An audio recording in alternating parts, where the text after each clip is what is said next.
From Yellowstone National Park, where spring feels about 3 weeks ahead of schedule, this is that Scott guy you know and love with a brand new episode of This Week in Yellowstone.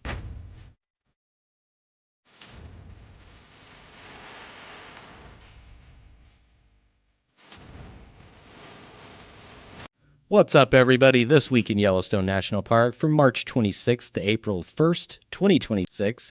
I'll let you know about biking the roads, give you some tips about dealing with mud season, tell you to hike a canyon rim, and share how the park monitors the wolf packs.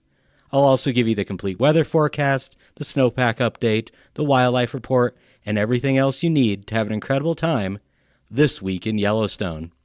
Standard disclaimer, gonna miss a few details here and there, so if there's something that you need more information on, just reach out and ask any questions you may have. I also mention park locations very casually, so if you're unfamiliar, a quick search can help. Also know that this report only covers the drivable areas of the park. I should be able to say that by now. I say it every week, but sometimes I stumble over words. Finally, please know that this podcast is a passion project of mine. If you enjoy it, I'd love a review or a quick email. If you want to support my work further, you can check out my hiking and wildlife watching guidebooks, or you can join me for a guided hiking tour in Yellowstone's backcountry.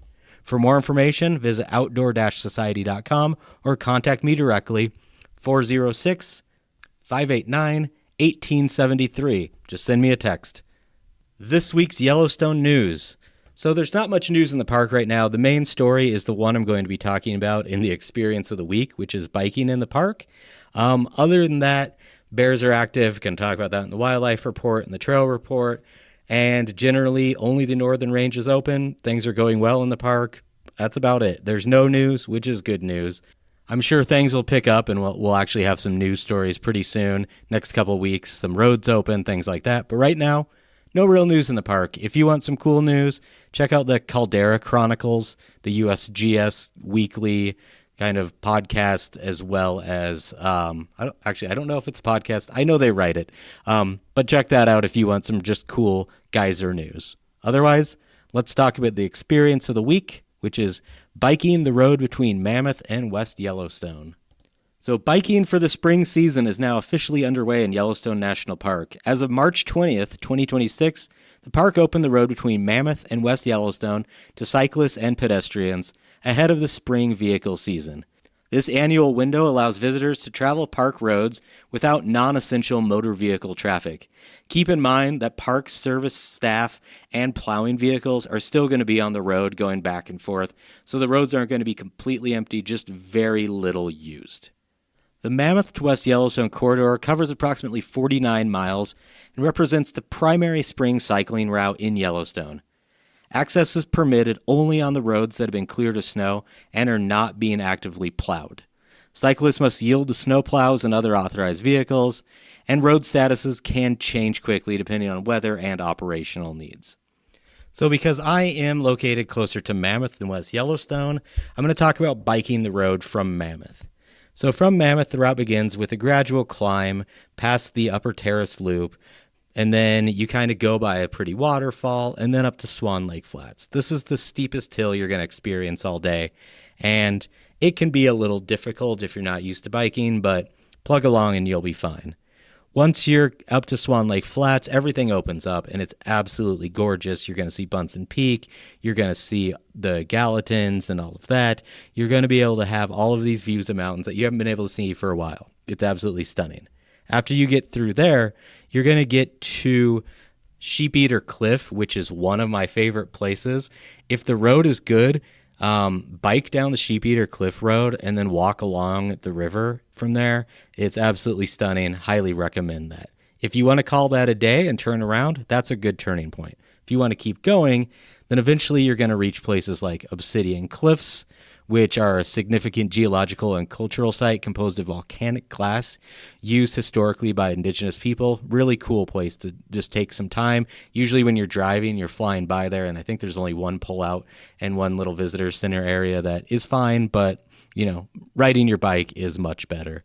Then you're going to keep winding down, and pretty soon you're going to get toward Oral Geyser Basin. You're going to go by the Roaring Mountain, and then you're going to drop down to Norris. There also is a Norris Geyser Basin overlook that you don't have to drop down to get to Norris, and you can still see the Norris Geyser Basin. Important note here, as far as I know, Norris Geyser Basin is not open to hike right now. So if you ride there, you're not going to be able to walk around the basin. They're doing some repairs, last I heard, and so you're just not going to be able to do that. However, that's a great ride. You go there and back, fantastic. You can turn around or not. If you're feeling much more aggressive about things, you could ride all the way to West Yellowstone. If you are riding to West, after you get to Norris, the road descends toward Madison Junction. You're going to follow the Gibbon River here. Gibbon Falls is prominent and gorgeous, and you're going to have some really cool views and opportunities to stop, including good wildlife potential.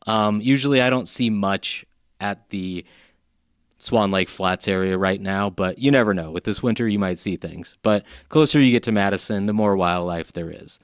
The final segment from Madison Junction to West Yellowstone spans about 13 to 14 miles and just follows the Madison River on a almost perfectly flat road. Like, it's gorgeous. And if you want to do that, great. You're going to have 49 miles each way. And so what some people do is they will bike from Mammoth to West Yellowstone, spend the night in West Yellowstone, and then ride back. If you're going to do that, fantastic. Just know that there are no services available along this route, and food, water, probably restrooms, or mechanical assistance are not available. If something happens, you're kind of stuck. So cyclists are expected to be fully self-sufficient and prepared for rapidly changing weather conditions, including snow, wind, and temperature fluctuations. Sometimes it can seem like it's a beautiful day, and then you get beyond Swan Lake Flats and that wind starts ripping, and you're like, why didn't I bring gloves? So be prepared. It's spring bicycling, and it's not summer, right? It's going to be cool, but it's also going to be cool because there's not a lot of cars out. So know that this early season access period is temporary and typically ends once roads open to public motor vehicle traffic in April. While you can still bike on the roads after the park roads open to vehicles, you're going to be sharing the narrow, winding roads with cars. So it's not necessarily ideal if you're not experienced with that.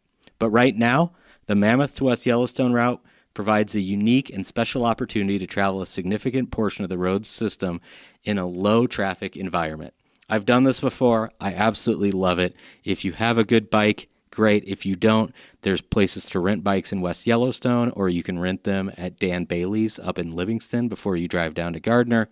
This is a truly great experience, and if you love biking, like, just going through Swan Lake Flats and back, like to the Gardner River and back, is great. Like, highly recommend it. It's why it's my experience of the week. So do that, enjoy it, let me hear all about it. If you've done it before, what are some of your stories? Love to share those. My tip of the week: maneuvering mud season. So mud season has arrived in Yellowstone National Park. My boots have proven that after the last few hikes, so yay. If you're planning on hiking right now, this is something you need to be ready for. As temperatures rise and snow begins to melt across the park, trails are turning soft, saturated, and in many cases, deeply muddy and slick. Spring conditions always bring unstable trails. Snowmelt's going to kind of impact the ground. We're also going to get some rain, and that doesn't drain very well. And the cold ground, even though it hasn't been like super snowy, the ground's pretty cold. And as that warms up, all of that combined just makes the mud pretty unbearable at times. Right now, that means many trails are a mix of mud, standing water, and lingering snow. It's really not uncommon to hit all three on a single hike. That's where footwear becomes critical this time of year. Waterproof boots are strongly recommended, and even then, expect them to get dirty and not have the greatest of traction. The trails are going to be slick, uneven, and occasionally submerged. Even the best traction boots in mud season in Yellowstone are not really going to help you on some trails. They will help you on others, so definitely have that. Also, gaiters are a useful addition. They help keep mud and water from getting into your boots. I highly recommend bringing trekking poles. They are a huge difference maker, especially when navigating in deeper mud or just dealing with trying to have any traction whatsoever. I'm saying traction a lot because traction matters. And all of this is important enough to say that in Yellowstone, The trails do not care what traction you have. I've been saying that a couple of times now, and I just want to stress that. In lots of places, the mud's just going to stick more and more with each step you take, and it turns each foot into a brick of mud. Sometimes the mud will just give, and you'll sink all the way in. I've been hiking with somebody, and their shoe popped off as they sunk in mud, and their shoe stuck in the mud and then filled with the mud that was overflowing, and we had to dig out the shoe. Not ideal. So everything you can do to avoid that, the better. So if you see deep mud, don't step there. Try and take good steps of where it doesn't look like the mud's going to be too bad. Also, timing your hike can help a lot. Early in the morning when temperatures are cooler, the ground is often more firm. As the day warms up, the mud warms up and trails soften very quickly. By afternoon, sections that were manageable in the morning can turn into thick, energy-draining mud. If you want the best conditions available, start early and end early. That's your best option. Route selection also plays a huge role. The lower elevation trails tend to melt out first, but they also tend to get muddy first. The higher elevation trails may still be snow-covered, which can actually be easier to travel on than the deep mud, depending on the conditions. If you need help in deciding which is better, reach out to me, I can help you. Know that hiking on slopes of trails that are south-facing is going to be better than those that are north-facing, as they get more sunlight and they dry faster. Most of the south-facing trails I've been hiking recently are perfectly fine. The north ones, not so much. So you might need to adjust your plans once you see what conditions are actually like on the ground and just find something that has dried out a bit more. Again, if you need some suggestions, reach out to me, happy to help. Mud season also slows everything down. Distances take longer, footing is less stable, and energy use is higher. A hike that feels easy in August can feel much more demanding right now. Planning shorter routes and giving yourself extra time, very smart approach. There's really no way to avoid the reality of mud season in Yellowstone right now. If you want to hike, know that trails are messy, conditions are inconsistent, and your boots are not going to stay clean. But with the right expectations and preparations, it's still a great time to be out. If you embrace the conditions instead of fighting them, mud season becomes less of an obstacle and more of just another part of experiencing the park as it transitions into spring.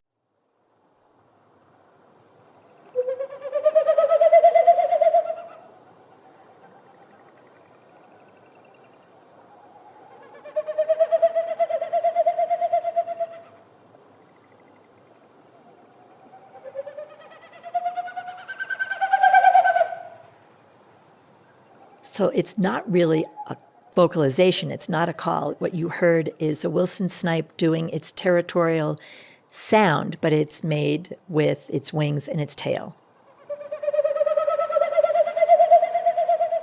What male Wilson snipe do this time of the year, in the spring, they do this flight, these winnowing flights is what they're called. So each time they flap their wings, it pushes air through the stiff outer tail feathers, and it makes that woo, woo, woo, woo, woo kind of sound. They make that sound to establish their nesting territory and attract a female. It's a courtship sound.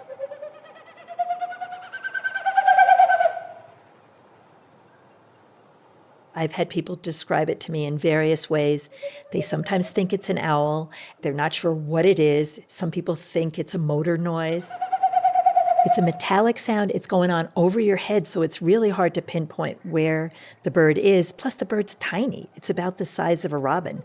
They're actually very delicately beautiful when you get to see them up close.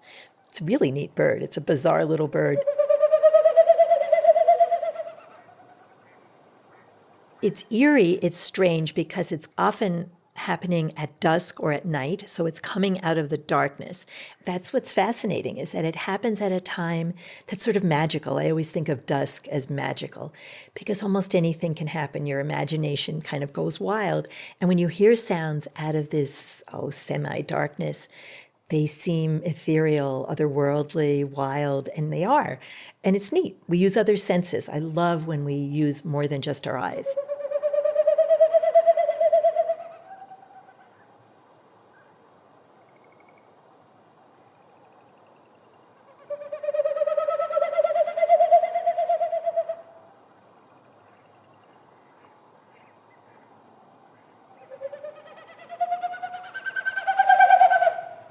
I'm Katie Duffy. I'm the interpretive planner for Yellowstone National Park. I've been hooked on birds, obsessed with them for 40 years. I'm an addicted birder. This is Yellowstone National Park. Thanks for listening.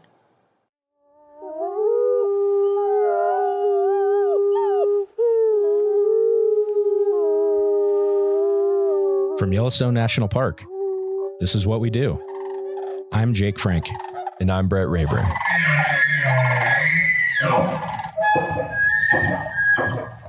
Hi, Brett. Hey, how's it going? I am great. How are you? I'm good. I had a good weekend. Yeah, that's good to hear. Hey, how are your pipes in your house doing? You like that transition? Have you flushed your toilet today? My pipes, I think they're good. Do you know something I don't that I don't know?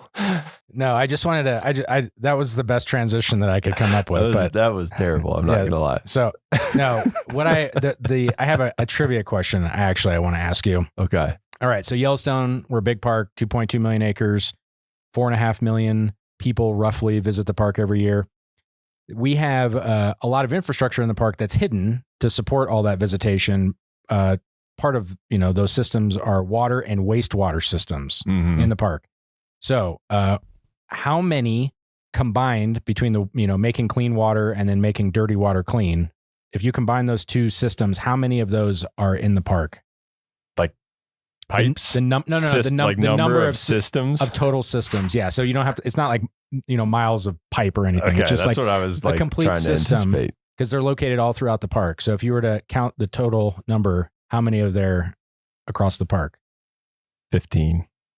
There are 23 wastewater systems and 21 water systems. So a combined 44. So it wasn't even close. It's a lot. It's Wow. and this is like something that I had no clue about until I started, working with the facilities team to document all of our infrastructure, from like the GOA projects and putting in money to improve our infrastructure. It is unbelievable how much infrastructure there is, and it's all hidden. Like no one sees it, but it's by design. It's all, behind the trees and whatnot. So do we know how many feet of pipe there are in this park? I really want to know that now. I have no idea, but maybe our guest today, Jason Murphy, he's the utility systems facility manager for our water and wastewater systems. Do you know that answer? The exact number off the top of my head, I do centimeter to the millimeter. No, thousands though. Yeah. Between water and sewer, it's thousands. Yeah. There's over 500 manholes. That one sticks in my head from that spec sheet. But wow. Yeah. That is crazy. That's a lot. Water and sewer. That's a lot. Well, speaking of water and wastewater and manholes, how are you today? Another great transition. It is a very great transition. I am fine. Yeah. Well, thank you for joining us today. How are your pipes? Our pipes are good. Yeah. Toilets are flushing. Great. That's a win. So, why don't we just kind of dive in? How did you get into the Park Service? Did you start in the Park Service, or did you even before then? Just how'd you get here? My first Park Service job, I applied as a summer seasonal in 2001, and I was picked up as a wage grade 3 garbage truck operator, and not the driver, but I rode the garbage truck. We had ride-along garbage trucks in Canyon then. We had about 300 of those swinging bear cans, and I rode the garbage truck for that summer, picking up garbage in Canyon. That seems like a fun job. It was a very fun job. So on the outside, like you're the one hanging on the outside. That is cool. Mm-hmm. That's like the one that all the little kids want to be when they grow up. Correct. Yeah. Yeah. We've taken that away. Now they have mechanical arms that do that, but it was a very fun job. They always got to ruin all the fun stuff. Yeah. So can't hang on the back of a truck driving around town. Yeah. Anymore. There's somebody probably got seriously injured, and then So, how did you find that job? How did you hear about, how did you even know to apply? Friends at University of Montana who came down here and worked for YCR as seasonals. Okay. And they were like, you should apply for these jobs. And so are you from the area, or did you go to school here, or? We were living in Missoula at the time. I grew up in Buffalo, New York, but we had moved out in 98 to Missoula and just met some folks that, had been coming down and working seasonally for the Park Service. And the housing was a very big draw at that point, that you could get a job that came with housing. Yeah. So in Yellowstone. Yeah, that's pretty cool. Mm-hmm. Yeah. So, yeah. So, between hanging off the back of a garbage truck and your current position, there's probably a few jobs in between those two things. There's a few jobs in between. Yep. What, you want to walk us through that? Well, my father was in the utility stuff, so I kind of grew up with some of that, at least in the collections and distribution side of things. So I'd known about it. And then in between that summer season and kind of, still as a seasonal, working for, doing the ski school thing in the winter and then coming back. It was, even back then, it was recruitment and retention for water and wastewater operators was tough. People came and went pretty regularly, even going all the way back into the late 90s. So I kind of saw that there was a way to get in there then. I did then do a little stint for the Department of Defense in Germany, working for the Army for a few years in early 2002 through 2004 or 5 when we came back. And I've been here ever since then. And it was kind of that on the job training you could get and do some correspondence courses, grab some certifications, and then get in the door that way. And that was pretty much the easiest way to get a permanent job in Yellowstone. Yeah. So we've done a handful of these interviews now, and the consistent thing is like, I think John Cataldo said, move at the speed of opportunity, is that it's just kind of being in a place and being willing to learn some new thing and then take advantage of it. So I didn't leave. Yeah. Yes, that is another way. It's just plant your roots. So, so in your current job, so as the utility systems facility manager, do you have a typical day and or a time of year, or like what does your job look like? Well, let's be honest. There hasn't been any quite typical days since June 2023. What happened then? There was a flood. Oh, yeah, there was a big flood. Yeah. Yeah. So been pretty wrapped up in that project, getting the wastewater plant up and running here in Mammoth, which it's been up and running since July of. Yeah. So did I get the date mixed up? Was that 22? 22. Yeah. So for folks that don't know, we had a big flood in June of 22 that washed away one of our roads.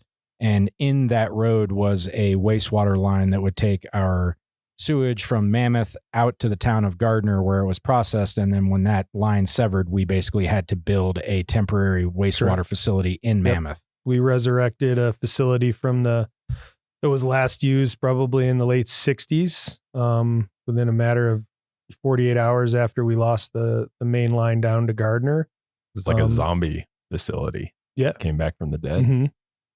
Got a lot of chainsaws and weed whackers out, and thanks to YCC and a bunch of other folks and fire crews for getting some stuff cleaned up, and we were able to utilize some existing infrastructure, actually to great success for a while, to keep the community of Mammoth here. And then over the course of that year, I got those dates mixed up. So June 2022 to July 2023. Build a biologically processing wastewater treatment facility here in Mammoth. It's been that crazy. Wasn't on your radar either. It was just like, oh, by the way, I know you have this to do, but this is a new thing that you have to do starting now. Yeah. And, living in Lower Mammoth, looking down and seeing that thing go up, and just how fast, there's always speed bumps in the road, but I mean, with the government building things like building a wastewater facility in like less than a year isn't a typical timeline. No. Yeah. So I'm guessing that's been your primary thing to take care of, is here being on site. There's a few other folks like Molly, our park civil engineer, who's very critical in getting that up and running. We got great support from Denver Service Center, and then the contractors and stuff that stepped up to get it all going. So with, all of the things that you're mentioning, is there like a skill set that you have that you found that has like kind of allowed you to be the most successful in your position? I feel like I'm pretty adaptable, flexible, kind of got to roll with the punches. And you need to be creative and use what you have around you. Like I said, there's some folks here who have been here for a while. So when the flood happened, we reached out to a few people that have been here for a while, and they were like, you do this, and you got to have a good network of people to get all that information across and then implement. So being able to strategize quickly and then implement that plan. And that's kind of the general thing with utilities is stuff's going to happen and you're going to need to figure it out kind of on the fly. And you don't always have those parts on the shelf, or even whatever it is. If it's a water main break or something like that, you've got to really be able to react quickly, but yet systematically and approach to keep everyone safe and to get the job done. Yeah, it's one of those things too that's like everyone's looking at you, waiting for you to figure it out too, because they're like just holding their pee over there, waiting to use the toilets again. Like, yep. It's a high stress. I think situation. The park had a great team response too from the whole flood. That I don't think anyone was holding it too much. I had my wag bags ready. Yeah, right. You bust out the groover. We're going on a raft trip. But no, that's pretty much it. And then generally work a lot with outside partners, EPA, rural water associations for both Montana and Wyoming, Wyoming DEQ. This position here, and with Molly and the civil engineer for the park, we work a lot with Denver Service Center, and it is kind of that kind of position where you're balancing between the regulatory agencies. Wyoming is the only state in the nation that did not take primacy over drinking water, so we get the fun of, we work with EPA for drinking water Region 8, and then Wyoming DEQ for wastewater. But yeah, and Wyoming DEQ also has everything to do with construction and permitting and things like that. So, well, that's also the benefit. But the majority of our infrastructure is in Wyoming, right? Like we do have a little bit like that does bleed into Montana, but the majority of it's Wyoming.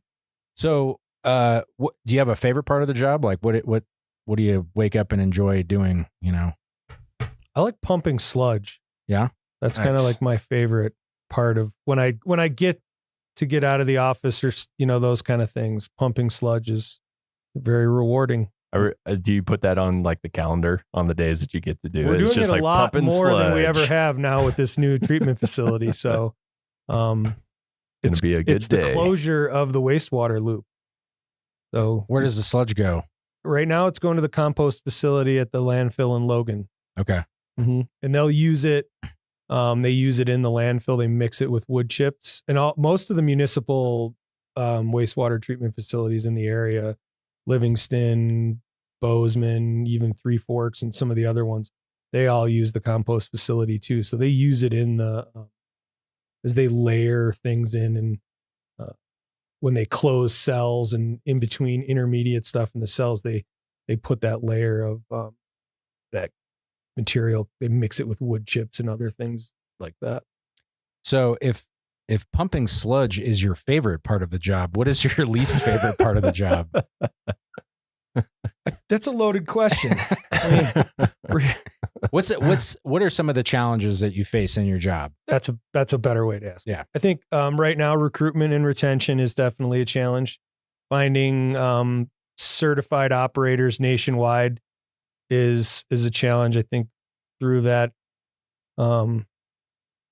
whatever happened a couple of years ago, we don't want to talk about the pandemic, but yeah, we did lose a lot of that knowledge base and some of those older operators, and we're struggling as a profession nationwide from coast to coast. Well, and you mentioned it even in your, when you were at Canyon doing garbage, that you noticed that it was hard to recruit and retain people back then. Is that just like, does anybody have an idea as to why that is? Is that just like the hazards of the profession, or is it like? Yeah, and I think, it seemed kind of clear back then that, people with families, being someone who's experienced that, staying in the interior of the park and that remote duty station is difficult. No pun intended. No pun. Yeah. DOODI. That's just a struggle, even when we had children, and that was kind of my exodus from the interior after being out there for 8-9 years was, you want to be home, and that makes it difficult. Can you kind of go into why? Like, what are some of those difficult things that you have to school? Yeah. I mean, what does that look like, getting your kids to school? We didn't. Or homeschooling? Yeah, that was not an option. Yeah. I could see like kindergarten, we could do blocks and, music and all the fun stuff. But no. Teach me trigonometry.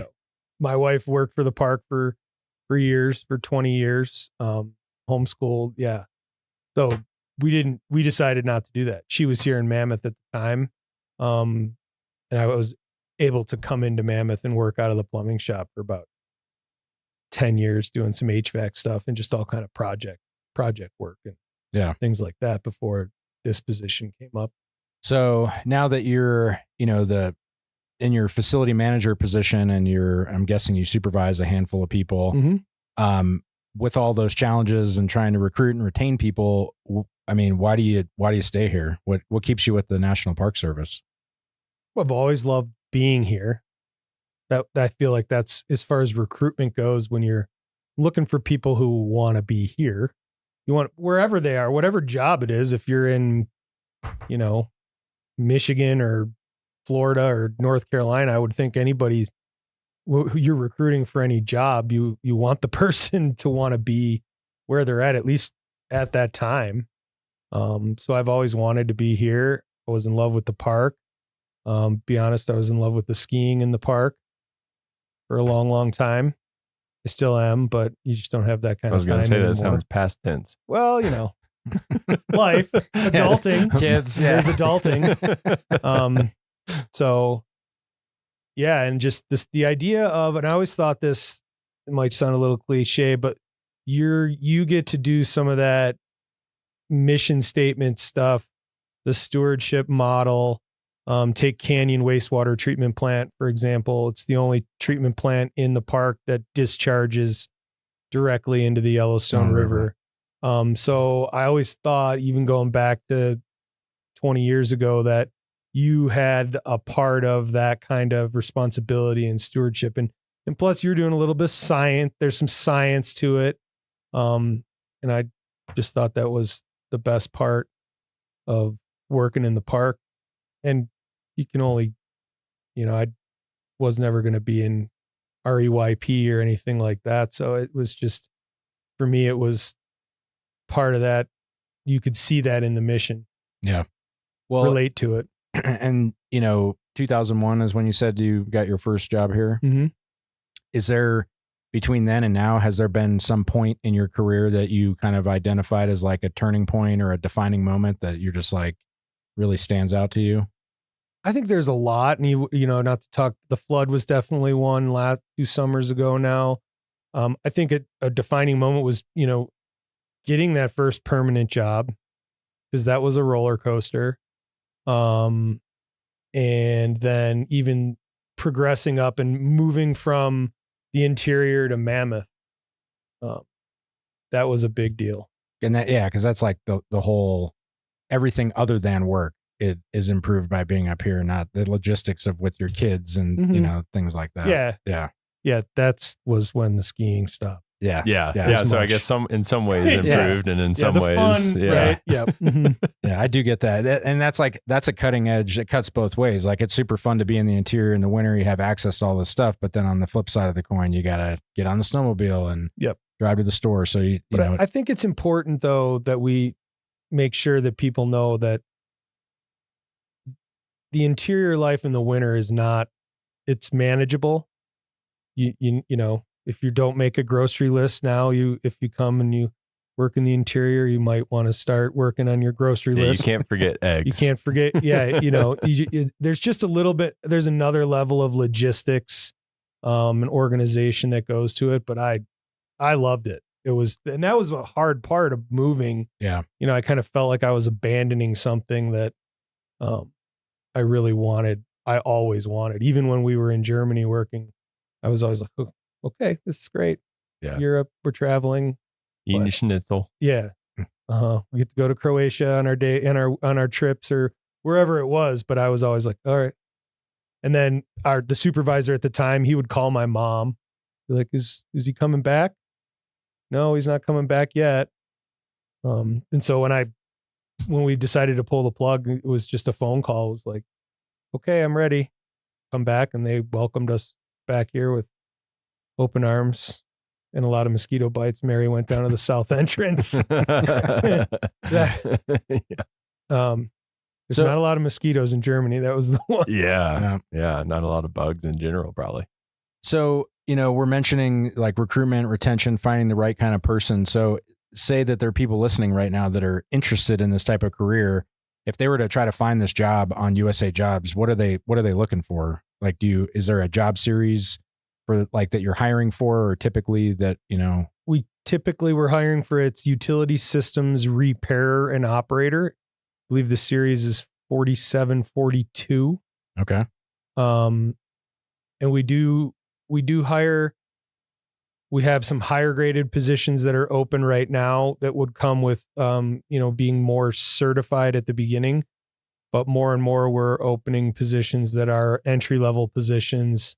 We hope to do, in this recruitment push, we hope to do some other things. I don't want to, say things and never be able to implement them. So yeah, this is recorded. So then right, it's like, no, you said you would do this. Say-do gap is huge in this one. Yeah. But I think we want to get creative and work and talking to Wyoming Rural Water last Friday, and just reach out and try to come together with other organizations that are having the same problem and try to just pull together and work through this. Cause this is a nationwide kind of thing for us. In this field. And it's one of those things, it's one of those professions that no one notices it until something isn't going right. Mm-hmm. And when it is going wrong, it's really bad. Right. Like it's like an emergency type of a thing. Do you have any advice for people? Like if they wanted to get started in this, like if they have their certifications and everything, it sounds like they would just apply for a job. But Correct. if somebody is brand new, like what do they start with? I think you could start with, like this is going to get edited.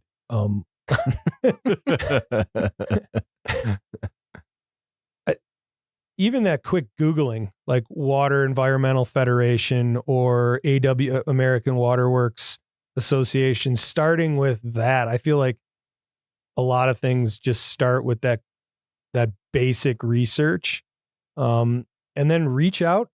Every community has people that do this. Everyone has wastewater. Everyone has water and wastewater, and I'm sure you've noticed somewhere driving around your town, you've seen somebody in a truck, Department of Public Works truck. Yellowstone has municipal features. We operate, we plow roads, we make water, we do wastewater. I would encourage people to start there. Go to a water and wastewater district board meeting, meet people, get in that way with your local folks. There's a lot of people right now nationwide trying to start intern programs or apprenticeship programs or things like that. I would be really surprised if your local high school biology teacher or doesn't have or knows some way to get a hold of somebody in your community that knows the water and wastewater guy or gal. Yeah. And going on a tour, like I went on a tour of a wastewater treatment plant, and it was like fascinating.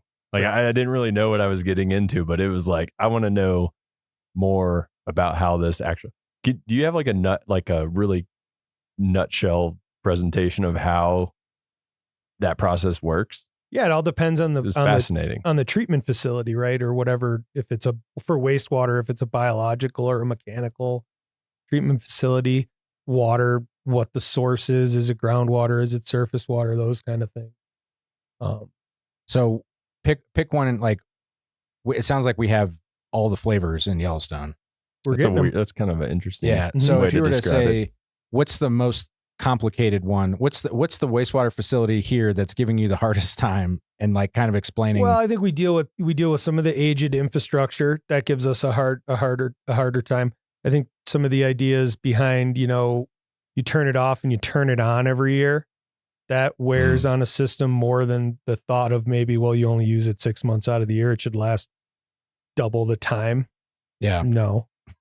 And just in the learning of bringing this facility here in Mammoth online, it's a more modern treatment process than we have anywhere in the park service. Teton, we went down to Teton. Patrick Larson down at Teton has an MBR there at Moose that they've had probably maybe inside 10 years.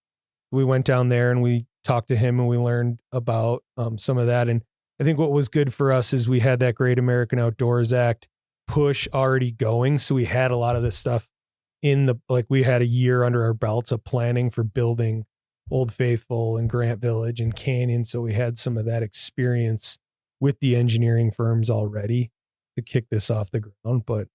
And one of the things I learned, going out with you guys is when you said aging infrastructure, a lot of our facilities were put in like 40 or 40 plus years ago, right? And what's the average lifespan of a facility? Well, I think that the average lifespan of a facility is if it was maintained. And we've struggled with that for a whole host of reasons. But I struggle with the idea of putting a number on it. Gotcha. I don't want to sit, it's going to last for 50 years. It's going to last as long as we need it to last if we take care of it. Yeah. We're lucky here. We're not in a situation like a municipality that's going to put in another 15,000 homes. So we can cap our capacity for the most part. So we don't need to worry about having another 1 million gallons of capacity when we might do some lodging updates and infrastructure stuff like that. But, we're not going to have those same issues like a municipality, like a Bozeman or somewhere else. But even so if these facilities were put in 40 or 50 years ago, visitation was much lower, and were the facilities kind of built that there was room to grow them, or are we kind of now? We run everything, even from my time here, everything that's on when it's on. I always go back to the campgrounds were full in 2001 when I showed up, and the lodging was full in 2001 when I got here, right? Those plants were operating the same way then as they are now. They're on max, 14 hours a day or 24 hours a day. They're running at that capacity that they were designed. Right? Gotcha. Well, yeah, admittedly. So this is an anecdote that I like to say. When I was a little kid, you'd always drive by the wastewater plant and you'd get the smell. And my mom's like, "Oh, that's the wastewater plant." And in my mind, I thought it was like the pipes dumped into like a plant with like leaves. And there was like a plant that just like ate absorbed all of the waste. And I was like, wow, that's a really cool plant. Like just like trees, they take the carbon dioxide out of the air. Well, plants don't tomato plants grow out of the sludge because we can't like process tomato seeds or something? Or am I just like, did I dream? That's a weird dream to have. I think I've heard something along those lines. Yeah. But I mean, wetland treatments is a very real process. Yeah. I mean, so it's not far off. Thank you for not making me feel so silly. Yeah. No. He's winking at us across. You guys can't see it, but he's like, "We'll make Jake feel better." Yeah. So the last question we like to ask everybody before they go is, do you have like a favorite story or memory in Yellowstone or some other national park that's just like a fun thing to share with our listeners? I just think I was really lucky for the better part of 12 years to have my family here, raise my kids here in the park, and just have that experience. I feel blessed to have gotten to where I'm at today. And I look forward to, taking the challenges head on and getting to where we're going to go tomorrow. And then all those great powder days at Canyon over the course of 9 winters are always in the back of my head. Do you think your kids like fully grasp the fact that they grew up in like that's not normal to get to grow up in Yellowstone? Yeah, I think I do actually. Cool. Yeah, I think they do. As much as a teenager can grasp. Yeah. I mean, she didn't have a phone then. So yeah. Those are those like icebreaker things that I think they can be like, I grew up in Yellowstone, Yeah. Good story. Well, thank you so much for taking the time and to talking about water and wastewater with us. It's one of those things that again, getting to go out with you guys and your team and seeing what you do, it's really very interesting. Also, I think everyone in Mammoth and the hotels and everybody that's here, the fact that we can even be here because you guys got that facility up and running as fast as you did. We really appreciate that as well. Appreciate that. Thank you. It took a lot of people. Well, that's it for this week's episode of What We Do. Thanks again to our guest, Jason Murphy. If you like what we do, rate and review the show wherever you listen because every positive review helps new listeners find the show. If you have questions or you want to learn more about a particular job, contact us using the form at go.nps.gov/whatwedo. Thanks for listening.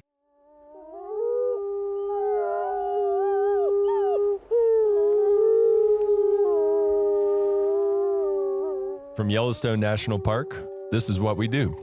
I'm Brett Rayburn. And I'm Ashton Hooker. All right, Ashton. First of all, it's great to see you. How's it going? Good to see you too, Brett. I'm good. How are you? Good. I'm awesome. So I have a question for you. Okay. Have you ever hitchhiked before? You know what? I don't think I have. Honestly, the way your face went, I thought you were about to tell me an epic hitchhiking story. No, I'm actually surprised I haven't done that though. Well, I did some research in the superintendent's compendium. And hitchhiking is legal within Yellowstone National Park as long as you follow some certain rules. So one of those rules, which is in Section 5, Part 4.31, which I'm sure you read by heart, all the time, says that you can hitchhike as long as a sign isn't bigger than certain dimensions. Oh, wow. Do you know what the max dimensions for your hitchhiking sign would be? Wow, this is a very niche question. I honestly have no idea, but I'm just going to take a random guess. I'm going to say it can't be bigger than like 5 by 5 feet. So 5 feet. That's a really big sign. I was trying to, that's go like a little bigger than I thought. That's huge. It's 2 feet by 2 feet. So you're going to have to trim. That's a more like usual size of sign. Yeah. So next time you're recruiting someone to pick you up for hitchhiking, it just needs to be under that 2 feet by 2 feet. Okay. And you should Interesting. Be good. If you want to hold a 5-foot sign, those sign spinners, that might be your go-to. So our next guest probably knows or is a lot more likely than we are to know Section 5, Part 4.3 of the Superintendent's Compendium by heart because she's a law enforcement specialist here at Yellowstone National Park. So, Katie Anderson, have you ever cited someone for hitchhiking with a sign? Like if Ashton gave them their 5-foot by 5-foot sign, have you ever cited someone for that? No, but I would have definitely stopped and taled to her if she had a 5 by 5 sign. I would want her life story. That catch your attention. Yeah. Yeah, I feel like you don't even need to know the compendium to know that like that's probably someone you want to talk to. Exactly. Well, there's always a first time for everything. So I'm guessing you see a lot of things, something different every day as a law enforcement specialist. But I want to backtrack a little bit first before we get to your current position and talk about where and when you got your start in the National Park Service. Yeah. So thanks so much for having me. my where and when. So my career with the National Park Service began in 2001 as a GS3 park guide at Assateague Island National Seashore in Maryland, living with those wild ponies, which was pretty much a childhood dream being fulfilled right out of the gate. Yeah, that's pretty awesome. So was it the wild ponies that got you to that job, or how did you hear about the Park Service? Well, so the Park Service goes way back for me. I'll have to go many decades back from that. It pretty much goes back to about the late 1950s when my grandparents jumped on the Ranger 3, which is a vessel that takes visitors from the mainland of Michigan and takes them out to an archipelago of islands in Lake Superior called Isle Royale. And the island, as it's sort of lovingly called by all of us who sort of grew up there or grew up going there, along with my family, were super instrumental in my formative years in instilling a strong conservation ethic and just in turn, inherently me knowing that my life work was going to end up being working on preserving wild and public lands like Isle Royale. So did you grow up near Isle Royale then, or just vacation there? Yeah, I grew up in northern Minnesota. And so that was, we always kind of came from that Grand Portage side out to the island. But the island has always been a huge part of my life. That's a big bucket list park for me. I've never been there. It's incredible. Have you been there, Ashton? No, actually, I just visited northern Minnesota last fall, but we were there just after the boat, like the ferries went out to Isle Royale. So we have to make another trip next time. Yeah. Definitely bucket list. Yeah. Yeah. So you kind of started out with that background of the conservation ethics kind of being instilled in you from a young age. And then you got that job at Assateague. How did you, as soon as you got that job, were you like, this is what I want to do? This is where I belong. Yeah, it is. I mean, I knew it, like growing up, there was no question that this is what I was going to do. The National Park Service. It was just really refining what part of the Park Service I was going to be part of. And so how did you get from playing with wild ponies to where you are now? What are the steps and iterations of jobs and units that you've worked at? Yeah, so that is, there are such interesting journeys for us in the National Park Service, for a lot of us. What's neat about the National Park Service is that you can really experience the entire country on a deep level by working in the national parks, really from coast to coast. And that's pretty much what I did for those first 15 years with the Park Service. Right after I finished my season at Assateague, I made my way into the heart of DC to work for the Wilderness Society. And I was interning for them and really just getting amazing exposure to the Hill and really understanding how important the work of the nonprofit world was, but also how it coincided with the federal government agencies and, decisions being made on the Capitol. And so spent a good chunk of time there, really kind of digging into how do I get on permanently with the National Park Service.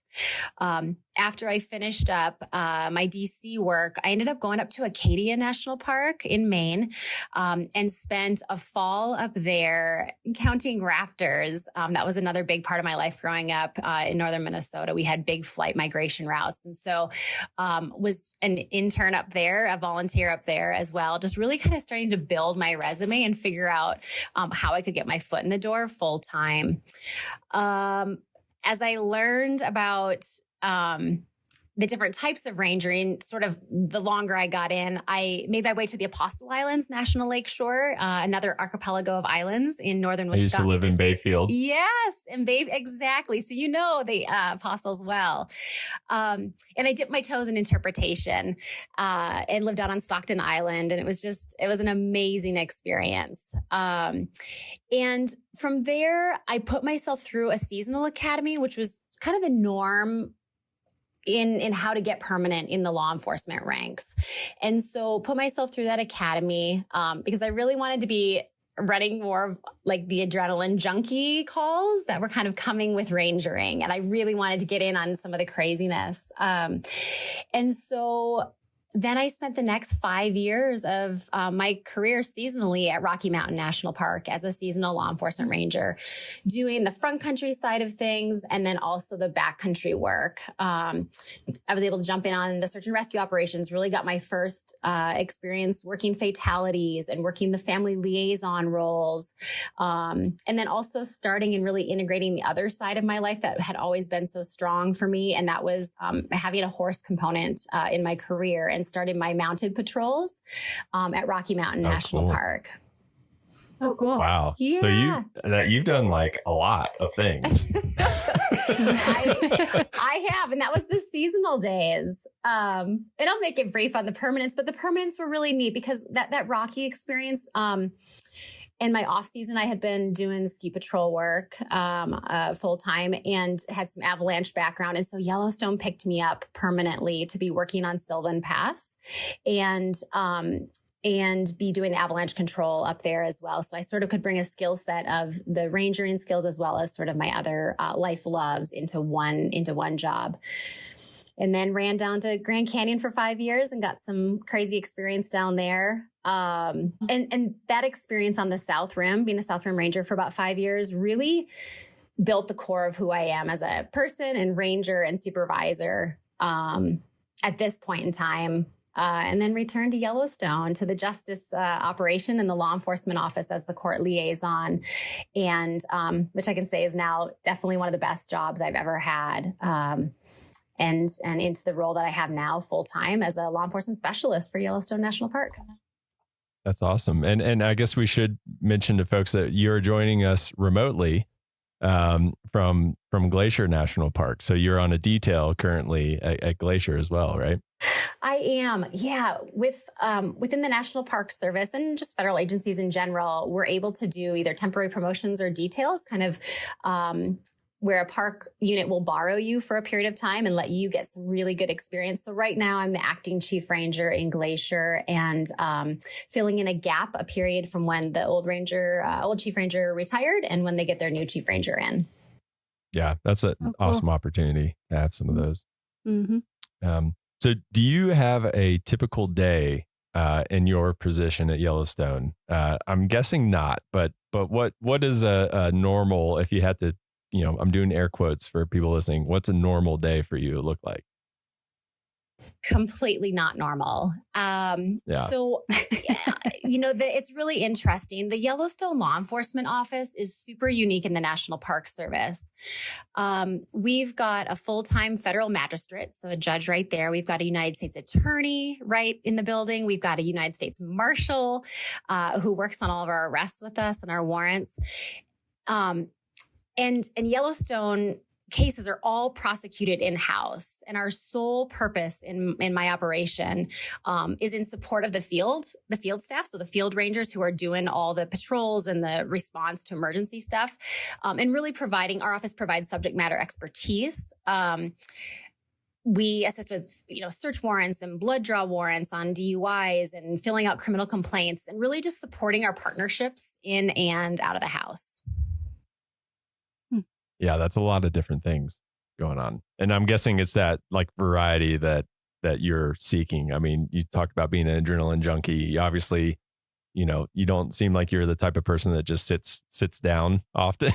Yeah. You're always out doing stuff is the vibe I'm getting from you. Yeah, the operation is a dream for me because it's super dynamic. There's a ton going on. It's slightly out of control. There's a lot of stuff happening. And there's always just like kind of big balls or big issues floating up in the air that need to be tackled. And I like that. That's definitely the energy that I like dealing with stuff at.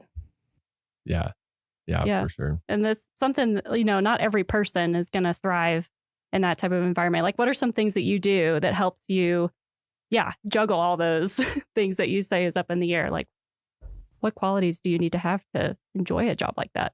I think there has to be sort of a natural comfort level with multitasking things. And I'm not sure if that's an ADD portion of my universe or something else, but being able to ride the waves of chaos a little bit and be okay with that and and take a left-hand turn when you were supposed to take a right-hand turn that day. Like that is absolutely critical. I think it's also super cliche, but communication, like literally being able to communicate with everyone from defendants who are sitting in your jail, prisoners, to the chief magistrate judge and beyond is it's completely mission critical in our operation. I'm sure 90+% of my day and my job as a law enforcement specialist is just building trust and bridges with the field and all of our partners through just so much. Like you cannot over communicate in this job. Sure. Yeah. Yeah. Yeah. That makes a lot. I mean, and like communication can make the difference between like de-escalating somebody and escalating somebody. I mean, that can make a huge difference in what your day ends up being like. Absolutely. So is that your favorite part of the job, that variety, that, you just never know what's going to happen doing a lot of different things, or is there something else? That is a huge part of what makes me love my job. I think if I was really going to be pinned down on having to say what my favorite part of my job is sort of in the last decade of my career here, I would say, whether we like it or not, the National Park Service is like a giant family and it needs tending to very similarly. My favorite part of the job, I think, is probably having really meaningful connections with my team and my peers, and those many levels above me. And being at a point in my career right now that I'm given some creative liberty to create the type of work environment that fosters those connections. I think it's so interesting because I think that adrenaline junkie is like your younger years, and the older you get, it's just life is short, and the relationships that you have at work, which is where we spend most of our time, and at home are just so critically important. Yeah. Yeah. And that's been that's come up a few times in our conversations with people, especially those that have like lived in the interior of the park or like remote areas. It's like that community is so important because that's who you have. Yes. And so you do a lot with those people. You work with them, and you have them over to dinner and all those things. And I think that's part of what is so special about the National Park Service experience that you just don't get in other jobs. Yeah, it's not a lot of work environments where you work with your coworkers and then you also go live in the same neighborhood as them. Yeah. Like they're literally your neighbors. Yeah. So that's a big difference. I know when Jake takes his recycling. Right. I can see what he's been eating for lunch if I wanted to. Perfect. That is a perfect example of how this works. Yeah. So on the flip side of that, what's the toughest part of the job? Similarly, I think I went the first 2/3 of my career here. I have gone full blown energy. Like I've done things at 1,000% and really kind of gone full send on everything. But it takes a toll. Like this career is not for the faint of heart. We see a lot of the underbelly and the darker sides of society. And to have to deal, and we have to deal with the aftermath of all of that. It is us. We are exclusive jurisdiction here. We don't have other agencies coming in to sort of take the case from us. It lays in our hands. Yellowstone sees up, 2 to 3 million people in a really condensed portion of the year in the summer there annually. And all of those visitors and those of us living in the park bring our issues and problems and addictions with them and with us. And so it's really critical at this stage in my career, and we've seen the aftermath of not sort of dealing with some of that stuff and talking about it, that we actively process the cumulative work stress and the trauma. And thankfully, Yellowstone National Park is at the forefront of supporting their team with the Yellowstone Resiliency Project. And the National Park Service is building out some exceptional peer support, mind-body wellness type programs to support us proactively for a fulfilling career, but more importantly for our well-being the day we retire and beyond. And so we're still coming out whole. And that has been a huge culture shift that has accelerated, I would say, in the last 3 years. And so the toughest part of my job is like the loss that we see through trauma and, undealt with issues. But also just the light in that is that I've got the opportunity right now with my own career to, like hyper focus on those things and be part of shifting a culture nationwide, really. Yeah, that's awesome to hear. I mean, especially, we all take our jobs home with us somewhat, but in your position, especially, I'd imagine that that's like one of those things that's really hard to not take home. And, I mean, that could really eat away at you if you don't take care of yourself when you're home with your family. Mm-hmm. Yeah, absolutely. Yeah, and you mentioned the Yellowstone Resiliency Project.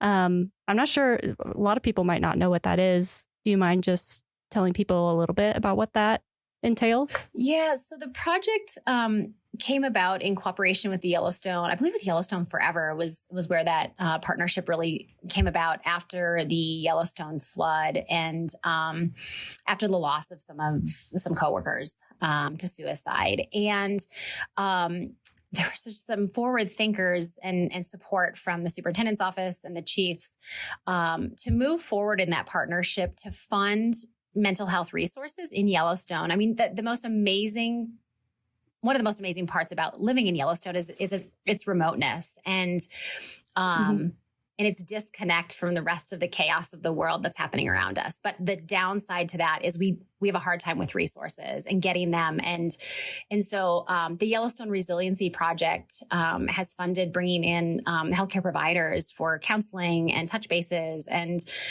just connections. So we're not kind of going through these big life events and sort of suffering on our own. And there's, bigger conversations that are sort of happening on like where next, what next for these programs. But absolutely critical for every division in the park to have this resource to be tapping into and just normalizing the conversations around it. I mean, this is the human experience that we have right now and nobody is alone in their suffering. We all go through it. And just the pressures of life,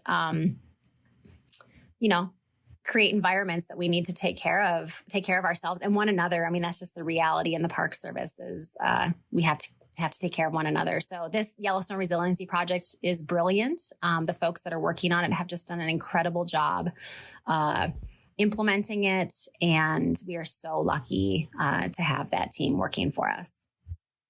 Yeah, definitely forward thinking. That was the key point I think you brought up there. It's like one of those things that plays dividends. It's you're playing the long game when you're investing in people's mental well-being. And so that's awesome. I guess cycling back to kind of your career, it sounds like you've had a lot of moments that you could probably choose as a defining moment. Do you have one defining moment that you would say, kind of defined your MPS career or set you on a trajectory or that you can look back on?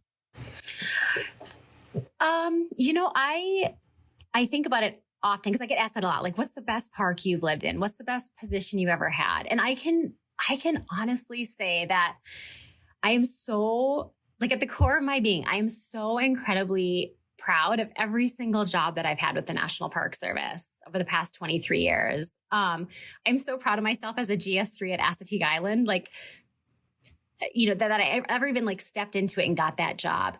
I would say it all builds on itself. It builds character. It builds who you are to the core of your being in each of these positions that you're in. And I would say just sort of sitting here in this window now, like watching the snow dump, on Glacier Park, the acting chief ranger in Glacier National Park right now is one of those highlights. And I feel so honored to have the support from my Yellowstone team, which is like my core team, to take on this role and to have this connection now with yet another incredible gem of a park and the amazing people that call this place home. Yeah, you have all these connections to places where people like they're on people's bucket list. Like they're happy to just make it to one of those in a lifetime. And you've got all these special memories that so many, and we all do. I mean, that's kind of why we all do what we do, I guess, in a way. So lucky. That's awesome. Yeah. Since it was such a good answer, I'll let you get away with, I technically said you had to have one defining moment. But I'll let you get away with it because it was a really good answer. But if you know me, there's never one. I always juggle at least 3 things. So I'm the same way. Yeah. So and this is a pretty, probably a more straight connection than some of the other people that we've interviewed. But how does your job contribute to the Park Service mission? So the Park Service mission is kind of drives everything that we do, and it's at the forefront of our minds every day. But so how does your job contribute to that? I would say it takes a massive village of committed public servants to come anywhere near fulfilling the mission of the National Park Service. I am just a cog in the wheel, but at the core, I truly believe that my work is super meaningful and impactful. And I feel that every single day, whether it's helping the field rangers with a complex victim case as we run the victim witness program in my office, or supporting the prosecution on a significant poaching case.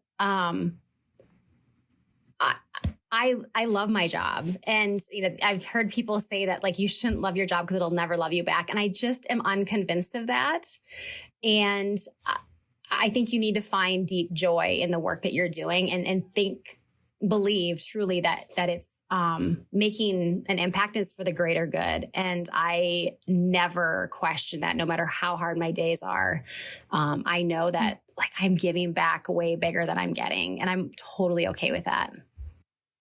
Yeah, that's awesome. Well, and someone has to keep Ashton with her 5 foot by 5 foot hitchhiking sign. You got to keep me in check. On the right side of the law. Unreasonable, Ashton. Hey, I went big. Yeah, Can't keep blame these me for people that. in check over here. So for those of people who are listening to this and are just like, wow, that sounds like an awesome job, like me. Like I'm like, wow, that sounds like. So what series do I look at in USA Jobs to do what you're doing? Yeah. So the series that post on USA Jobs, which is where all of our federal jobs are posted, is 0025. So right now that's the Ranger series. And at some point there may be a shift in that, but right now 0025 Park Ranger Law Enforcement is what folks would be looking at in USA Jobs.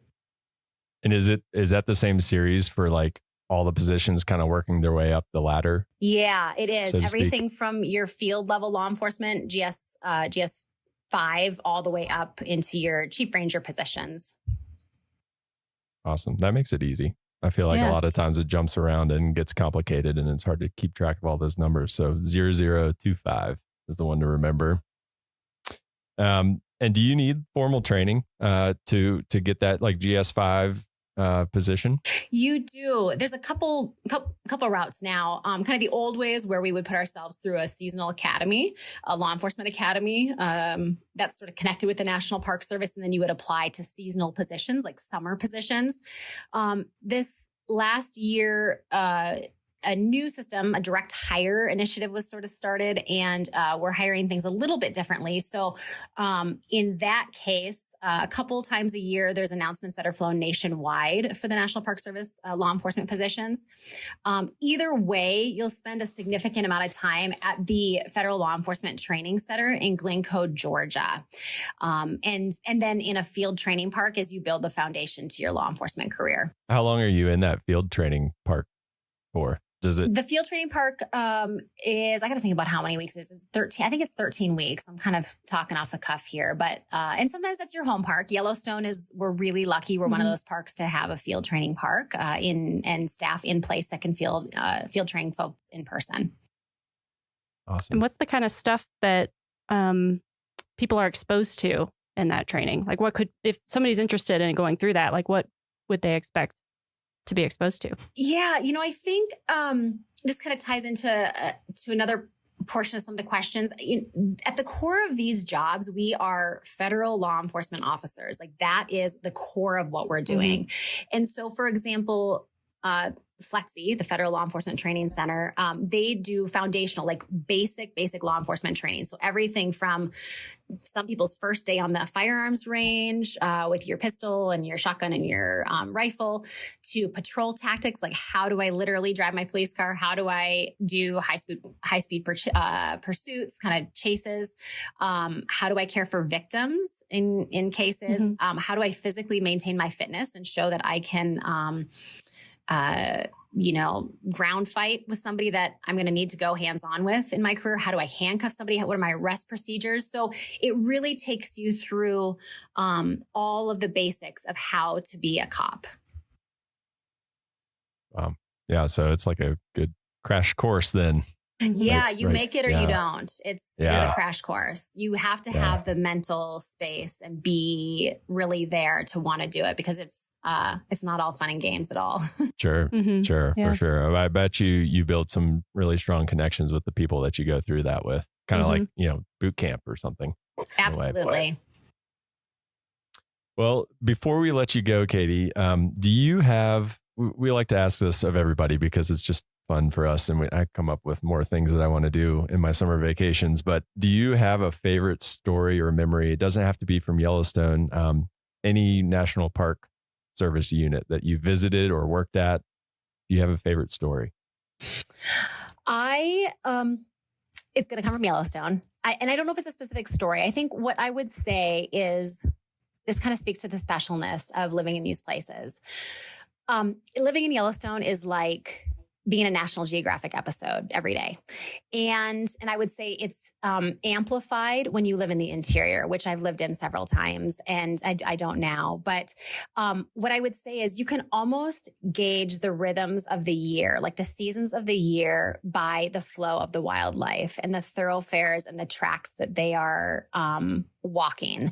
And, just this season right now, as I'm not in Yellowstone, I'm in Glacier and I don't have the bison out my window. I'm starting to wonder if the cow bison right now with their big swollen bellies, if they're starting to make their way towards Mammoth Hot Springs and down to their calving grounds. And that always is like my sure sign that spring is coming. And I just think that's just one of the most incredible parts about living in Yellowstone, is that you can just, it feels very prehistoric to be living there with them and just watching these old rhythms just float by. Like we are truly just there in somebody else's world. And we're just guests. It's amazing. Yeah. Yeah. That's pretty special. Yeah. I love being in a place where it's like you said, those connections to like the natural world. Like the bluebirds are like, I heard a bluebird, spring is coming and everyone's just as excited as you are. Yeah. Whereas some places people will be like, what? The what? So that's awesome. Well, thank you so much for joining us and taking the time. I know I speak for all of us, but we thank you all for your service and thank you for keeping us safe. I know I live like literally all of my neighbors are law enforcement rangers, so I just feel like the safest person whenever I'm out and about my home. So thank you all for what you and your team do day in and day out. Yeah, thanks so much for having me. Thank you. All right, that's it for this week's episode of What We Do. Thanks again to our guest, Katie Anderson. If you like what we do, rate and review the show wherever you listen. Every positive review really helps new listeners find the show, so thanks for doing that. If you have a question or want to learn more about a particular job, contact us using the form at go.nps.gov/whatwedopodcast. So I'm out here in Yellowstone National Park's Lamar Valley. I'm not too far from the Lamar Ranger Station, or what was historically known as the Buffalo Ranch. And I gotta say, this is absolutely my favorite place in the park. It is gorgeous. It's this wide open valley surrounded by grassy hills, sagebrush, and some high mountains off in the distance. And right now in midsummer, it is covered in bison. There has to be several hundred animals out here right now. It's just a really impressive sight. So it's the bison rut, or the mating season, And while these animals are out here doing their thing and trying to attract mates, they have some really pretty charismatic behavioral displays. But it's the vocalizations or these bellows that are so prevalent this time of year that I think are so cool. So I'm out here to check it out. Oh yeah, here we go. It's a bison jam. They're crossing the road.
It's the males that are making that grunting noise, and every time they do it, they stick their tongues out. So it's just the wildest thing to watch.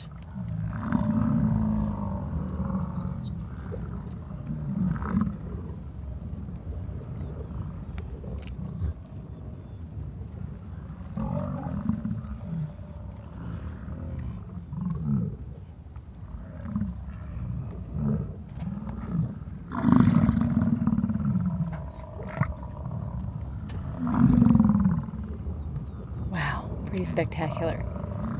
I'm crazy about these animals. I'm Jennifer Jarrett, and I am an associate editor for Yellowstone Science here in Yellowstone National Park.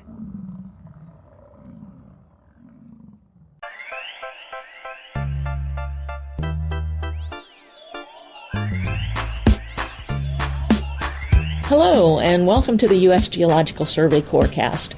I'm Leslie Gordon, and today I'm speaking with Dr. Jake Lowenstern, the scientist in charge of the USGS Yellowstone Volcano Observatory.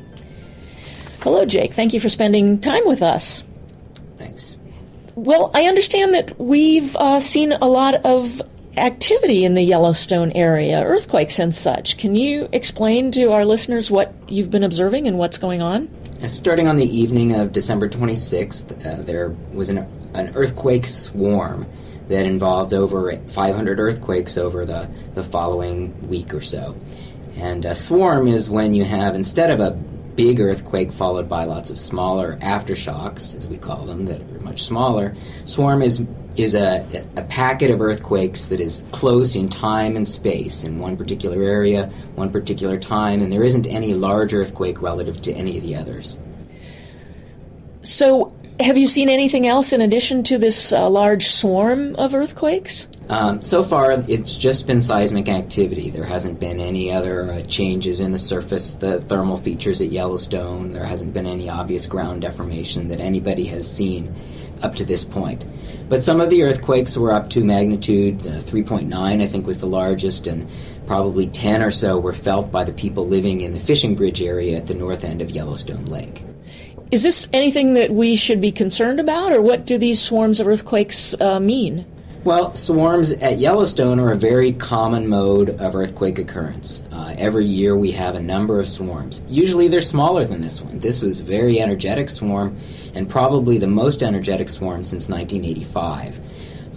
So it's not unprecedented. On the other hand, it's an energetic swarm. People were feeling it, and it's an area where there are thermal features, and so anytime there's earthquakes near thermal features, we worry about the possibility of explosions of the groundwater system. And is there a large probability of explosions or other activity? Is this something that we should be worried about? Well, it's always something that can happen. Anytime you live in an area where there are earthquakes, where there's volcanic activity, or where there's these hydrothermal features, there are geological hazards associated with them. And so that's why we're there, is to monitor the system, to see what's happening, and to let the public know if there's any danger for any of the people who are in that area. So you and your colleagues at the University of Utah and the Yellowstone National Park are continually monitoring the situation, and you would let the public know should anything arise that's unusual. Sure, that's the Yellowstone Volcano Observatory is set up as a partnership to provide warnings. That's what we're there for. And so we get the information, we share it with the park and with the public as we learn it. And in this case, people found out about the earthquake swarm. People were able to see the events as they were happening on the internet, and there was in this case no need to get people out of the way because we didn't think that the earthquakes were going to cause any harm. Okay.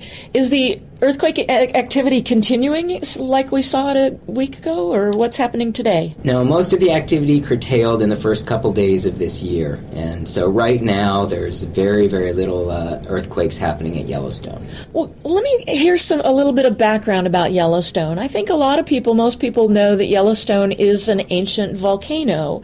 Can you tell us a little background about that? Yellowstone has been a very, very active volcano over the last couple million years. Some of the very largest eruptions that we know about on Earth have come out of the Yellowstone Volcanic Center. The most recent of these really large events was about 640,000 years ago. It formed the Yellowstone caldera, and it sent ash over much of the United States. These kinds of eruptions are sort of global events. There have been a number of volcanic eruptions since then, are much smaller in scope and have fairly large lava flows, but not the sort of event that would shake the nation or would have any kind of global effect. And so the last of those volcanic eruptions was about 70,000 years ago. Since that time, we've had many large earthquakes, we've had steam explosions, some of which have caused craters that are a couple miles across even in some cases, generally much smaller than that. So these are all the sorts of things that can happen, and they're the kinds of things that we keep an eye on. So a lot of the things that Yellowstone is famous for, all the hot springs and boiling mud pots and the geysers, these are indications of the remnants or the fact that it's still very hot underground. The Yellowstone hotspot is what it's called, and that is an area of melting in the Earth's mantle. And that melting creates a basaltic magma that rises into the crust. That melts part of the crust, and we have a magma chamber. There's actually liquid rock and crystals that are sitting maybe 4 or 5 miles beneath the surface. That releases a lot of heat. That heat rises, it boils the groundwater system in some cases, and creates all these fabulous thermal features that we see at the surface of Yellowstone. So if I want to know more information and I want to keep up to date and see about these earthquake swarms, how can I find out more information and watch what's happening at Yellowstone?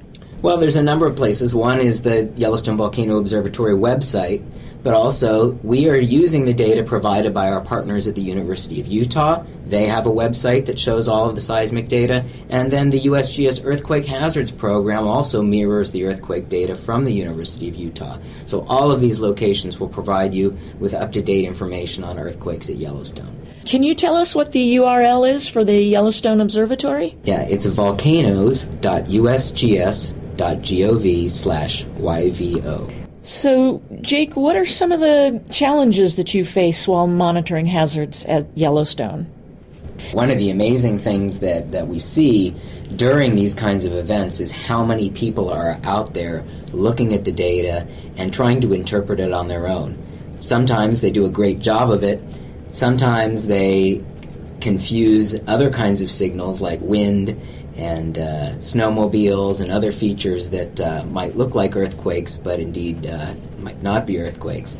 So it's a challenge for us not only to keep up with the science, but to keep up with the sort of furor out there of people who are trying to do their own interpretations on the side, and to keep everybody happy and everybody thinking about the real end game of making sure that people are safe.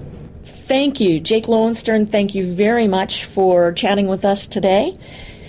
Thank you, our listeners, for tuning in to Corecast.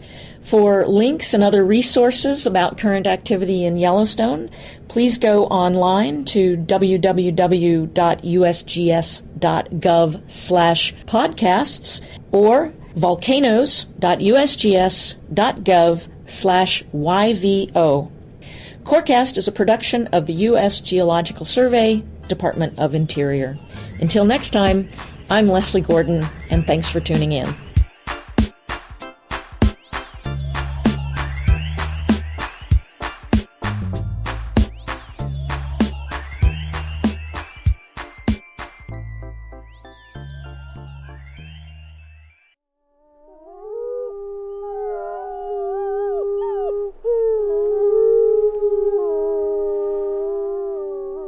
From Yellowstone National Park, this is What We Do. I'm Ashton Hooker. And I'm Miles Barger.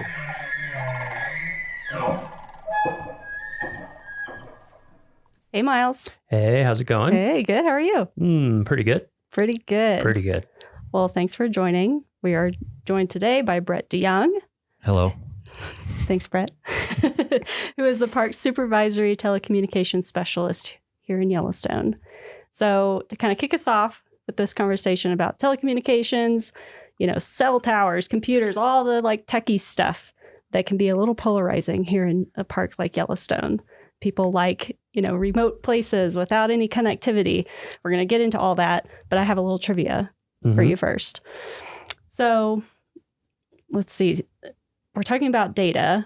This is a big park, a lot of employees, a lot of computers, a lot of storage. How much storage do you think is supported on Yellowstone's network? You have to take a wild guess. I'll take a wild guess. 100 terabytes. You are actually spot on. Oh. That's amazing. I remember Mark's emails. Good job. So to put that into perspective, I was like, what does 100 terabytes actually mean? Mm-hmm. So correct me if I'm wrong. This was just some brief Googling. So 300,000 digital photos require 1 terabyte. So if you multiply that by 100, that is 30 million photos. That's a ton. That's a lot of photos. That's a ton of data and storage. Or 1 hour of 8K footage. Just kidding. Yeah. That's probably not too far off. Yeah. But anyway, to get into this topic more, we have Brett DeYoung. Thanks for joining us, Brett. How are you doing? I'm doing good. Good. So starting us off, where did you get your start in the National Park Service? I started volunteering with the National Park Service. I came to Yellowstone right after graduating from Purdue, and I worked for the concessioner, and I worked with the rangers at Old Faithful doing search and rescue and a number of other different things. Other jobs that I did for the concessioner and risk management and fire safety. I worked with a fire marshal, and I worked with the safety office, and an engineering office. I worked with a facility maintenance division. So I knew most everybody pretty well after the 16 years that I'd worked for the concessioner. And then one day I got a call from someone, and I applied for a job, and I walked across the street. And I asked them where the cafeteria was, because at the concessioner, they fed us every day, and they told me I had to bring my own lunch. Oh, man. So I'm still working through that. Yeah, you're still learning how to, feed yourself every day. Is when I came over. Did you, why did you first come out and start volunteering? Were you just an outdoors person before that, or? Yeah, I came out here like most people do, because they want to experience the outdoors and they want to live in it, and they want to, rather than taking a vacation, they want to walk out the door and do it on their time off. And so, I was just drawn to that. And it was a really close-knit community down at Old Faithful. Mm-hmm. And we ended up working winters and summers seasonally. And, we all worked closely with the rangers. So it was just nice to spend time and broaden our sphere. So. Mm-hmm. And what was it? Was there something about Yellowstone that drew you here, or was it just kind of, you just happened to Not come much, out here? Really. Yeah. No. It was, I was graduating from college in 1989 at Purdue, and it was during a recession at the time, and I was gung ho to start paying off student loans. And I had a friend that kept saying, "I love, I've been working summers in Yellowstone, and you should come out." And I said, "Okay, let's come out for a summer." And I think you hear that story a lot. Yep. People get hooked. Got hooked. So, yep. And my wife came out eventually, not long after that, and we just made a home of it. Cool. It's such a big park, and there's so many opportunities. You can move all over the place laterally, and there's a lot to do here. That's a benefit of a great big park. Mm-hmm. So as a supervisory telecommunications specialist, do you have a typical day on the job? Is there even such a thing?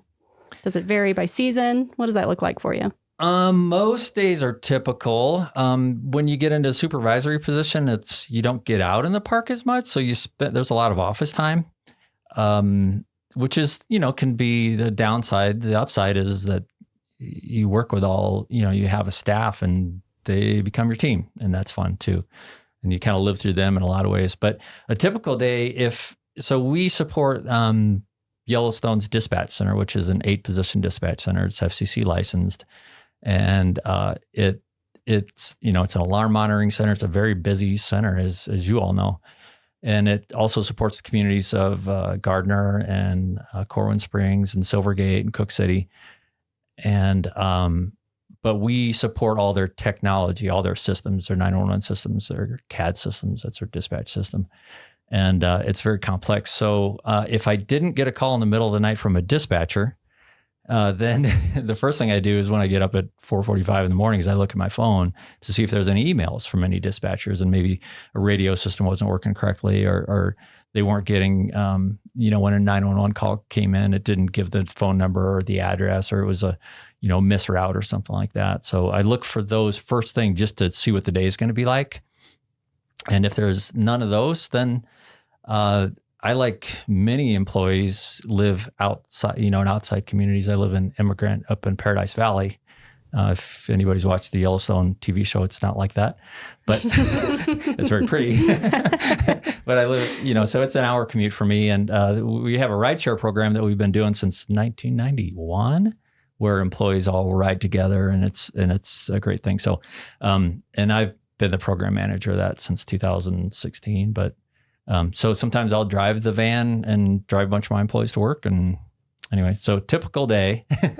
Then we get here at 7. A lot of us work 10-hour shifts and get in at 7. And I go around, I work with all my staff. I see what the telephone people are up to, what the IT people are up to, what kind of challenges they have, what's on the agenda for the day, what the alarm shop's doing, what the radio shop's doing. And after I've caught up with all of them, then it's like a lot of other jobs. It's emails and contracts and phone calls and meetings. Gotcha. And so that day that you said you walked across the street to start working for the Park Service, obviously you didn't start out as like a supervisory telecommunications specialist. So can you tell us kind of your path from there to where you are now? Like, did you have other jobs in the meantime, or? Yeah, that was pretty linear. I came across to do a fire alarm systems project. I was working in the engineering department with Xanterra, and we had tackled some big fire alarm system deficits. We took care of big buildings with Xanterra, the concessionaire. We did the Old Faithful Inn, the Lake Hotel. Really important overnight occupancies where you can't have, you can't empty the building in the middle of the night because of a nuisance alarm. We did that sometimes.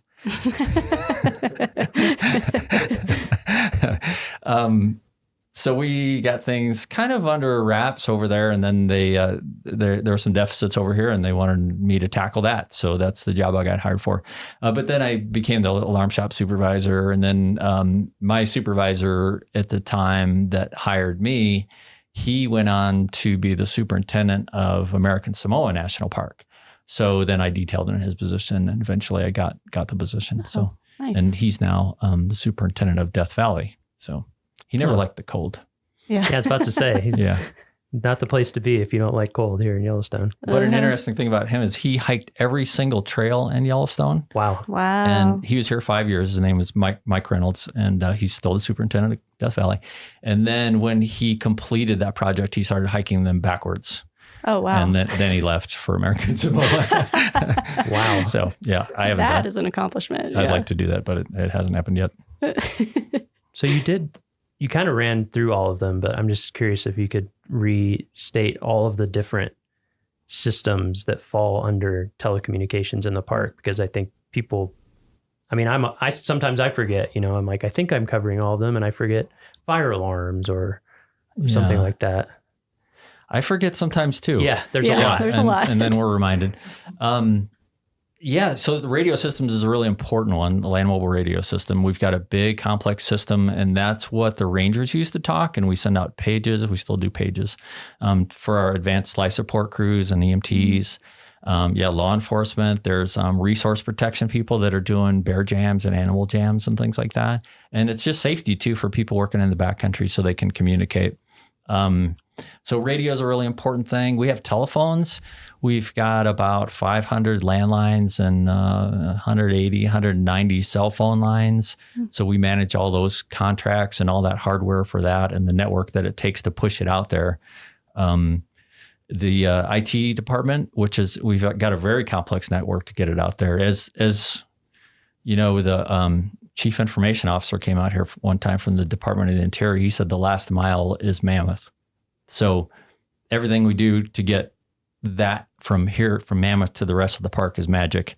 It takes a lot of effort and a lot of different methods. So then we do internet services. We do all the right-of-way permits for the cell companies. There's a few of those in the park, 5 towers that we try to hide. There's what else? Telephone systems. Alarm systems, you were saying. Alarm systems, fire alarm systems, security alarm systems, video security. And then the dispatch, which is, like you said, dispatch support, very complex and very important.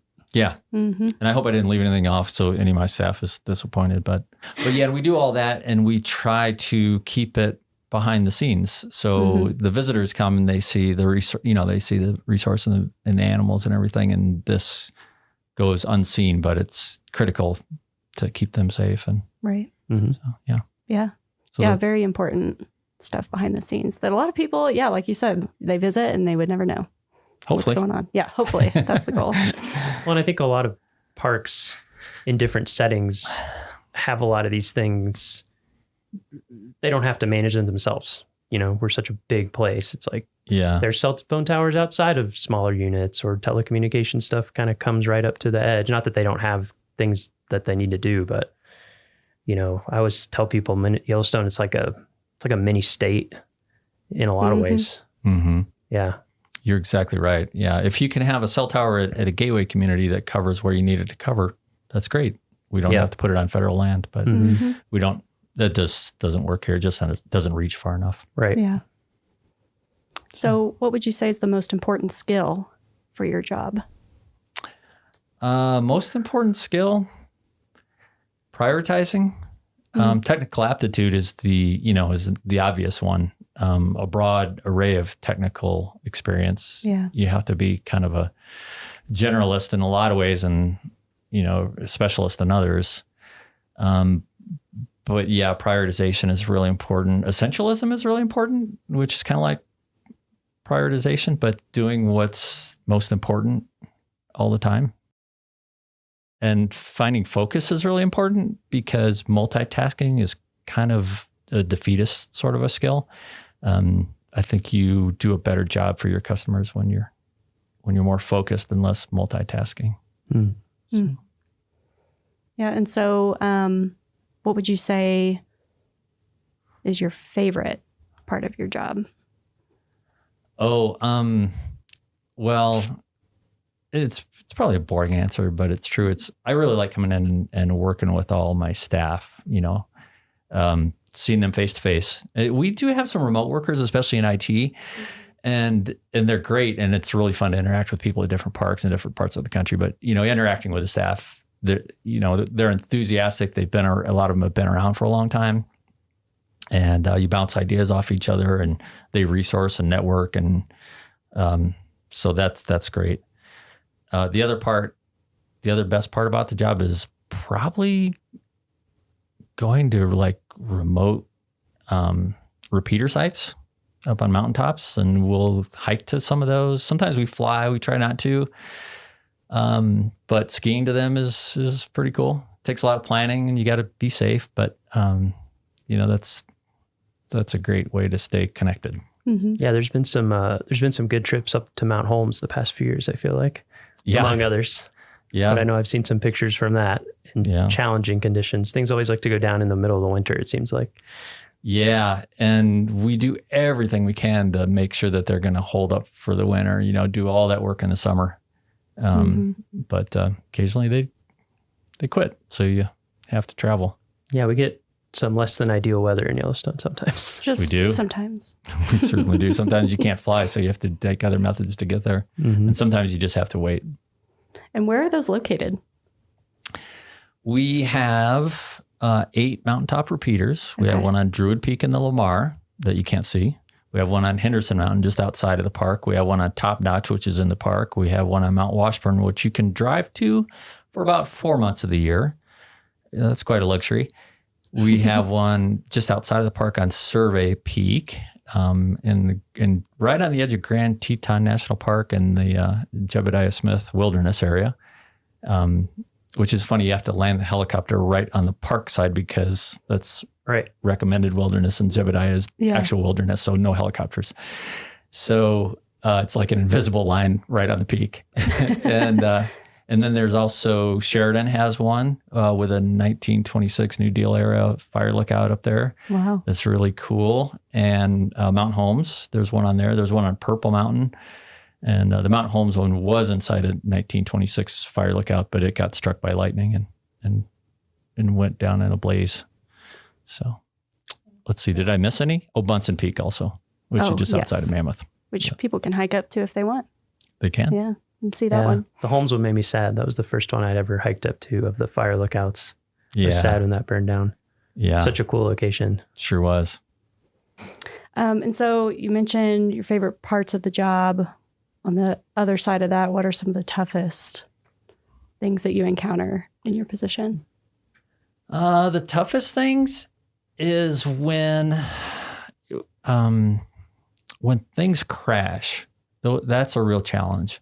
Those middle of the night calls, you have to wake up and be lucid and understand what the problem is and who your resources are, and get to the root of the problem pretty quickly. It always amazes me how quickly we can restore something that seems catastrophic. So that's really challenging. Other things, like we may have links go down for days and there's been 2 times in my career that we lost Mount Washburn, which is kind of a hub, and we didn't have any cell service at all. And there's a lot of medicals in Yellowstone. There's a lot of, heart attacks and life flights and things like that. And when someone can't call 911 from an interior location, that burden just falls on us really hard. And if you're in the middle of something else and that call comes in, you're just, there's really no backup for you. So you just have to be fully engaged.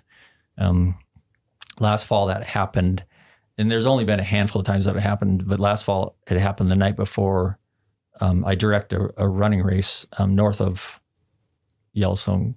And so as the director, I was very busy and probably going to be up all night, but this happened in the middle of the night. So managing those 2 things was hard. So yeah, I can imagine emergencies like that can be very stressful. But exciting. Yeah, exciting and thankful that you're there to assist. But then it's good there's always an upside to a challenge, an opportunity with a challenge, but just having a phone full of resources and knowing that I can get a hold of, a power company representative in the middle of the night, a cell tower company representative in the middle of the night, and I can get these things back up with their help. Everywhere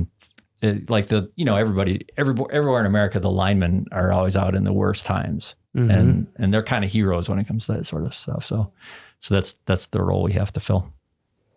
Yeah. So even with those types of difficulties or challenges that you might encounter, what keeps you here? What keeps you working for the National Park Service? Why do you stick around? Oh, gosh, all kinds of things. I mean, just the whole mission of it. one of the biggest things is just that this is just still an intact ecosystem. And, all the predator-prey relationship, all the predators that are restored, and that's amazing. And I've been here 30 years and you don't get over that. So that's a thing. And then the people and, I don't know, I could go on and on. Yeah. Skiing's pretty good. Yeah. Maybe not this winter. I try not to talk about skiing too much because you guys only have so much time. Yeah. We'll have to hear some ski stories another time. But do you have in all your years being here in Yellowstone, working for the National Park Service, do you have a defining moment? Is there a moment that sticks out to you that you're like, yes, like that's why I work here, and it was super rewarding? Okay, here comes a ski story. Okay, perfect.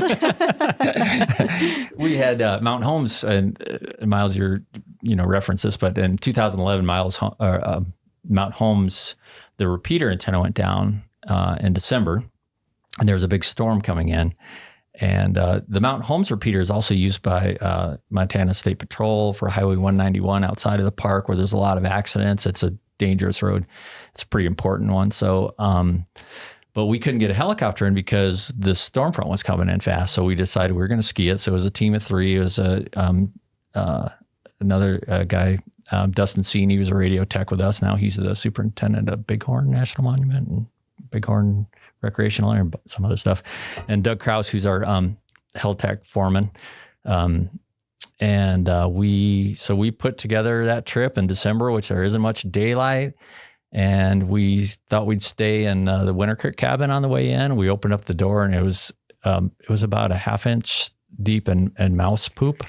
Ooh. So we said, nope. We're not going to do that. We thought we can push to the summit. So it was a real big effort. We got to the summit and I got the cabin opened and the storm was starting to pick up. And this is a 10,300 foot peak. It's a big effort. It took hours and it's a long ski in too, right? I mean, it is a long ski. Yeah. It's a 10 miles. Yeah. One way, it's right? eight hard Okay. miles. Yeah. Yeah.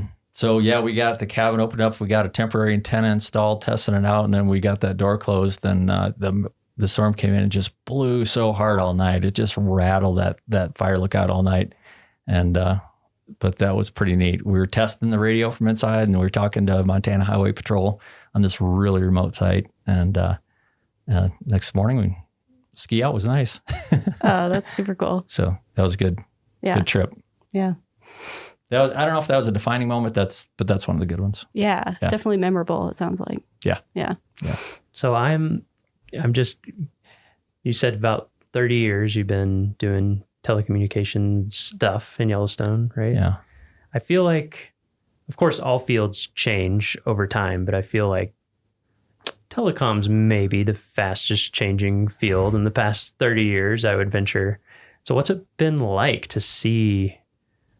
I mean, even I'm trying to think, my first summer here was 2006, and I think there was like a payphone in our dorm. I mean, there was no internet that we could even use, or my cell phone didn't work unless I drove a long way. I would think I was at Canyon. And you were here well before that. So what's it been like to see the change? Because now I'm at home and I can stream 4K movies from a satellite.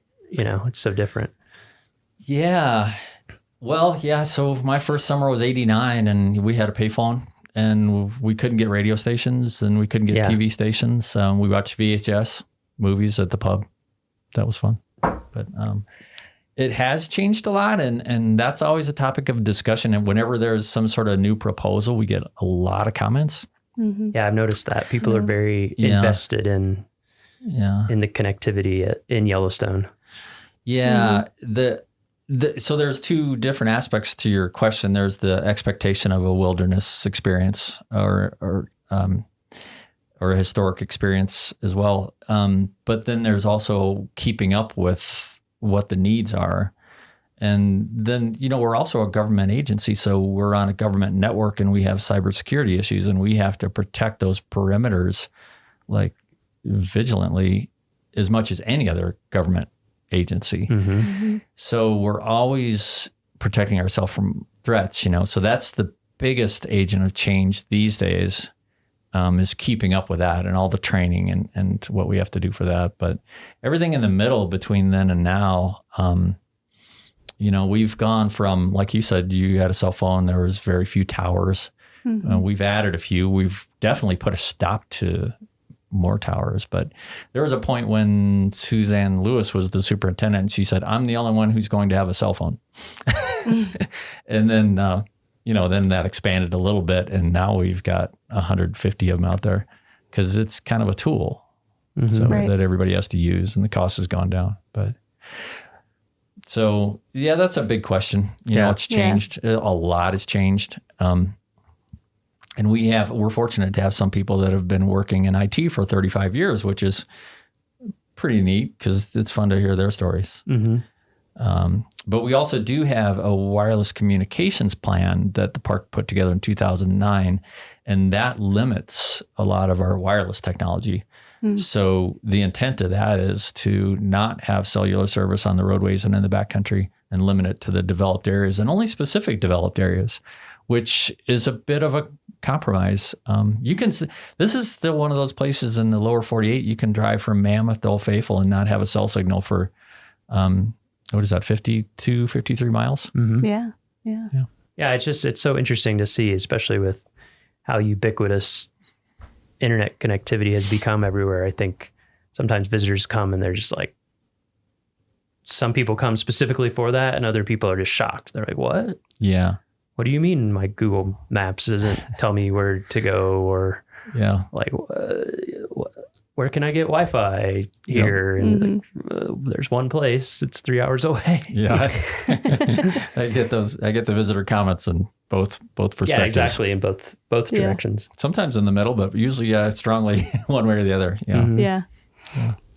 So we're getting into the nitty gritty here. If somebody were to go on USA Jobs and want to apply, to work in telecommunications, what series would they be looking for? Well, the telecommunications series is the 0391. Electronics technician, which is our radio technicians and alarm technicians, are 0856. And the IT specialists are 2210 or 2210. And that's a really fast growing series because everything is connected by networks now. So radio's connected, telephone's connected by networks. So that's a good one to look for. And there's a lot of recruiting going on in the IT world. So in my branch, you could be any one of those threes. Okay. And so are the opportunities available from like entry level all the way up? What does that look like? Yeah. 7, 9, 11, 13.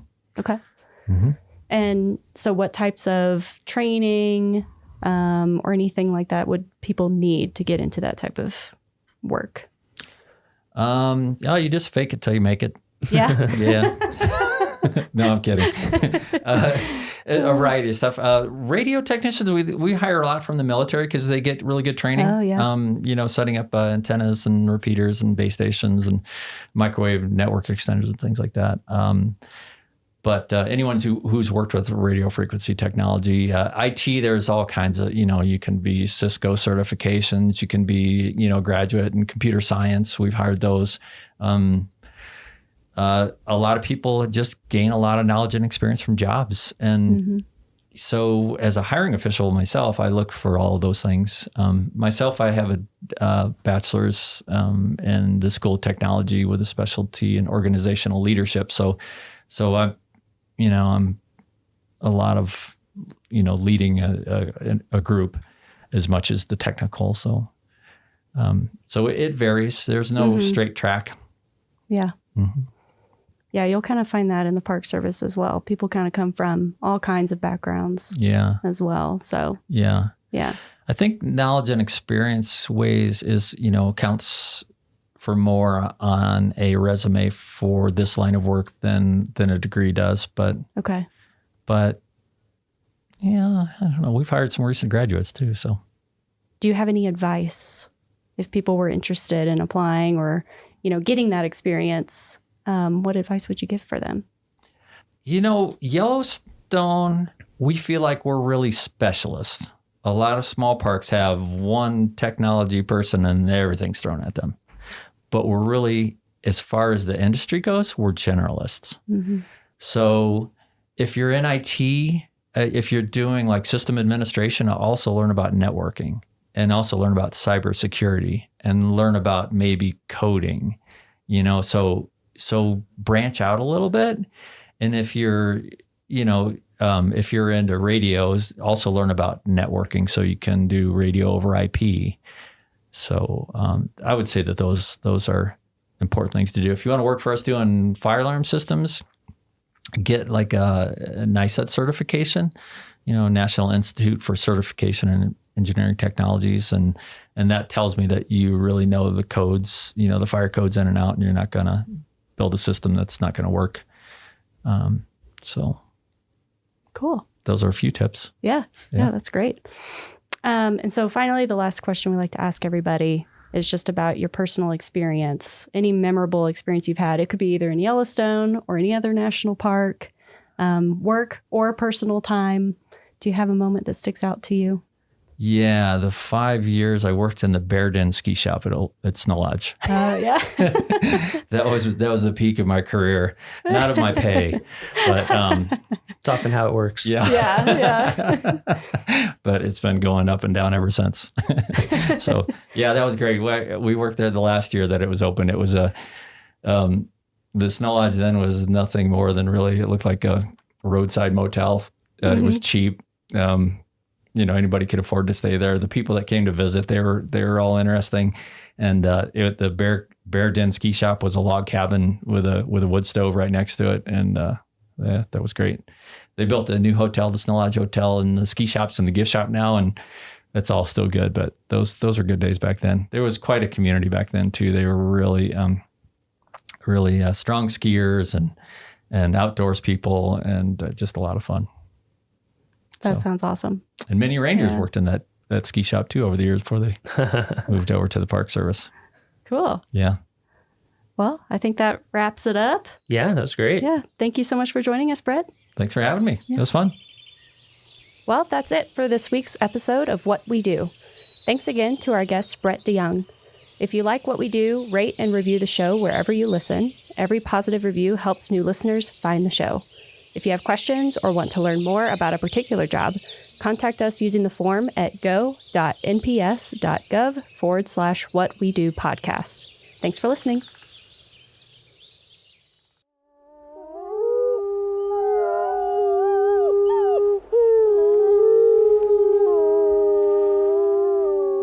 From Yellowstone National Park, this is What We Do. I'm Brett Rayburn. And I'm Miles Barger. So I have a quick question for you before we get started on this week's episode. Have you ever hiked with a llama before? I have not hiked with a llama before. Is that because you don't want to, or is that because you've never had the opportunity? I think it would be awesome. I've never had the opportunity. I've definitely seen them around at other parks, but I've always wanted a trail goat. That's a thing. Some people hike with trail goats. Yeah. So wait, hold on. So what? All right, explain this really quickly before. No, I've seen people in like national forests. They'll have, you usually need at least two because they're herd animals, and they can carry up to like 50 pounds each. So you can use them as kind of mini pack animals, but you don't have to put them on a string, and they just gather at night. Anyway, what a chick magnet that would be. That'd be a conversation starter right there. Well, so my trivia question today doesn't have to do with goats. It does have to do with llamas. So, do you know how many llama outfitters currently have contracts to do business in Yellowstone National Park? I do not. I will guess 11. It's actually 3. So you had a string of doing really well on these trivia questions that might have come to an end here. Failure. So there are 3 outfitters currently that would let you go hiking with a llama. So it's possible. Maybe a bucket list item here. Our guest this morning is someone who probably would have known the answer to that question. So she's Becky Wyman, a concessions management specialist here at Yellowstone National Park. Becky, have you ever hiked with a llama? I have not. No. So it sounds like we need like a work trip. I think so. To come out of this summer, because I love nothing more than hiking and not carrying my own stuff. It makes it quite nice. That sounds awesome. Well, it's awesome having you here today. So we didn't invite you here to just talk about goats and llamas exclusively. Although, if they come up more, I'm totally fine with that. We invited you here because you have a super important job in the Park Service that most visitors would know nothing about. You work a lot behind the scenes. And before we get into the details about what you do, as a concessions management specialist, actually, could you give us like an overview of what concessioners and what CUAs, commercial use authorization holders, like what are all of those things? Because a lot of listeners probably just have no clue what that is. So our office oversees all of the commercial operators in the park. We have category 1, 2, and 3 contracts, plus our commercial use authorization program.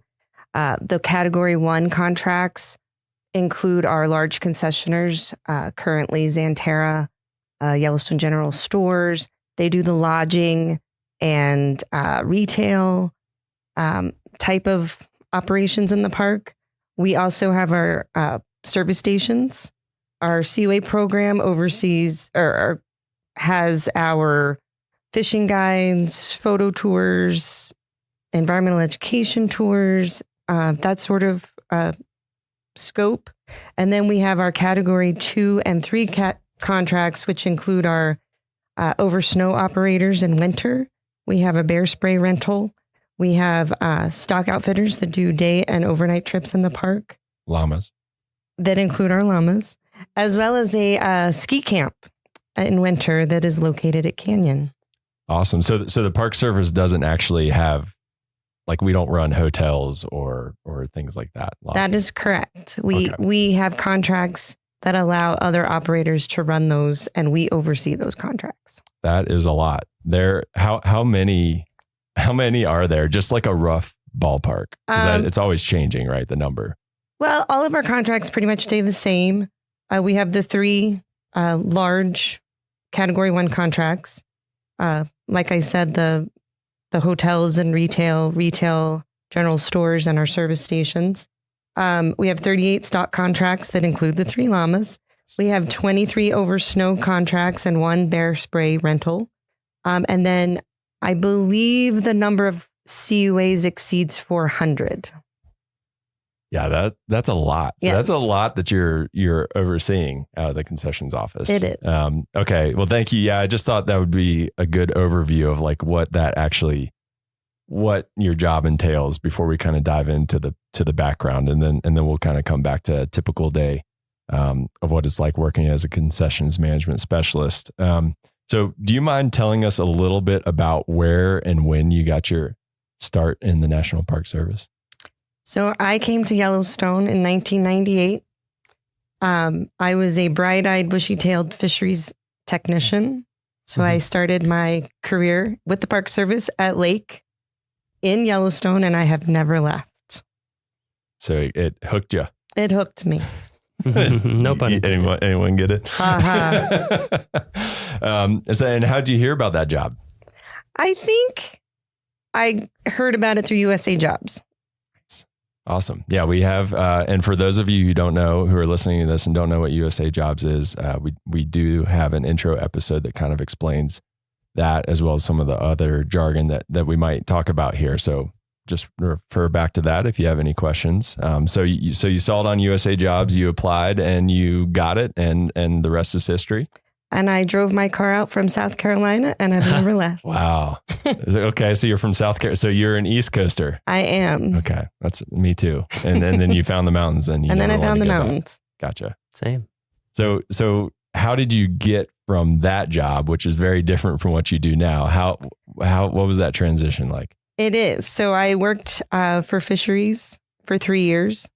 Then I moved to the bison office to follow my husband up to Mammoth.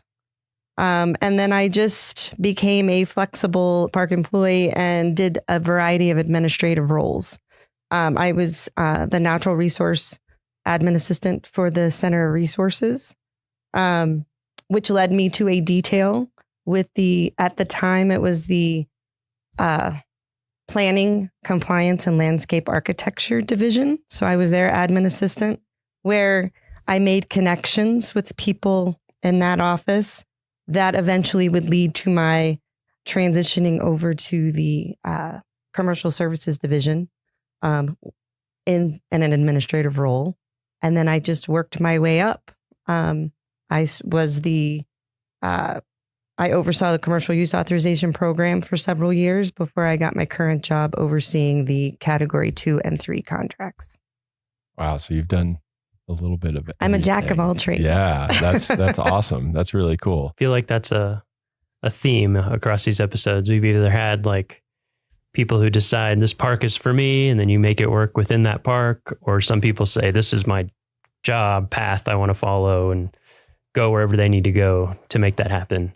Yeah. Or I guess the third type, which is they just want to work in as many parks as possible. Yeah. Yeah. But yeah, there's a lot of different ways you can spin an NPS career, I think. Yeah. Yeah. So you've been here and you've been at Yellowstone. I don't want to do the quick math. What did you say? 98? 25 years. Okay.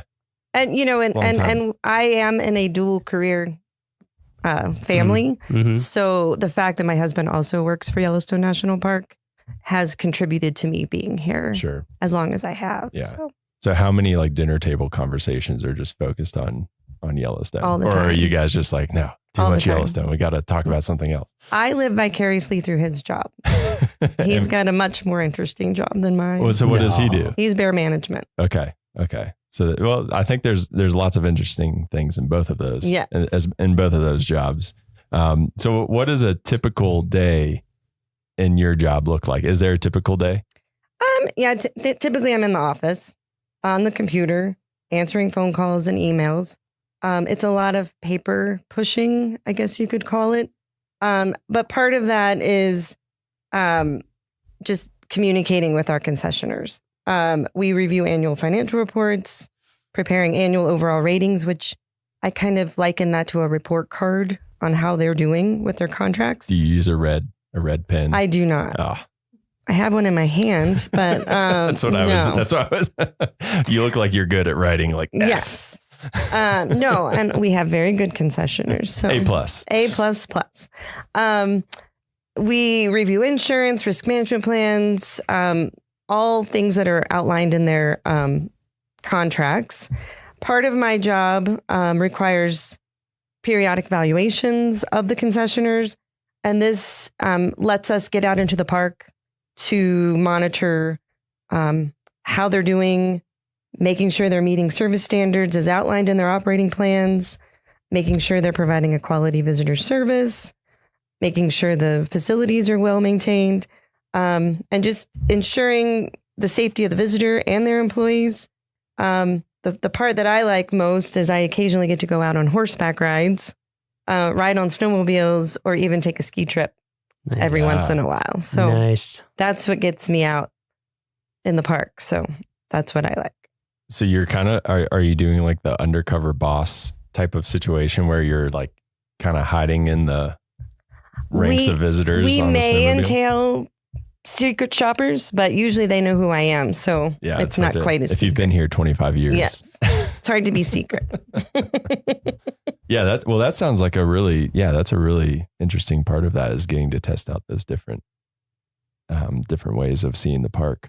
So that was a lot of different functions and tasks that you have. So what do you think is the most important one to be successful at your job? I think communication skills and establishing relationships is the most important part of my job. Yeah, because you're talking with a variety of people from a variety of backgrounds. Right. Many of which I don't always relate to. Sure. So being flexible and just patient is very a really good thing to keep in mind. Yeah. Yeah. I think that's definitely an important thing. Yeah. I feel like this past winter, we've seen a lot of that because we've had such crazy snow conditions, by which I mean, until later in the winter, hardly any snow. So I've been on some of those calls and just seeing the like constant communication with people and trying to make everything work as best we can for them and for our visitors and all of that. It's given me a good insight into how much communication there is with all these businesses, and they of course have their own interests that are, they share interests with the Park Service, but they're also businesses. So they have very different things that they have to think about in terms of their long-term. And Yellowstone's had a few hits lately with the flood, the lack of snowfall. Just it's impacted different people in different ways the last few years. Yeah, COVID. It can be challenging to operate businesses on a volcano with crazy weather and you're at the whims of Mother Nature. Yeah.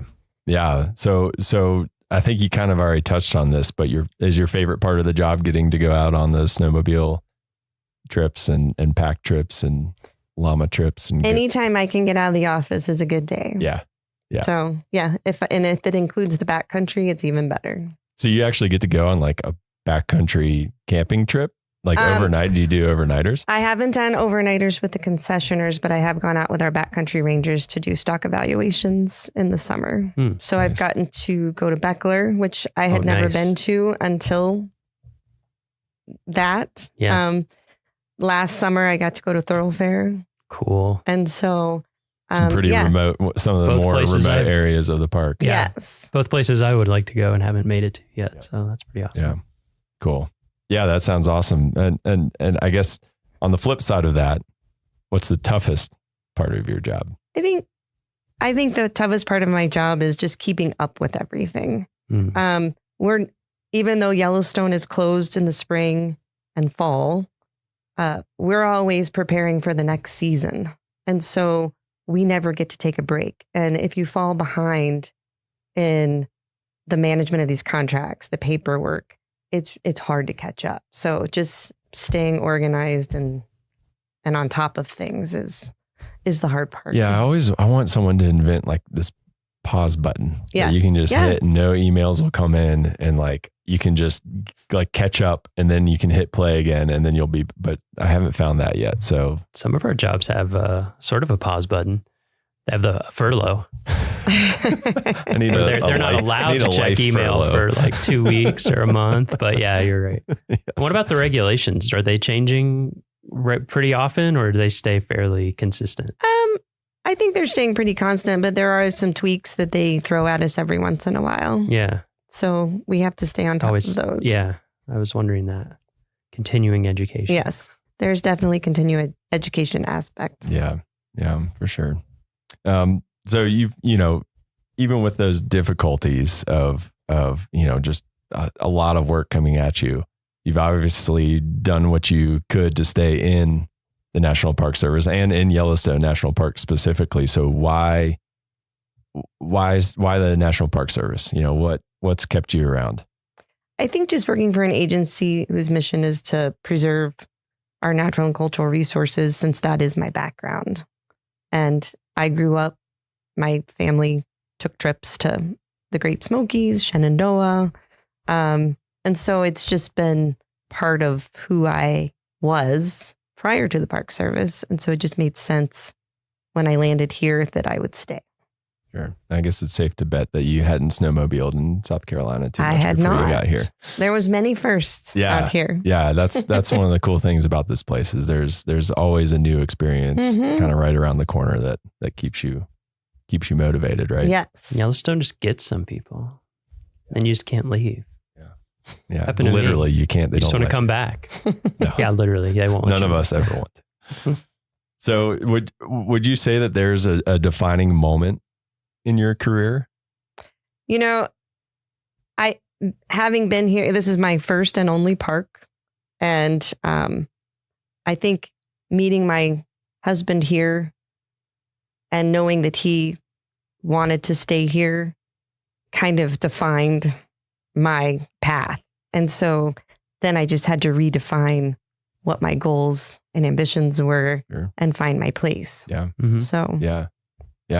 I mean that makes sense. Do you guys spend time in the park on the weekends and that, or are you guys? We used to do that a lot more. Yeah. Now we have 2 teenagers, so that keeps you they keep busy. us pretty busy. Yeah, volleyball games and basketball games. that's the challenging part living in a remote area is that aspect of it. So can you kind of touch on that really quickly? Like that's an interesting perspective, raising a family in a remote location like this. Yellowstone has been a fabulous place to raise kids, especially if you like the outdoors. But with that comes some sacrifices. We're an hour away from the nearest town, like big town for some recreational activities. But you just kind of have to roll with the punches. And if that's what you want to be involved with, you do it. We used to have them in ski school at Bridger Bowl every weekend, and we drive the hour and a half up there every Sunday. Soccer was in Livingston, which is an hour away. We had basketball tournaments and all of that, but we also threw in family trips, hiking, backpacking, fishing, rafting. I mean, you've got it all here. It's just you have to. I mean, we're an hour away from the closest vet for your pets. Mm-hmm. So it takes a special person to live here. But if you love the outdoors, I think this is a great place to be. Yeah.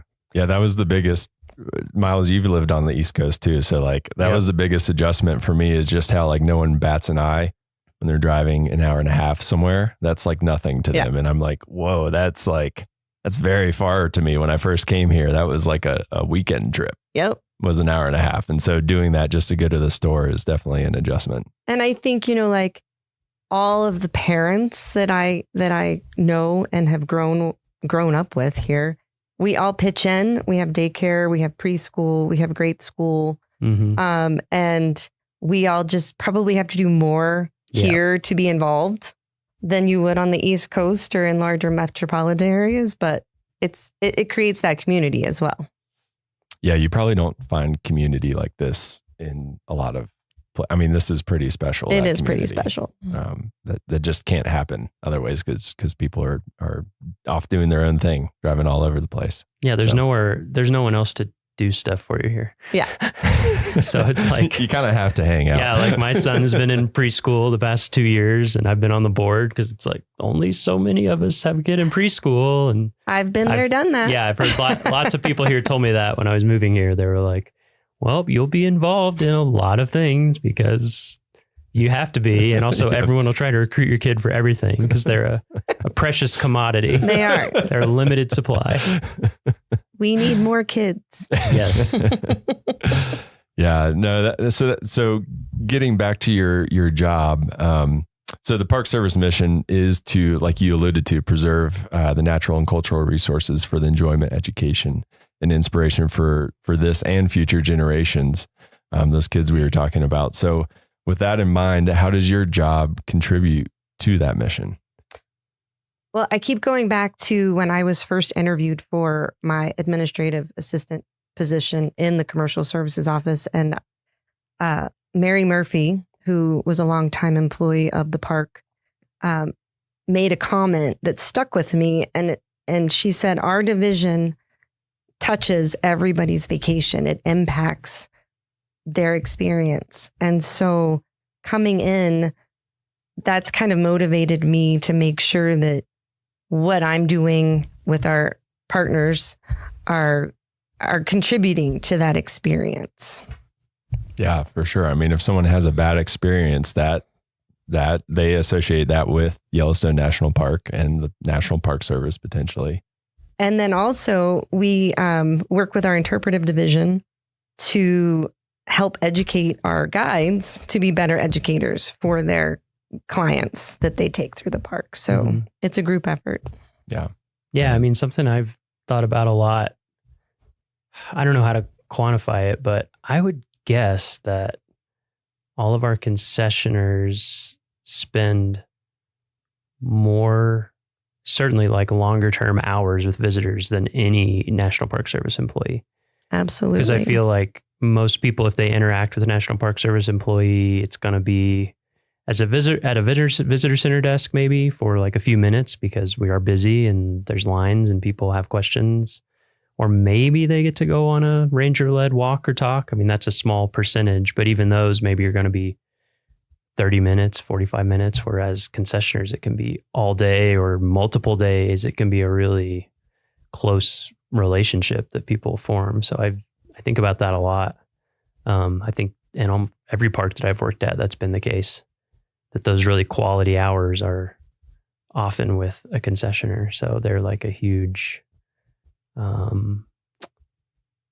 just an extension of what we do, but they contribute big time to that mission. Yeah, for sure.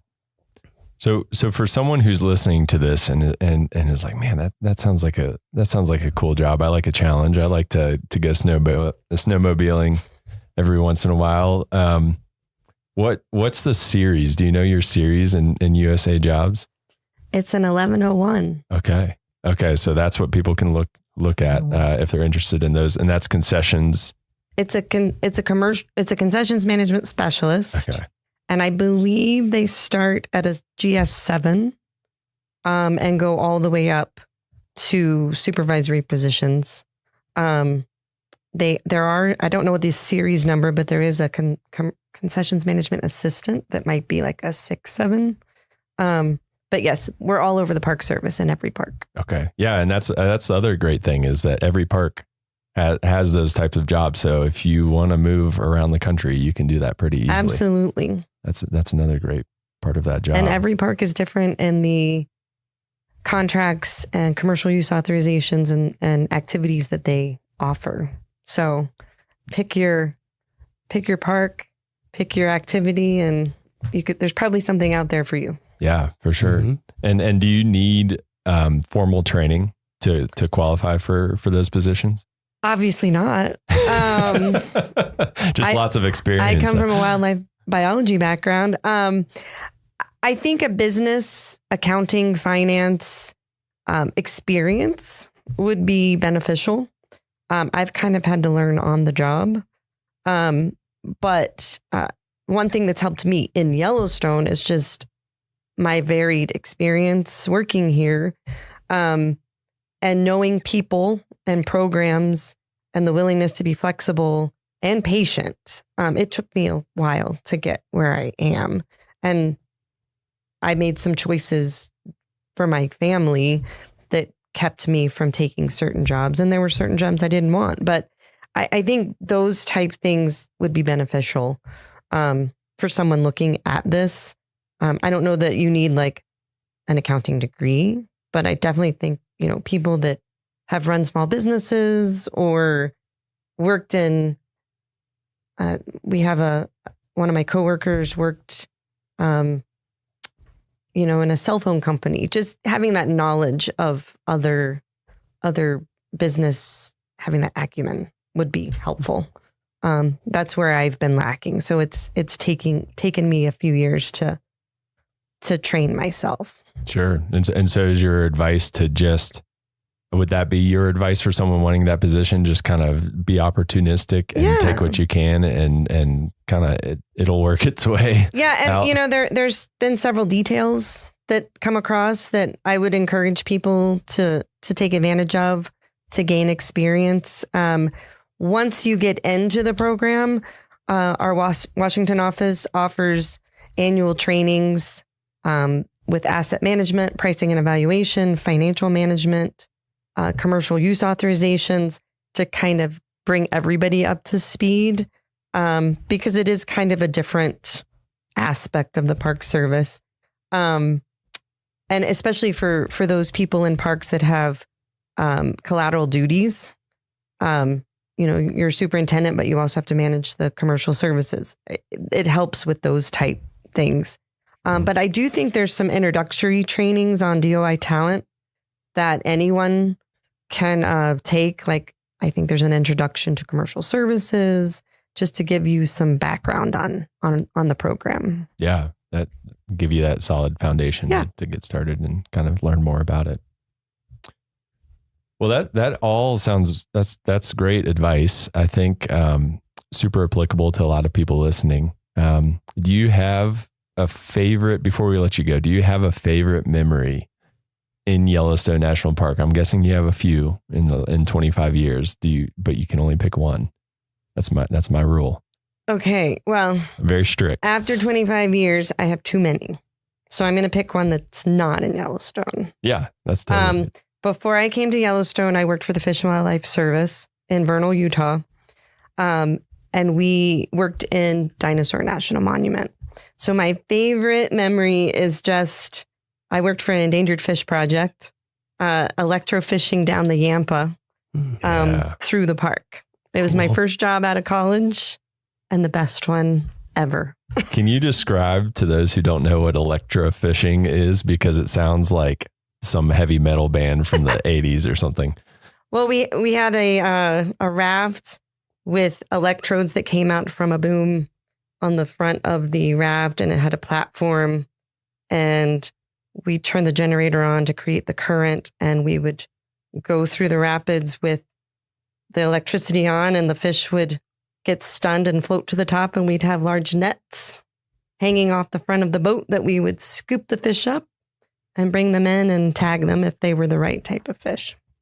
And no fish are harmed in that is correct. They are okay for our listeners out there. Did you get any like really weird random species that kind of floated to the top? No, it was an endangered fish project, so we were looking for specific fish. Okay. And so they were few and far between. Yeah. But you just got to make sure that you don't fall in the water when those electrodes are on. That's one of the like most amazing rafting canyons. It's beautiful in the country. It is beautiful. Yeah. I would love to go back. That's another group trip that we can take. Did you go through the gates of Lador? That's the one section I have not done. Gates of so Lador, yeah. I have My father-in-law's that on done my it, and list. he's says it's unbelievable. Yeah. Nice. And it's a great name. Yeah, exactly. Well, Becky, thank you so much for joining us today. It's been awesome learning a little bit more about what you do and how you contribute to the National Park Service mission. So just thanks for taking the time to talk to us and teach us a little bit more about it. My pleasure. All right, that's it for this week's episode of What We Do. Thanks again to our guest, Becky Wyman. If you like what we do, rate and review the show wherever you listen. Every positive review really helps new people find the show, so we appreciate it. If you have questions or want to learn more about a particular job, contact us using the form at go.nps.gov/whatwedopodcast. Thank you.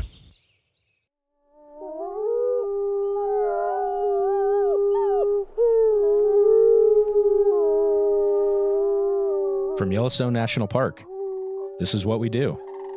I'm Jake Frank. And I'm Ashton Hooker.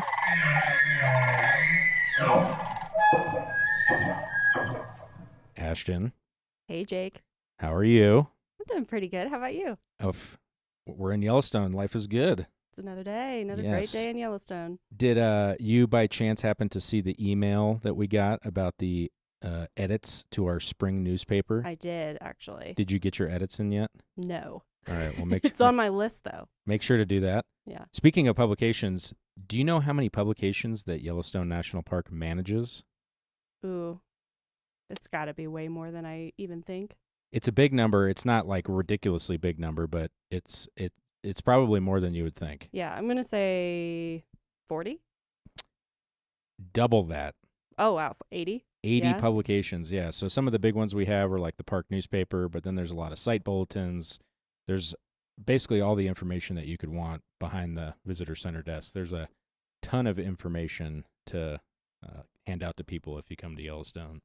And speaking of publications, today we're joined by Miles Barger.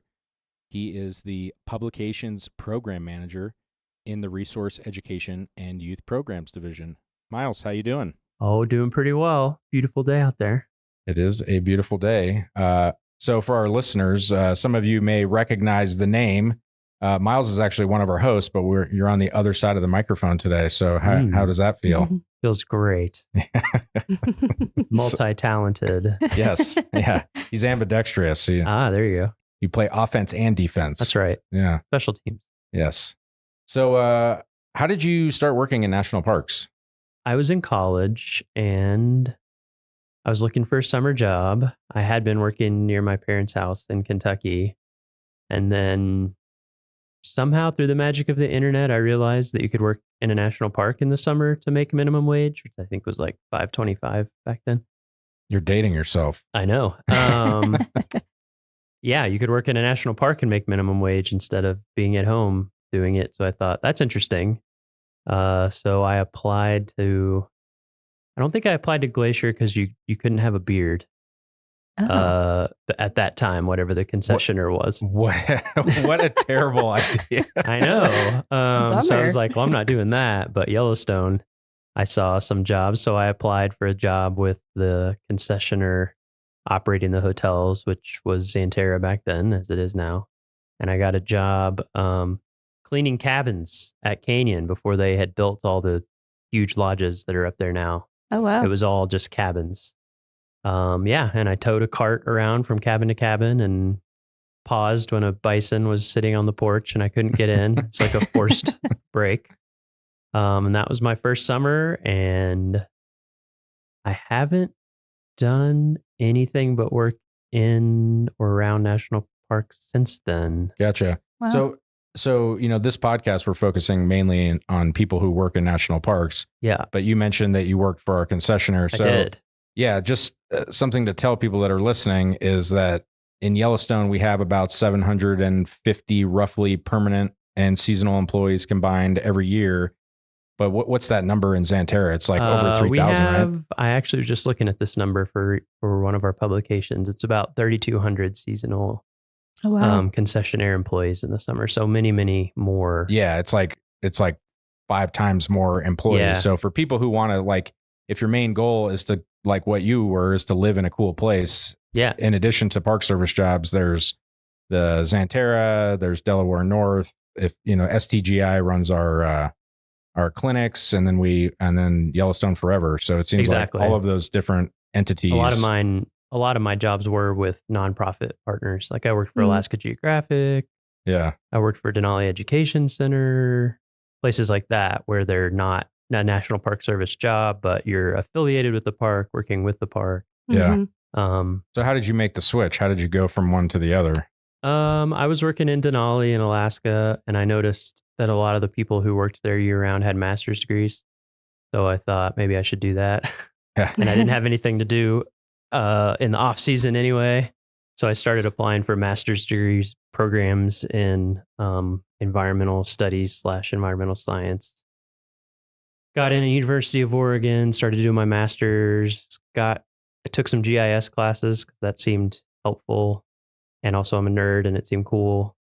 And then there was a project called the Atlas of Yellowstone. And I said, oh, I know about Yellowstone. I worked there for a little while. And I got in on that. And then a job opened up in the Park Service being a cartographer for the Unigrid brochure program. Those are those glossy folded brochures you get when you go to the entrance of any national park. Mm-hmm. And so it was highly sought after. Highly sought after. Mm-hmm. Yeah. And it was the first time that job had opened in like 15 years, I think, was the last time someone had retired or moved on. And I applied figuring I wouldn't get it because it was a permanent, full-time, higher graded job. But I had the skills to pay the bills, I guess. It was just a very specialized area that I happened to have had a knack for. Yeah, right and place, I got that right job. time. Yeah. Right place, right time. Mm-hmm. Exactly. Yeah. I'd done SCA internships. I'd worked at Yellowstone. I'd pieced together enough stuff over those seasons that combined with the cartography and design skills and writing, I could, make a pretty good case that I had the love for the game and the skills and the knowledge about the Park Service and all of that, and ended up getting the job. So your first Park Service job, what was your first seasonal one, I should say? That was in Alaska? Or did you go from... I never had a Park Service job. You never had a season. So your first Park Service job was permanent. My first Park Service job was a GS-12 visual information or cartographer. Way to just come out swinging. Yeah. I definitely didn't think I would get the job. So. Yeah. And that's really awesome. That is, everybody that we interview, they'd have like a different backstory on how they started. And I would say, that is atypical, but Ashton, you kind of had a similar thing too, right? Like you didn't, how did you get your start? I started in it was Geoscientists in Parks internship program. Now it's called Scientists in Parks internship program. And I got an internship here in Yellowstone for a summer. And then this position opened up shortly after. Yep. and applied thinking the same thing as Miles. I was like, I'm not going to get this job, but got lucky. Yeah. And now I'm here. So I would like to say that, you guys are 2 in a million. Yeah. That's not the typical thing. Yeah. But it can't happen. And I think that's, just right place, right time, being willing to just get, the background that you need so that when the jobs present themselves. So you were a cartographer. Where was that? Harpers Ferry Harpers Center. Ferry. Okay. So it's the kind of graphic design center for the National Park Service. I would say that's becoming more distributed over time, but things were super spread out in DC, is my understanding, in like the 50s and 60s. And then there was a push to consolidate everything somewhere. And Senator Robert Byrd was very good at getting things built in West Virginia. And so, Harpers Ferry, West Virginia is literally as far east and close to DC as you could possibly be in West Virginia. So it's right on the corner. It's like the lowest elevation point in West Virginia. It's a beautiful spot. It's where the Shenandoah flows into the Potomac. Yeah, but I've sat on the confluence there and had lunch. It's very pretty. And so it's a building full of people who do. That's where the brochure program is, waysides, exhibit design, AV, all sorts of stuff. So between that job, your first Park Service job, and now the publications program manager, did you have some things in between, or did you go from one? I was there as a cartographer for almost 4 years. And basically I missed being in the Western US and I wanted to get back into a park and operations. The cartographer job was cool because I got to see like the breadth of the Park Service and how many different types of parks there are, and worked with every kind of park you can imagine, from like a tiny Civil War, not even Civil War, tiny Revolutionary War battlefields, all the way up to huge parks. And there was a job in Rocky Mountain National Park as the visual information specialist there. And I applied for that and got that job. So I moved to Estes Park and worked for Rocky for 5 years. And then this job came open and I applied for that. And came here in 2020. It was basically during the pandemic when the job opened up. Yeah. Well, so kind of getting more into your current job now that you're here, do you have a typical day or a season? Like what's your workload look like? I definitely have a typical day, which is come into the office and sit down at my computer and work on my computer. Can you expand? Yeah. So, being the publications program manager here, I'm in charge of not all the printed stuff, but the majority of printed things for visitors and for staff, like internal and even concessioners. We make stuff for them as well. There's approximately 100 products when you add up all the site bulletins, which are, the folded black and white things that you get at visitor centers. Oh, so I was off, Ashton. I said 80. So it's a lot. It's something. Maybe it's 80. It depends how you count things. Yeah, and also do you count all the different translations as separate things, or not? Right. Yeah. It's a lot of things. So yeah, depending on what the time of year is, I work on those. I would say my seasonality is kind of the inverse of a lot of people in operations, which operations is like, the front line, people who interact with visitors and are busiest during the summer, which is obviously when we're busiest. But I have to write, edit, get reviewed, and get ready for print, which printing takes a lot longer than putting things digitally. It's anywhere from 6 to 8 weeks. You have to submit something before you're going to get the printed version. So my winter is really the busiest time, from like October through now, basically. Yeah. I have a bunch of stuff I'm getting done right now because we need to get it here by the end of May, basically when our busy season starts. And then the summer it's busy, but in a different way. In the summer, I'm mostly responding to, I also make a lot of signs, design a lot of signs and get them ordered. So a lot of sign requests come in for just stuff that happens in the park. And then, you know, things tend to happen in the summer. We have whatever, a road, something goes wrong and we have to reroute people, or a regulation changes, or it depends whatever. how many floods or water main breaks, or depends which plague we get. So I'm kind of responding more short term to things like that, and like sending things to people in the field, getting things,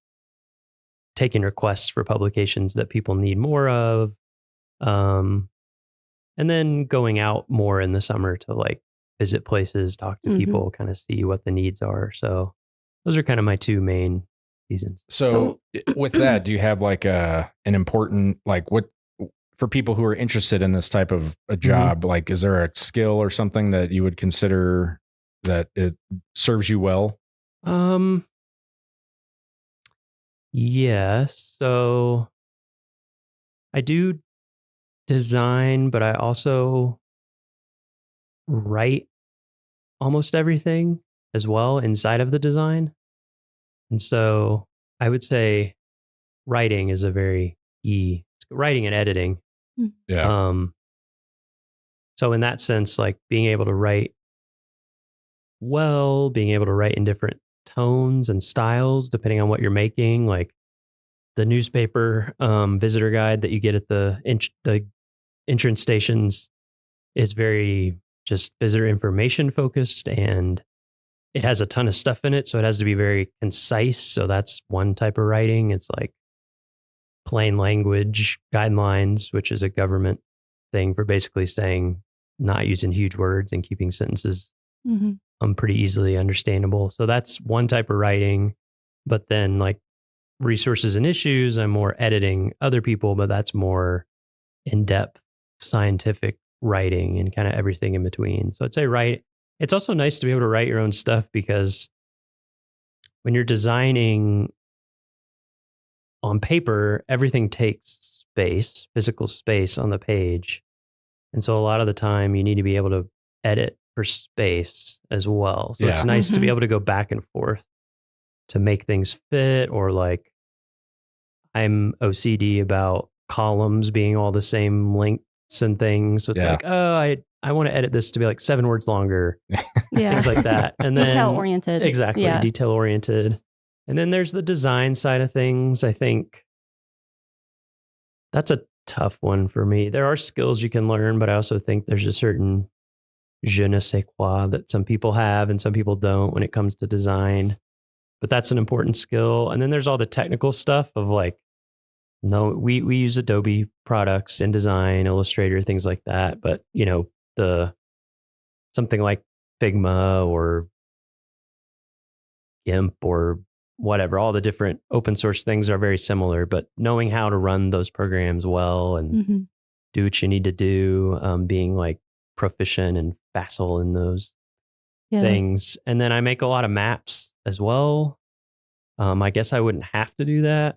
Most people probably would call in on the GIS shop at their park if they have one to do that. But you have that skill in your back pocket. Yeah. Which is also, again, like the writing is a nice skill to have, because you can design for your own space and stuff. So my job before I came to Yellowstone was in Glacier as a visual information specialist, similar to what you were doing, more likely in Rocky. I was very hesitant to write anything, and because it's like that's why I take pictures, because I'm not a solid writer, and I let my pictures do the speaking. 1,000 words each. Yeah, exactly. I was like, I'm a prolific writer through photography. But when I came here, I was able to kind of do the same thing, because there were people around me that were writing. But then as I got more into this job and started, changing things like the products that we were making, that Cam was asking us like, hey, do this or do that, there was no one to write. And so you just kind of had to write for yourself. And that is a skill that I've picked up. And I would agree, like writing is I had to do writing in college, but you're like, writing for that is very different than writing for the web or writing for social media. It's just like, it has a different tone, and really kind of like getting comfortable in that. So I would echo that writing is a really a solid thing to do. And it seems like kind of like a lost, it doesn't seem like it's emphasized as much on like with everything is 180, or 280 characters. So it's like, that's a skill too, to try to be succinct, but also like if you need to write more than that, that's, good thing to practice. Yeah. Yeah. I was an English major and music composition major in undergrad. I think both of those things help. The music one's harder to explain, but it's similar in a lot of ways, I think. Yeah. And also when I was when I did seasonal work, I was a guide. Okay. So I was taking people on hikes and teaching classes and stuff all day long. And I think that has been helpful too, because it's kind of it's that skill of learning how to take a bunch of information and synthesize it. Mm-hmm. Yeah. And I'm curious. So in your current position here, what's like the biggest publication or the one that takes the most time and effort or project? Like what's the thing that takes the longest for you to work on? Resources and issues. Yeah. It's a 300-page book. Okay. So I always get the feeling every season that I would like to just start it over from scratch. But then I remember it would probably take 5 years, honestly, of full-time work to do that at least. But yeah, that's the biggest. Yeah, that's a beast. That's job security, Miles. True. Yeah. That's the biggest by far. Everything else pales in comparison to that. So like out of the, the writing, designing, like all the kind of things that you mentioned, do you have any of those like kind of stand out as your favorite that you like to do? Making maps is my favorite. And I love when I get the chance, which is not very often because of time, but I love just like starting something over from scratch, just like forget that it exists and make it brand new. So I guess I would say like, what would that be? It's almost like book design, kind of, where of course we don't choose the fonts because we have the fonts, but you're kind of choosing the architecture of things, like what kind of columns am I using and baseline grid and designing all the styles and all that kind of stuff, I think is probably my favorite. What's your least favorite? Is like, that's why they pay us. It's like you can't love everything. Yeah. I think my least favorite is just when there's so many things that need doing that sometimes they just need to get done and updated. Yeah. Or I should say, what's the most challenging part of your job? And because it's like, you can't like everything, but what is the thing that makes it difficult? I would say one of the big challenges is this is a big park. There's a lot of information. Yeah. And there's a lot of people who specialize in things. But like something like the newspaper visitor guide, I don't even know how many people review it, like dozens. Yeah. And so sometimes it's coordinating all the different needs of different groups of people. Herding turtles. Yeah, exactly. But I mean, herding turtles. I wouldn't say it's difficult, but I also enjoy it because you get to learn a ton about the park. Like you get to learn about not only all these different subjects and information, but also the different perspectives. Like the language on a sign for visitor resource protection or law enforcement purposes is very different from, like, if you have a sign about fishing or a wayside, the fisheries biologists have very different goals for that than the people who like want to enforce regulations versus the interpretation side of it. So I enjoy it, but that is definitely a skill that I've had to learn.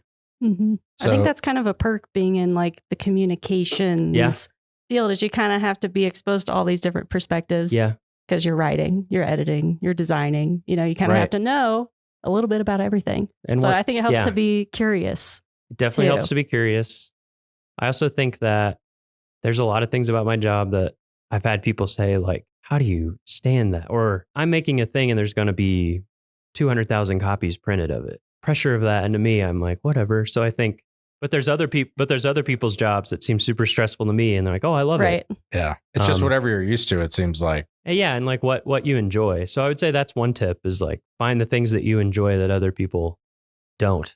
That's a good niche for you. Find your niche. Yeah. Yeah. Like play, instead of trying to improve the things you're not good at, like play to the things that you're naturally into. Murph, He said he likes pumping sludge. Yeah, exactly. Yes. That is pretty niche. Yeah, when we said, what's your favorite part of your job? And Murph said, pumping sludge. Yeah, you're like, all wow. right. Yeah, Okay. job You're in the right security. job. So, how do you feel that your job contributes to this larger mission that we have here? You know, you don't get to interact with people on a one-on-one basis, but do you kind of scratch that itch? Yeah, sometimes I have to remind myself because I am sitting in front of a computer mostly, and it's a little abstract. As opposed to, when I used to guide 15 people on a hike and you get that immediate person-to-person feedback. But then I remind myself, like, 4 point whatever million people are going to come here every year, and probably they're all going to interact with something that I made. So I think it's safe to say like almost every person is going to see something that you made. Yeah. So it's almost like my ROI is a lot higher. Yeah. So you like your job, things are good. Do you have a defining moment, would you say, like in your career, or something that kind of stands out as to like, ooh, man, this is like I made it, or that was a cool thing that you got to make or do or be a part of? Good question. Thank you. Jake coming with the hard-hitting questions. Yeah. The first time I drove into Kantishna, which you can't do right now because the bridge is they're building a new bridge. But my first summer in Denali, I was a guide and we had to get out to Kantishna, which is at the end of the one road. Literally, it like turns into an airstrip right after the place that I worked back there. That was pretty mind blowing. Yeah. It was a clear day. We're on the road with nobody else. The mountain was totally out. And I was just kind of like, oh, like, I had the same moment. Like when like an out of body experience.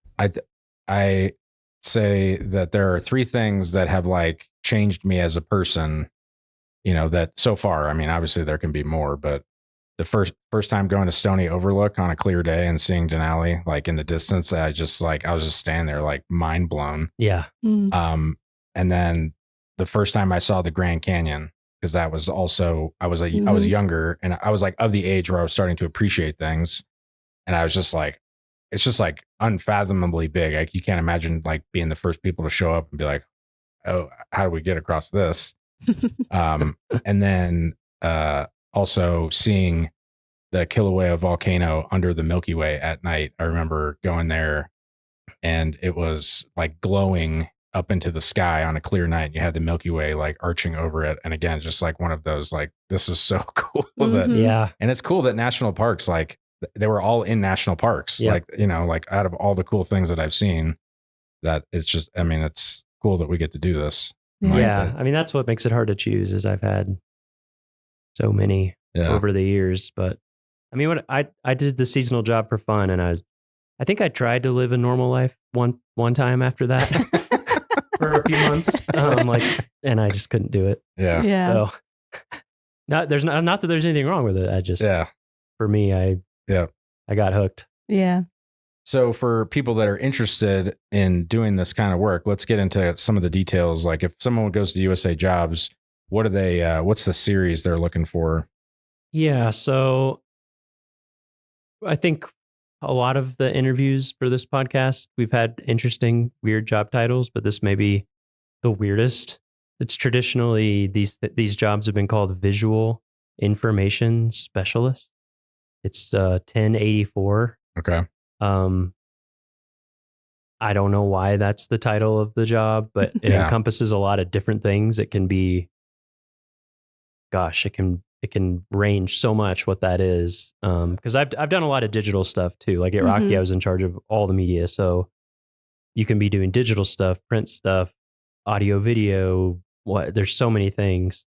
So that's one of them. But I think there's a movement right now to change a lot of the jobs, if not all of them, over to 1001. Is that right? Yeah, that's what I am. Yeah. So there's a recognition that visual information specialist doesn't quite cover all the things that these types of jobs do. So there's a move towards that. And then I would also say there's, as you guys know, there's public information, and a lot of times almost exact same type of job as my job is advertised under different public information things. There's also, like I said, there's subspecialties, like cartography, which in my mind is a subfield of design, or like writer editor, audio video production. So, specialist. That was a job I had too. Yeah. So I think look for 1084, 1001, but also when you're on USA Jobs, just search for terms that apply to what you're interested in terms of like audio video or editing or writing, and it's kind of all over the place. Yeah. And I don't think we've said this yet, but like on OPM, there's a list of all the jobs. So like if you go to the OPM website, it's like the 1000 series is all of the like arts. Right. So from like from 1001 to 1099, there's like a bunch of everything that we're mentioning kind of falls in there. And so it seems like if you're looking for it, you could set your alerts on a variety of those different keys, but it's good to know which ones specifically. If parks aren't flying them in a certain category, then doesn't make sense to, set an alert. You already mentioned all the training that you had, for the design and everything. Is there any other than the design aspect and knowing how to run these programs, like, is it required that you have a formal training, that you go to school for that? Or could you just like teach yourself how to do this? And you like, a lot of people grow up and know how to use Photoshop and stuff. I think you can teach yourself. Yeah. Yeah. I mean, a ton of it I taught myself.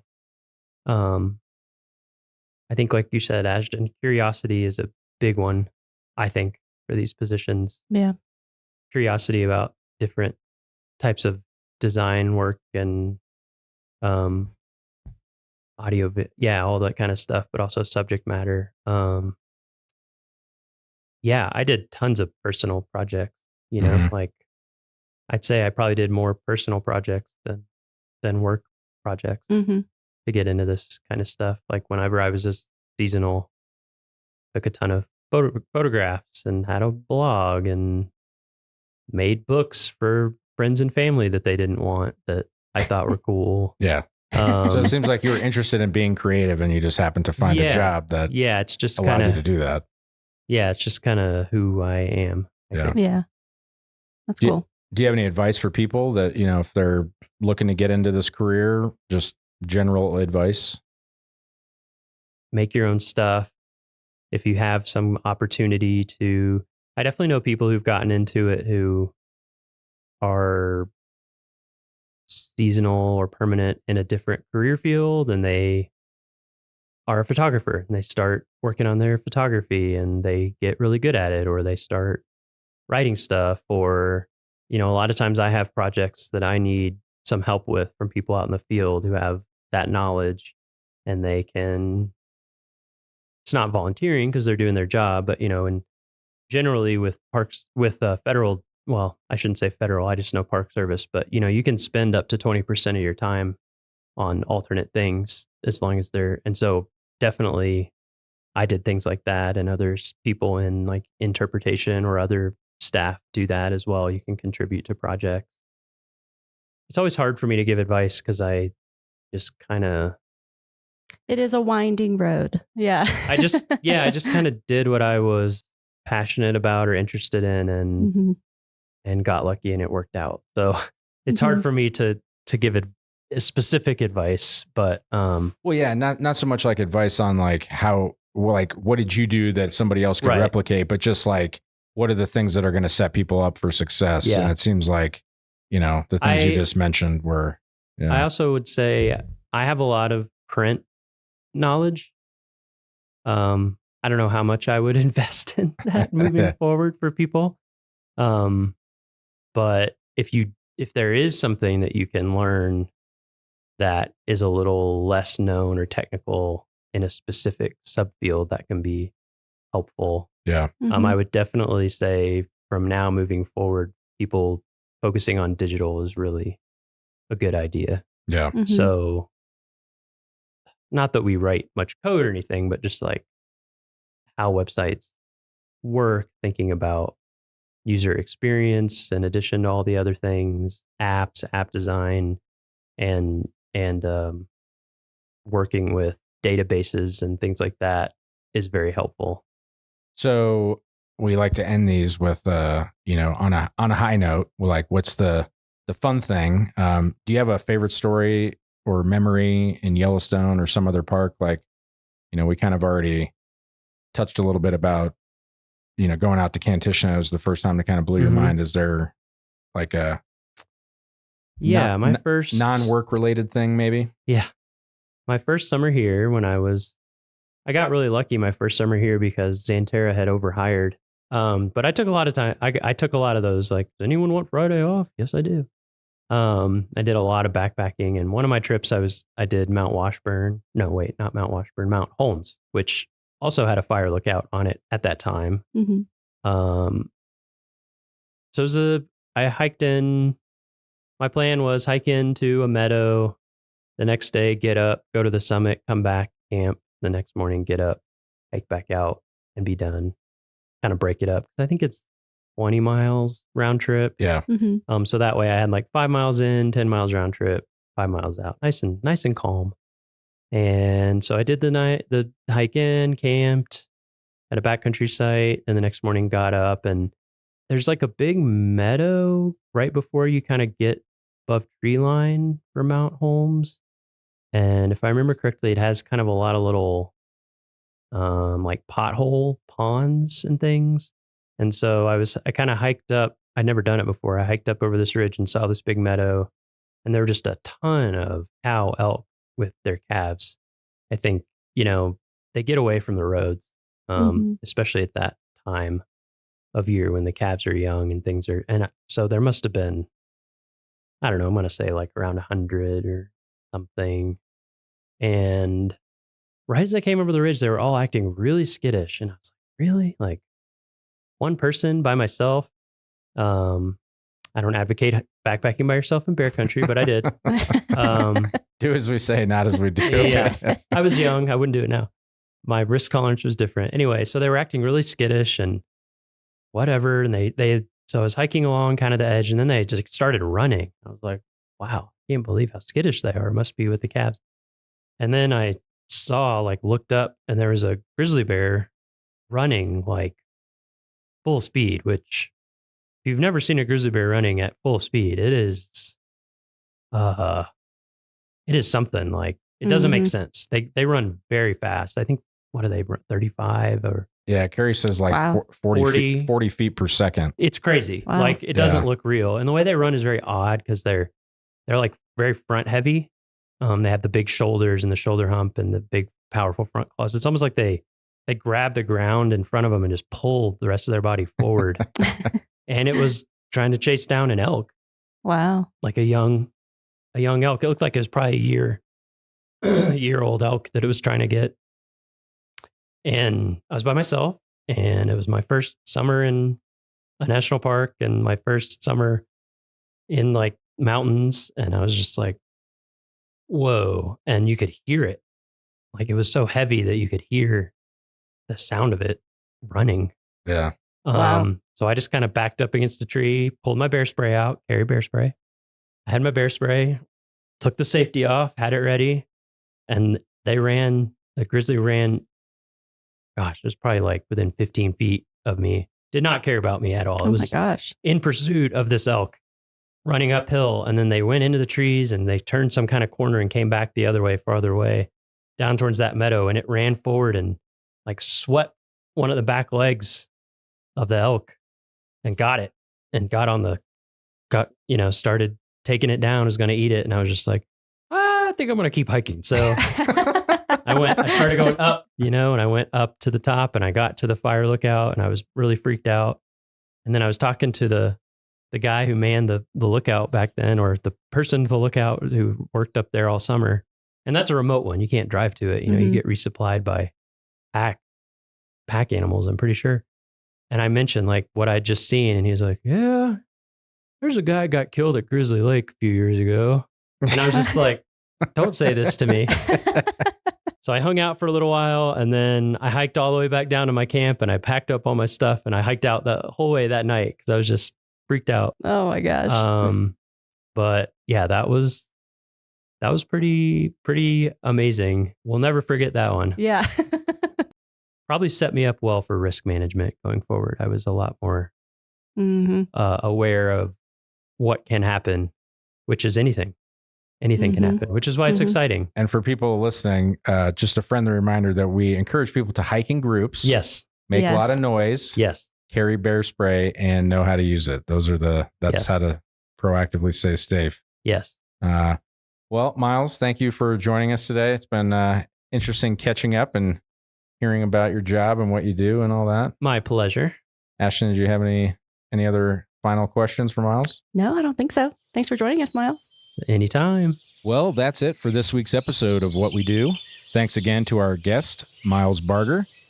If you like what we do, rate and review the show wherever you listen, because every positive review helps new listeners find the show. If you have questions or you want to learn more about a particular job, contact us using the form at go.nps.gov/whatwedopodcast. Thanks for listening. For Yellowstone National Park and the Acoustic Atlas at Montana State University, this is telemetry. Is there anything as wild, beautiful, and important as fire in Yellowstone? I'm not sure. This is John Cataldo, the Fire Management Officer for Yellowstone National Park, which means it's his job to manage everything having to do with fire in the park. It seems like we're always at work in the summer, and somehow, at least my impression is that 80% of the fires we get are when I'm at home eating dinner. So fires and telemarketers are who finds me at 7 o'clock at night at my home. And on the night of August 8th, 2016, John got that kind of call. An aircraft full of smoke jumpers flying over Yellowstone National Park spotted a new fire. The jumper aircraft circled the fire, collected a GPS location, and then they texted John's crew. Yeah, sent us a photo. I mean, that's the information age, right? So we had a report. We had a photo from the aircraft of the fire, gave us a basic idea of the fuels that were in the immediate vicinity of it. It was about a quarter acre. And that's, generally speaking, what I have to work with in a remote environment for starters. The fire was located on the far western side of the park, just about 6 miles east of the town of West Yellowstone. So John did what he often does. He notified the deputy superintendent and the chief ranger, and then he called Yellowstone's fire ecologist to run the nearest weather station for wind data. Very early the next morning, John poured over maps of the area and all the collected data on the new fire, and then he had this really big decision to make: to put the fire out or to let it burn. Essentially, it comes down to, do we think this is a good fire or a bad fire? And with this fire, the Maple Fire, being so close to the town of West Yellowstone was a huge consideration. A lot goes into it, but at the end of the day, it's a real estate game, and it's location, location, location. But the fire had two things going for it being a good fire. First, 95% of the winds in recorded history at the closest weather station had blown from the west or southwest, directions that would push the flames farther away from the community of West Yellowstone and deeper into the park backcountry. So while winds were likely to push the fire in the other direction, John knew that the proximity to West Yellowstone would have a lot of people interested in this fire. Well, you want to provide insurance. So 95% is pretty high number, right? If I give you 95% odds on a blackjack hand, you'd probably push your house payment out there. But 5% is a pretty substantial risk if you're the one living in the community on the 5% end of that. But the second thing that helped managers feel like the Maple Fire might be a good fire, it was that the fire had started in an area that had burned way back in the 1988 fire season.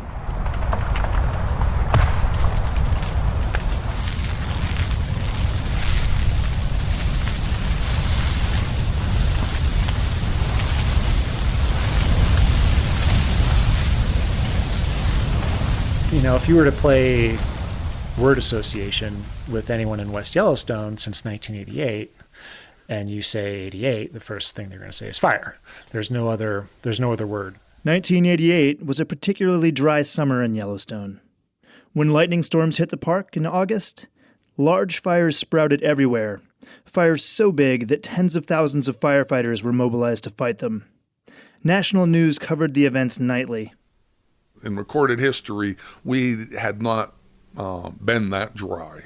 That's Roy Rankin, Yellowstone's vegetation management specialist, who has been looking at fires' effects in the park for almost 40 years. Roy saw the 1988 fires firsthand. And as a consequence, these fires were large with these big flaming fronts, and they were moving and with dramatic spread rates. You could measure them in multiple kilometers per hour. And you'd fly along at the head of some of these fires, and you would think that, the fire is moving faster than the aircraft is. So it was pretty dramatic stuff. And back in 1988, there was a lot of pressure to put these fires out. For 100 years, the majority of land managers had been putting out almost every wildfire they could immediately. And it was part of greater American culture to automatically think of forest fires as a threat. And because fires hadn't burned through most of Yellowstone for hundreds of years, the forests were thick with fuels to burn. A whole lot of fuel in a really dry year. The fires got big enough that their smoke blew all of the way from Wyoming to Chicago. Media scrutiny was intense. So much so that President Ronald Reagan weighed in, sending in the military to fight the fires. It was 1/4 of an inch of snow on September 11th of 1988 that did what 10,000 firefighters, 220 different aircraft, so many miles of fire line, couldn't do. And it put a halt to the 88 fires, 1/4 of an inch of snow. What people didn't realize is that these fires, just like the sun comes up in the day and the moon comes up at night, western forests burn. By the end of the 88 fire season, nearly 800,000 acres in Yellowstone had burned, 1/3 of the entire park. That much area burning in a protected ecosystem created a unique place to study the effects of big fires on a landscape. Scientists noted a series of benefits to that ecosystem after the 88 fires, demonstrating a value to letting naturally caused fires burn. Chief amongst them, the pattern of areas burned in different years created a mosaic of forest ages with a diversity of plants present. And this diversity of plant habitats was really good for most animals.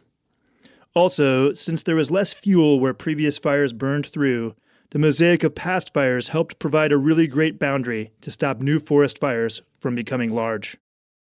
Which brings us back to the maple fire starting in 2016, and the decision that John Cataldo had to make. To let the maple fire burn, or to put it out. Well, fire is the lifeblood of the Yellowstone ecosystem. So if we exclude fire, essentially this ecosystem as we know it dies. It would grow decadent and expire. So fire here is essentially the ecological reset button. And our job is to keep as much of it on the landscape as we can safely do. But it's complicated.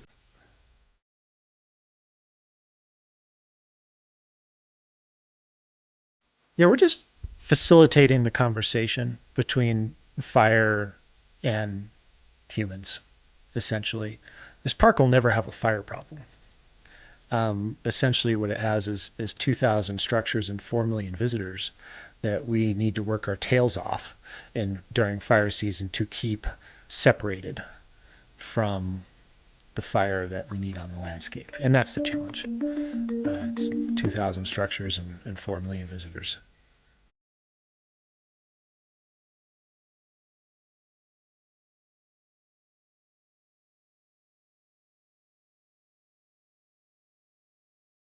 And so here was this new fire, the maple fire, started by a lightning strike in the middle of a big area that had burned in 1988. And since 1988, due to that mosaic of forest ages, fires starting in the 88 burn area, they hadn't really gone anywhere. And so John and his team decided to let the fire burn, thinking it would just kind of sputter out. Eyes were wide open as that fire persisted and became 2 acres and then 5, and then maybe a week or so into the fire being on the landscape, it was in the hundreds. And we knew that we were going to have a substantial fire until the snow flew. And for everyone who studies fire in Yellowstone, this fact, a fire growing large in the 88 burn scar, was something odd. Generally speaking, up to that point, the 88 fire scar and a lot of ways was almost viewed as asbestos. It was a great natural barrier to fire spread. So for a lot of our fires since '88, we're using that fire scar as a boundary. But not anymore. A tall column of smoke formed as the fire grew, a huge plume that could be seen from far away. Just 6 miles away, in West Yellowstone, residents started to get nervous about their proximity to the growing fire. Things were tense in West Yellowstone, particularly in the beginning of the life of the maple fire. And, I joke about it now, but, some of those first public meetings were 200 pitchforks and tiki torches out there in the crowd.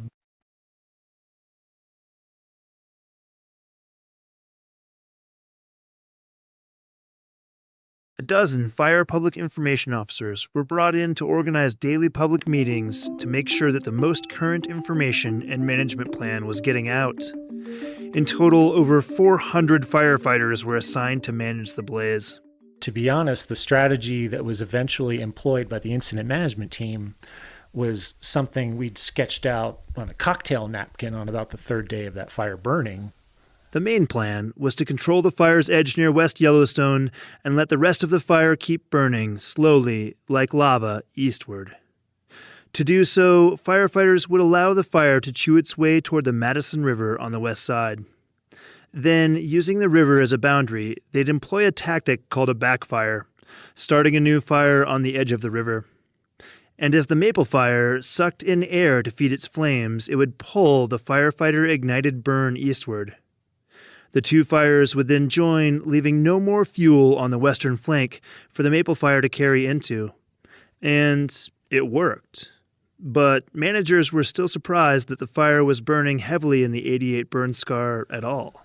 We suspect it was the extreme dryness of the large logs that were dead and downed and underneath. So for a lot of the maple fire area, the fire wasn't carrying through the tops of the vegetation. It was actually first burning underneath through the heavy woody debris, and it would scorch and dry out things enough above it that they would eventually, become consumed after the main fire had passed.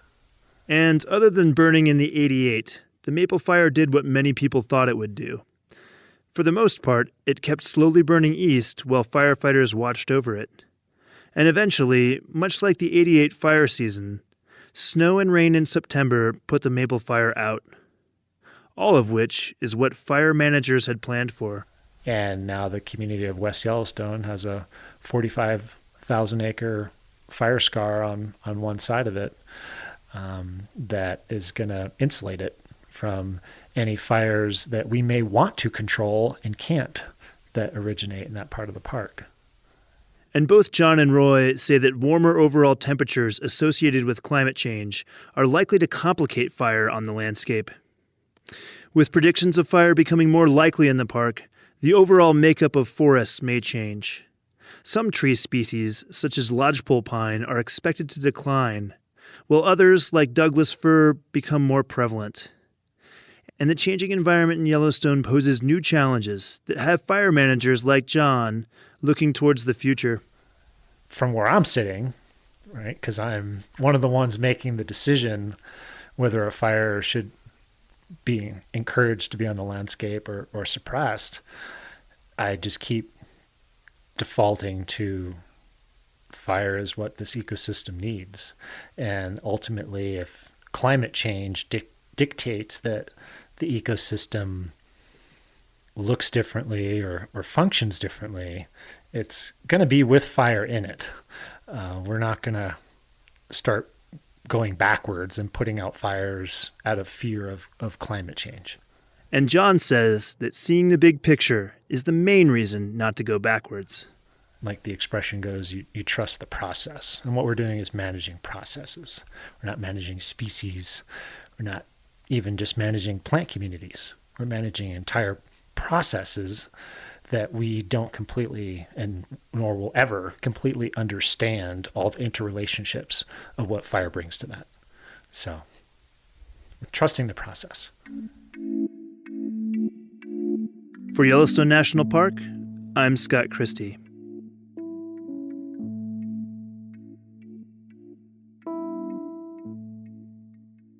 This podcast is supported in part by Yellowstone Forever and the Eyes on Yellowstone program. Eyes on Yellowstone is made possible by Canon USA. This program represents the largest corporate donation for wildlife conservation in the park. This is telemetry. For Yellowstone National Park and the Acoustic Atlas at Montana State University, this is telemetry. Imagine that you're standing on a boardwalk in Yellowstone National Park. It's a sunny day in the height of summer. People around you look at their watches and then they back up, waiting for something to happen. And right then, this starts.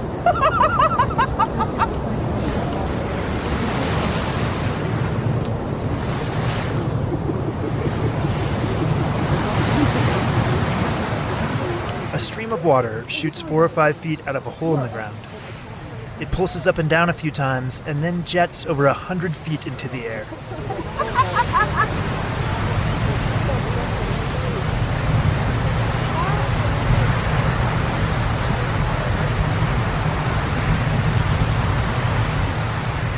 And it continues to do this for a few minutes. This would be Old Faithful erupting next to you, the most famous of Yellowstone's features. It does that all the time, with similar blasts coming from the ground at least every 2 hours. I don't know, I get caught up just like anyone else. You know, when I am visiting Old Faithful, I stop and I watch the eruptions. That's Mike Poland, the scientist in charge at the Yellowstone Volcano Observatory. Doesn't matter how many times you see it, it's no less spectacular to me than the first time I saw it. And the more you know about what's driving this, I think the more spectacular it becomes. That it's this heat engine that's beneath our feet that's made this possible. It's you're seeing the upper expression of this heat engine right at the surface, and I think it's sort of a magical sort of thought to have as you're watching these geysers go off. Well, there are geysers all over the world. Mike says that Yellowstone is famous for holding the greatest concentration of geysers anywhere, and that these geysers have a deeper source. Well, in order to get a geyser to really go, you need heat. You need water and heat. And, of course, we have plenty of water around here. And the heat is supplied by a magma body that's underneath Yellowstone. Which is basically a bunch of molten rock from the Earth's mantle rising up into the Earth's crust. The magma body is sometimes referred to as a supervolcano, or the Yellowstone system is called a supervolcano. It gets that name because it can be the source of some truly humongous eruptions. Yeah, this is kind of a funny jargon sorts of stuff. That's Jake Lowenstern. He was Mike's predecessor as the head of the Yellowstone Volcano Observatory. Jake says that what defines a volcano as a supervolcano is a past super eruption, and that such eruptions are really, really big. So a super eruption is a meaningful term, and that's when you have more than 1,000 cubic kilometers of material that comes out in a single event. So that's let's try and visualize that. 1,000 cubic kilometers. If you took the state of Texas and you buried it 5 feet deep in material. These super eruptions are much bigger than the largest volcanic eruptions of the 20th century, like Mount St. Helens or Pinatubo. The closest we've come to one in modern history was in 1815, when an eruption of Mount Tambora in Indonesia threw so much ash into the atmosphere that it was known as the year without a summer. The eruption and following climate change caused crops to fail in Europe and New England, and even prompted Lord Byron to write a poem about that summer titled Darkness. And Tambora's 1815 eruption? It is dwarfed in size by Yellowstone's prehistoric super eruptions, at least 10 times smaller.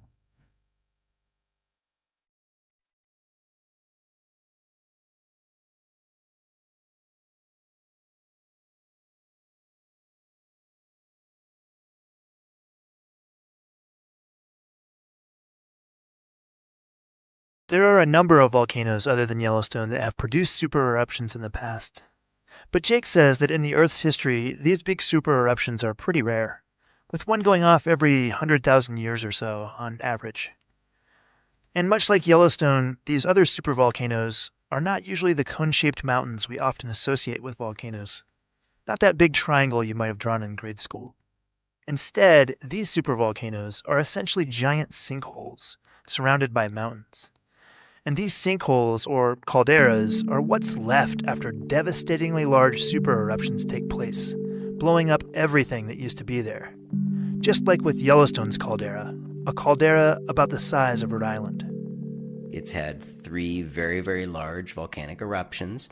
The most recent one was 640,000 years old. So that seems incredibly old, and it is. But that was one of the largest eruptions in the last 20 million years in the United States, and it's one of the big eruptions on Earth that's well recorded in the geologic record, and Yellowstone is capable of doing that.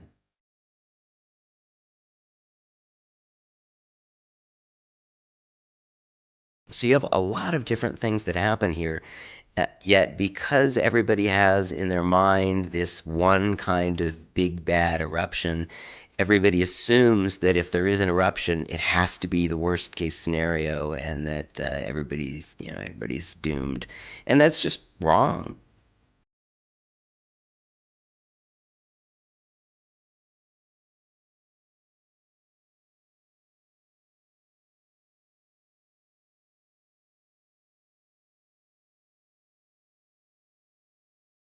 According to Jake, the kind of eruption most likely at Yellowstone would have a more regional impact.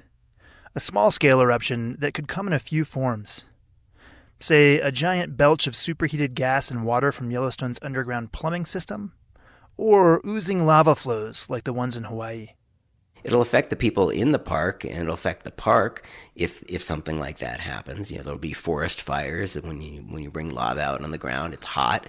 There's going to be road closures. You might dam up some rivers, but it's not going to be a national event, and that's the most likely kind of thing that can happen. And even that is not very likely. One hasn't happened for 70,000 years. You can still see the evidence of prehistoric lava flows throughout the park. Flows that formed the main plateaus of rock across Yellowstone. But again, Jake really isn't too worried about new lava flows or other big volcano events popping up anytime soon. If I were offered a job here and I were at the right time of life, I would certainly live here in a second. Learning more about the Yellowstone volcano's past and paying attention to its present is what scientists like Mike and Jake do as members of the Yellowstone Volcano Observatory. Scientists at the observatory come from groups like the United States Geological Survey, the National Park Service, and universities of the states surrounding the park. Again, Mike Poland. Some of us are geophysicists. Some of us are geochemists. Some of us specialize in gas emissions or rock compositions. Other people specialize in locating earthquakes. So it's a unique group of scientists, and it's all really getting at ways of better understanding the current activity and the processes that are happening now beneath our feet. Research trying to understand the volcano can lead scientists in unexpected directions. Mike and fellow researcher Elske de Zoo van Dolfsen are standing in the middle of a lodgepole pine forest as heavy wind whips the trees back and forth. My goodness. I mean, I know they're designed to do this, but it's a little unnerving. As Mike and Elske deploy a sensitive piece of equipment to measure gravity at the site, a pine tree maybe 30 feet tall breaks and falls to the ground, while the rest of the trees continue to crack and whine. That would be an interesting manifestation in the gravity record if we had it running when that tree fell. We'd detect the vibrations from that. Okay, so we're doing a gravity survey throughout the park right now. And the idea is that gravity actually isn't a constant. It varies depending on what's beneath your feet.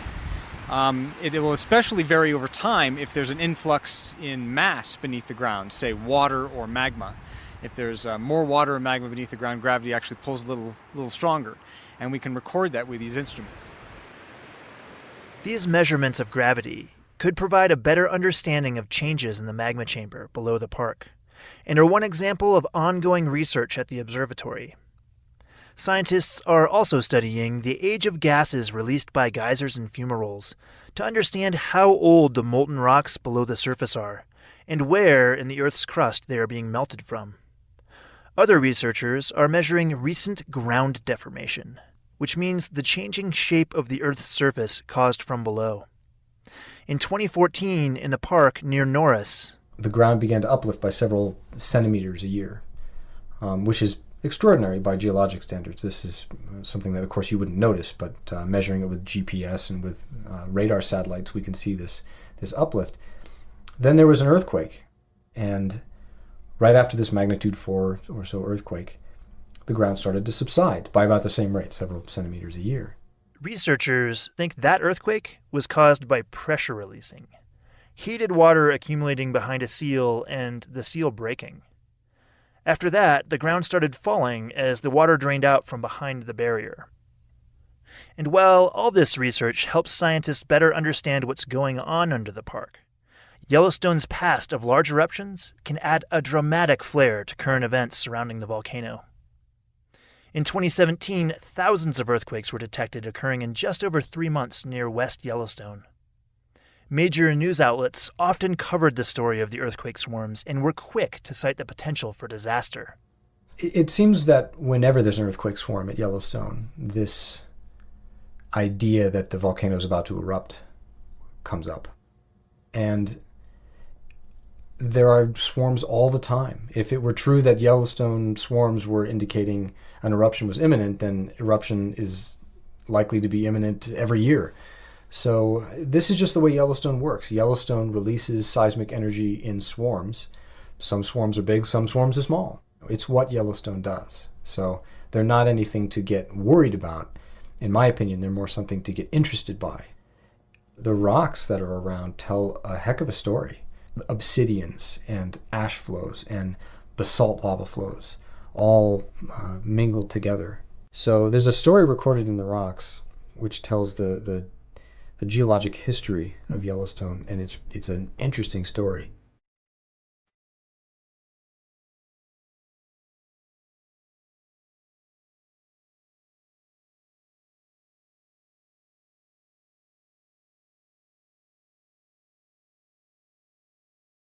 And this story, the story of the volcano, it can be seen everywhere in Yellowstone.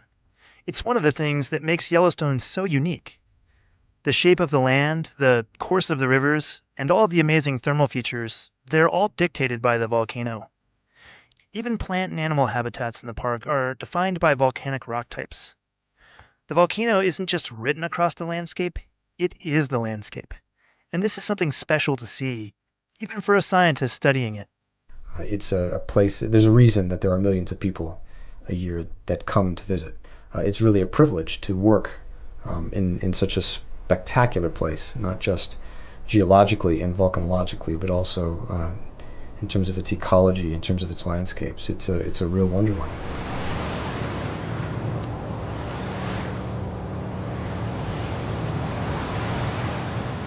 So come to Yellowstone and look at the landscape and explore the geology. For Yellowstone National Park, I'm Scott Christie.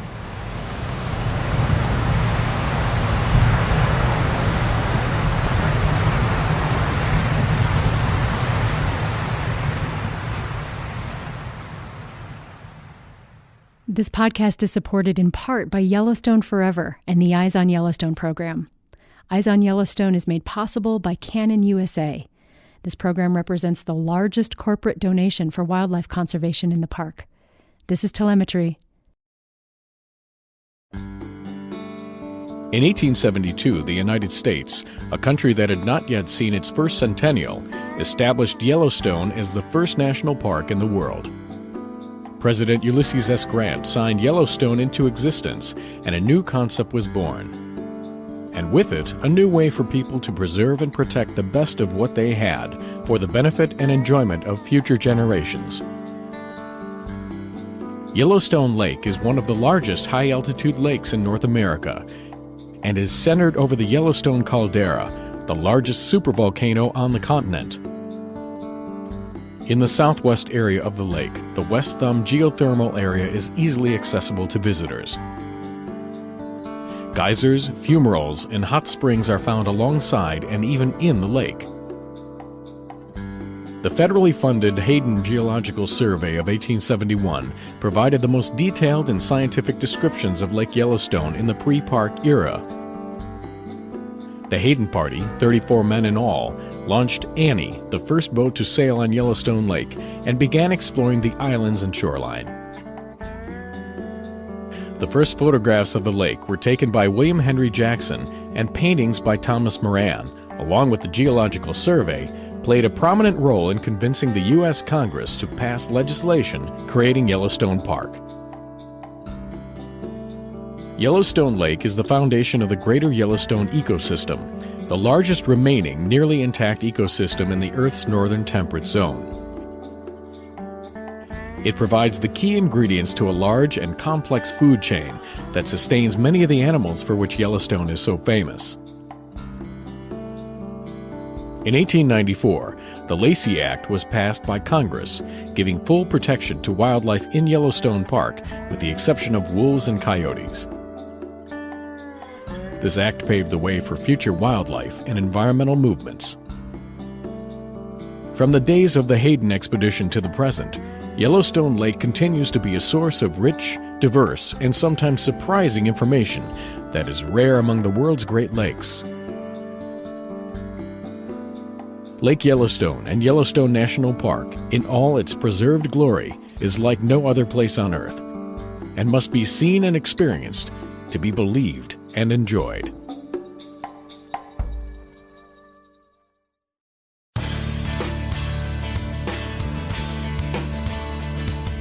Welcome, and thanks for tuning in to this USGS Corecast. I'm Marissa Lubeck. The mountainous expanse of the Greater Yellowstone ecosystem is known for the native wildlife of its national parks and picturesque private lands. Grizzly bears live in this area of the northern Rockies, making it one of the largest strongholds for grizzly populations in the United States.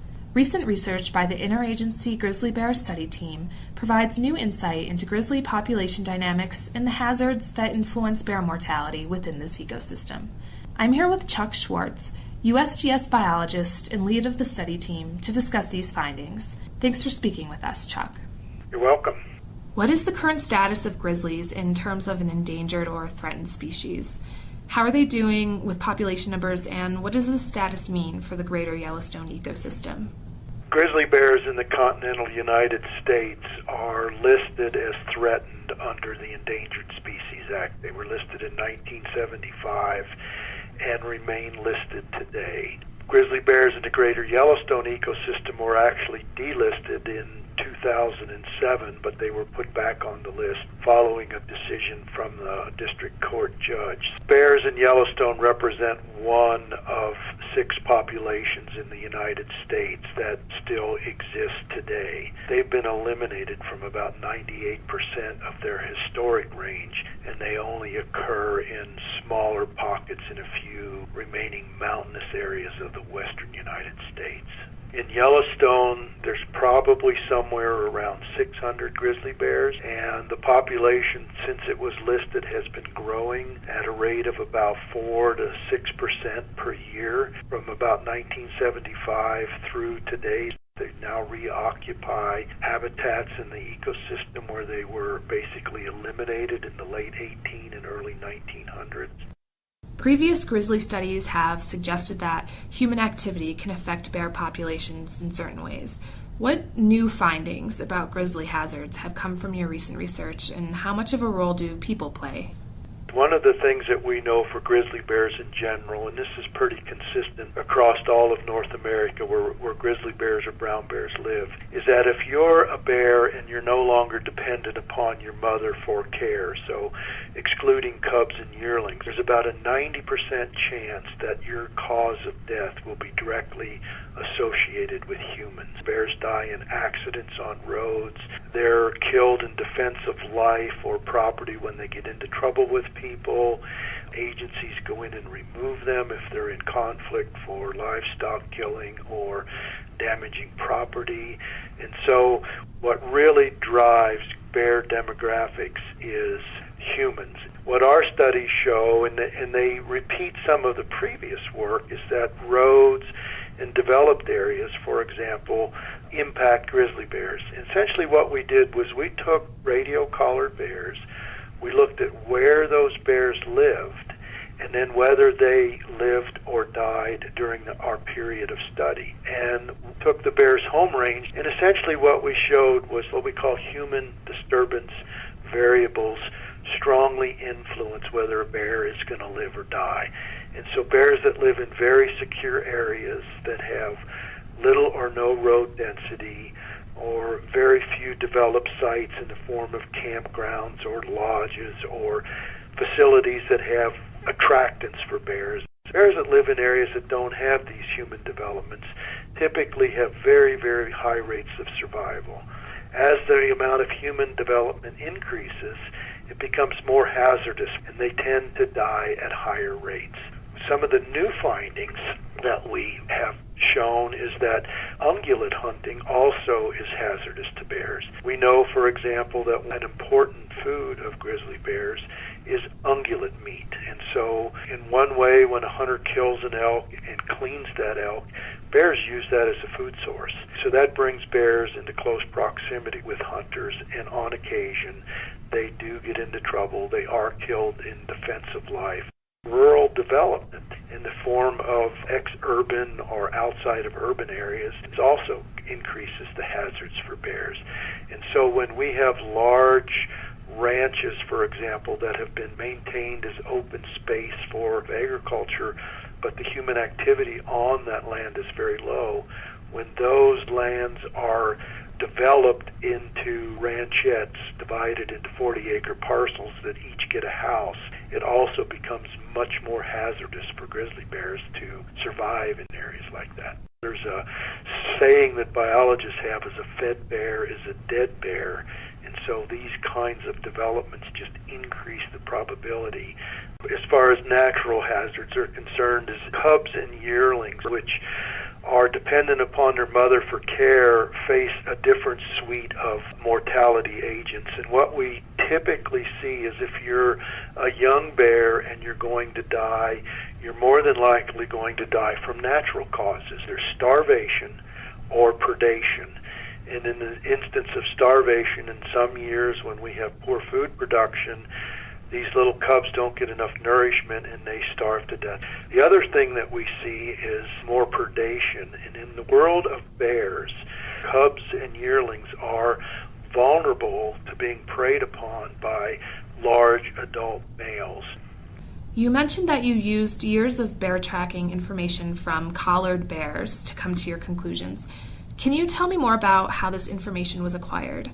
The grizzly bear study team is responsible for monitoring the grizzly bear population in the greater Yellowstone ecosystem. And one of the ways that we do our monitoring is we capture and radio collar a sample of bears. So we trap every year and we try to catch a sample of random bears from the population.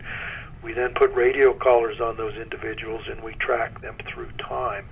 That's what allows us to get a very clear understanding of how bears use the environment, what factors influence rates of reproduction and survival. So we can look at a female in the fall and determine whether she's weaned her offspring, and then determine the following year if she's produced a new litter of cubs, how large that litter might be. That's basically how we track the demographics of the Yellowstone bear. Can such bear mortality data from the past contribute to insight on future grizzly populations? Can it be used for predictions? We can't really predict, but we can project what the future might look like based on information from the past. And as long as systems don't change dramatically, those projections provide some insight and guidance to managers on what they might need to do or consider for maintaining a healthy bear population in the future. How do grizzly population dynamics in the somewhat remote greater Yellowstone ecosystem affect people and places on a national level? The Yellowstone ecosystem is one of the last remaining intact temperate systems in the continental U.S. And as such, it has a large amount of wild lands where we still have healthy populations of large carnivores, including grizzly bears, black bears, gray wolves, cougars. And one of the things that we know about bears is bears are very popular animals. There's millions of people that come to this system every year, and one of the reasons they come is with the hope of getting to see bears and wolves in a natural state. And so maintaining these large systems like that in an intact fashion, I think, is important to people in our country. Thanks for taking the time to speak with us today, Chuck. Thank you. This podcast is a product of the U.S. Geological Survey, Department of the Interior. I'm Marissa Lubeck. Thanks for tuning in.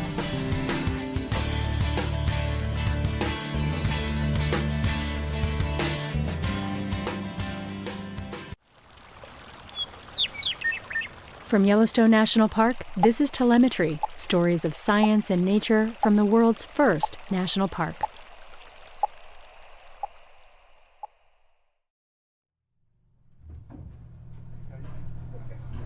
All right, guys, we're ready for the first one. It's not yet dawn when someone gives the signal. Dark figures in puffy jackets are up on a scaffold. They move into place against the pale sky, and it's quiet. Weirdly quiet for the number of people here and what's about to happen. Good. At the Stevens Creek facility inside Yellowstone National Park, the staff works a system of ropes and pulleys. A corral gate opens, and then a single bison rushes through a curved passage toward what's called the squeeze chute. The gate closes behind. Inside the squeeze chute, mechanical walls close in on the animal's flanks. His ID number is quickly logged. Then the chute opens, and this 3-year-old bison, a wild American plains bison, escapes down a constricted alley in the only direction he can.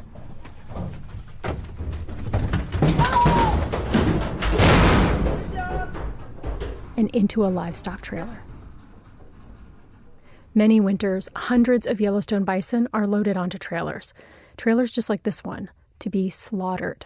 They're shipped to slaughter facilities to reduce the number of bison migrating outside the park and into the state of Montana. Because in the state of Montana, there is limited tolerance for wild bison on the landscape. But these bison are not being shipped to slaughter. These bison are going to a wide prairie on the Fort Peck Indian Reservation. Today on Telemetry, we're talking about the rehoming of wild bison from Yellowstone National Park to the Assiniboine and Sioux tribes of the Fort Peck Indian Reservation. That rehoming is part of a program called Quarantine. The program is one of the only alternatives to shipping wild bison to slaughter, and it's history in the making.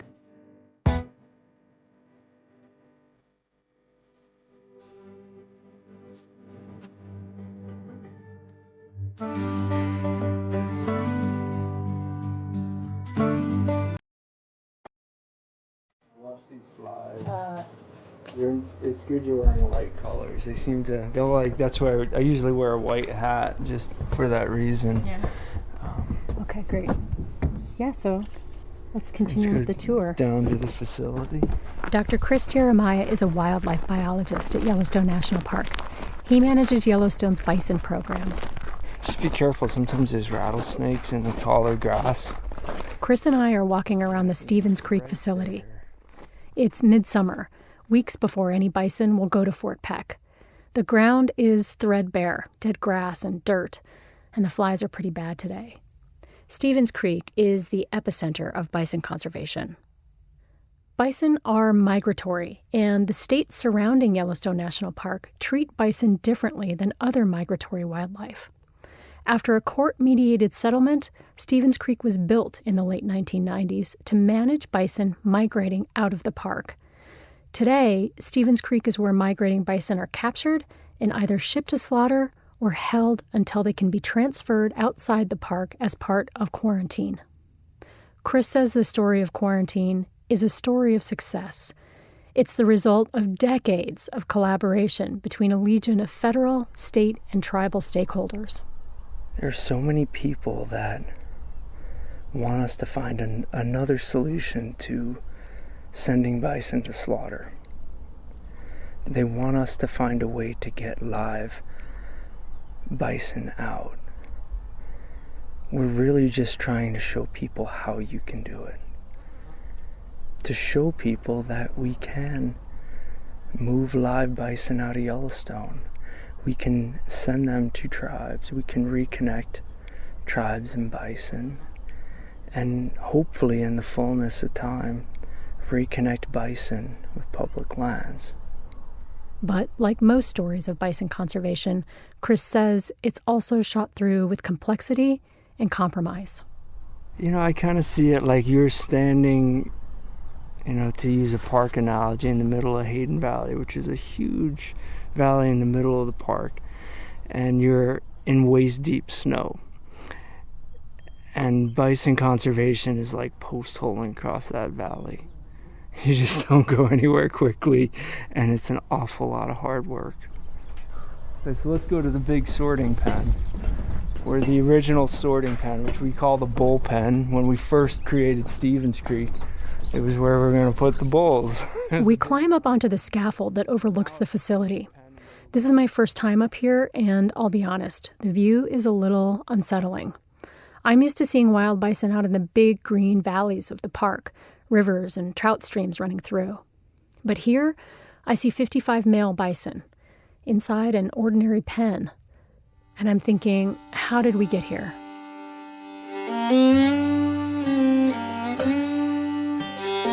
100 or more years ago, many wildlife species, most wildlife species, were harvested to sustain the pioneering, way of people exploring the West. That's Rick Wallen back in 2014. Rick used to lead Yellowstone's bison program before he retired in 2018. And elk, deer, pronghorn, all the large animals were of very low abundance after we colonized western United States. But with bison, the situation was even more troubling. It's estimated that somewhere between 30 and 70 million bison roamed this land before European colonization. As settlers moved west, the extermination of the American bison began. Many saw bison as both a marketable commodity and a means to suppress the tribes who revered and depended on bison. And so, within just a few decades, the bison were all but annihilated.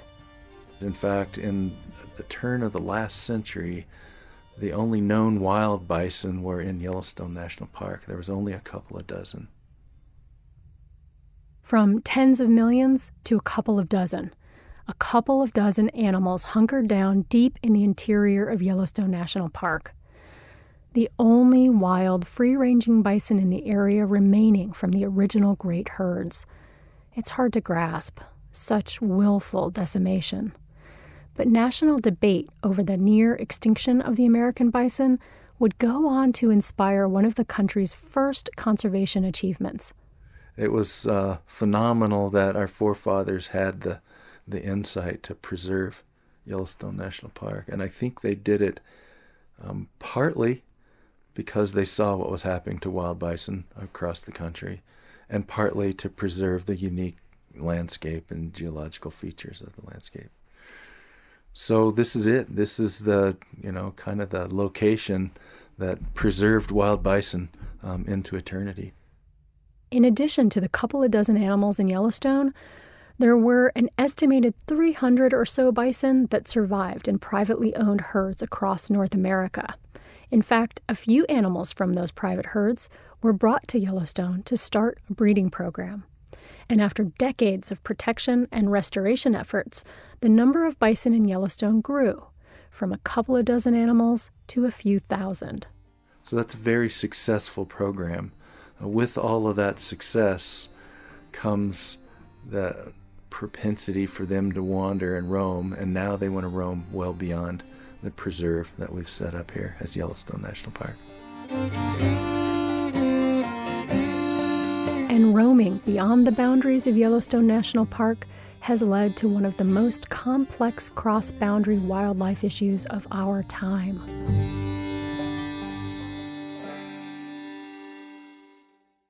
3 states surround Yellowstone National Park: Idaho, Wyoming, and Montana. Very few bison migrate outside the park into areas of Idaho and Wyoming. Most of the bison that migrate outside Yellowstone wander into the state of Montana, where there's limited tolerance for bison. Bison are big, they scare people, they break things, and encountering a buffalo at 70 miles an hour isn't a very comforting sight.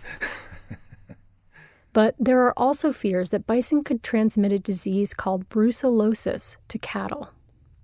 Brucellosis is a bacterial disease that can cause miscarriages in animals like bison and elk and domestic cattle. Domestic cattle introduced the disease to wildlife before the 1930s. Now, wildlife in the greater Yellowstone area, including elk and bison, can give it back to cattle. The concern about brucellosis is that if wildlife, well, let me back up one step. The concern really is that the livestock industry has worked really hard for many decades to eliminate the disease in livestock. So their concern is, legitimate. They've worked hard, cleaned up their industry, and they'd like to see this additional threat eliminated. In an effort to try to eliminate or at least mitigate conflicts between humans and bison in the state of Montana, the state and the federal government reached a court-mediated settlement on how to manage Yellowstone bison. The idea was to limit the number of bison in Yellowstone and reduce the risk of bison migrating out of the park and transmitting brucellosis to cattle. So in order to prevent dispersal beyond our established conservation area, there are years where the agencies need to get together and develop a management strategy to cull bison. Until quarantine, there were really only 2 main options for culling or removing bison: hunting outside park boundaries or shipping animals to slaughter. Hunting only removes a limited number of animals, so shipping to slaughter has become the primary method of culling wild bison. But here's one of the tricky things about managing bison when it comes to brucellosis. It's elk, not bison, that have reinfected domestic cattle. Elk have reinfected cattle almost 30 times over the last several decades, and elk are not managed the same way as bison. Elk are not shipped to slaughter. In fact, elk roam free outside the boundaries of the park, where they frequently come into contact with cattle. Because of this, many experts argue that the risk of brucellosis transmission between bison and cattle is not a scientifically credible reason for the differential treatment of bison compared to elk. So until there is more support for wild bison living outside of Yellowstone National Park, hundreds of Yellowstone bison will continue to be culled in many years. Some bison are removed through hunting outside the park, some undergo quarantine, and some are sent to slaughter. So that is a very controversial side of bison management. Many people don't like to see the animals sent to slaughter. The National Park Service would prefer not to send the animals to slaughter. But it is a mitigation measure to, allow us to have the acceptance for bison outside the park that we do have. I'm back at Stevens Creek with Chris Jeremiah. We're still looking out over the facility at the 55 male bison inside their ordinary pen, at the 55 bison who are about to complete part of the quarantine process. Okay, so quarantine is a 3-step process. So probably the biggest challenge that we faced with quarantine was trying to figure out where and how we do these 3 phases. Chris is talking about the protocols for males. The steps for quarantine are different for males and females. But for males, the process goes like this. Phase 1 is a screening phase during which all animals in the group have to test negative for brucellosis during 2 consecutive months. This takes about 200 days. Animals that pass Phase 1 move on to Phase 2. In Phase 2, they must test negative 2 more times over the course of 1 year. And Phase 3 is what's called assurance testing. It's kind of a fail-safe. Phase 3 includes 2 more tests over another year. So for males, that means 200 days plus 1 year plus 1 year. So when we originally built this pen, the thought was that only that first phase that I described would happen in Yellowstone, because we'd never documented an animal having brucellosis, having bacteria after that first 200 days, that screening phase.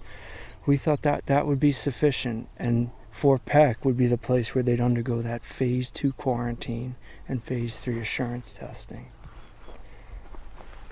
So we didn't think they were going to be here that long. We thought they'd be here 200 days. The tribes thought that way too. They built their facility with managing the full quarantine process in mind. The facilities up at Fort Peck are much more capable for handling large numbers of animals, than what we have here. It has all of the infrastructure, it has all of the land, and it's much larger than any of the structures within Yellowstone National Park. It's a great place to do quarantine. And on top of that, all of the costs associated with caring for and feeding animals would not be incurred by the federal government. But disease management protocols dictate that it's only after an animal passes phase 2 that a state veterinarian can certify it as brucellosis-free. And according to Montana state law, only brucellosis-free animals can be transported outside the designated surveillance area for brucellosis, which surrounds Yellowstone. So we were stuck at this impasse. So I think we got to the point where maybe it makes sense to try and reach the common ground that we all have and start getting operational quarantine started. And for now, that means phase 1 and 2 happen inside the designated surveillance area for brucellosis, and only phase 3 happens at Fort Peck. Something we've had to learn now is, well, can these bison actually live in an old weed field?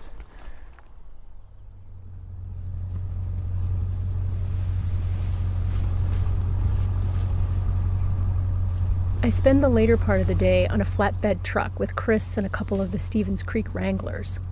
They fill the truck with bales of hay, then Chris drives around the pen in a wide arc. The Wranglers flake bales of hay off the back of the truck. The bison file in behind to feed. They follow the contour of hay in plodding steps. Almost 2 years of this.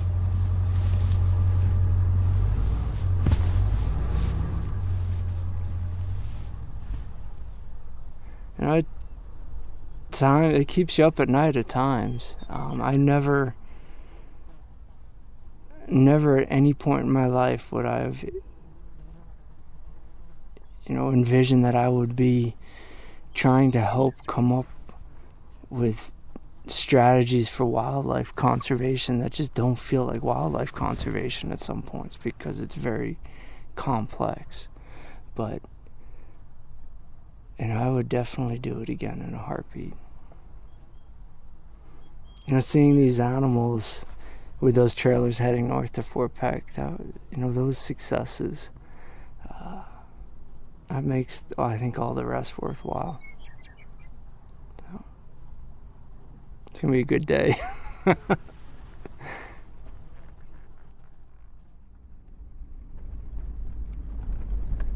Oh, this is great.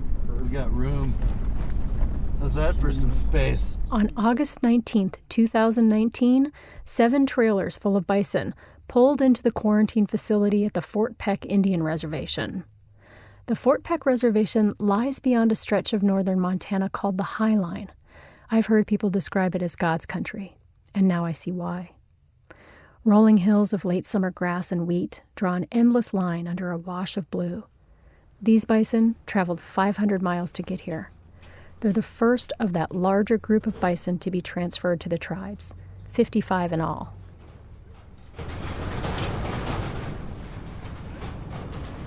The trailers line up side by side.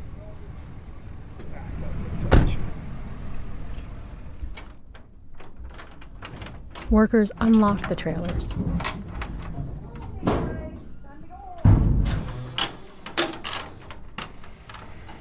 Then one by one, they open the doors.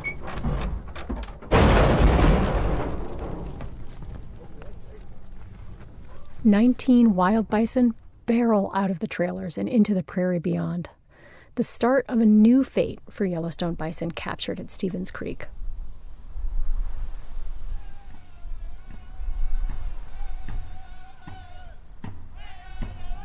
The 19 bison that we just released out here is an awesome event.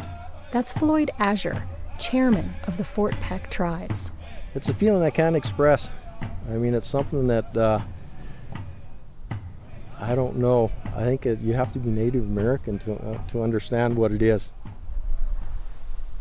Chairman Azure is looking out past the fences at the group of bison that are noses to the ground, nibbling on bites of grass. It's just like, that's beautiful.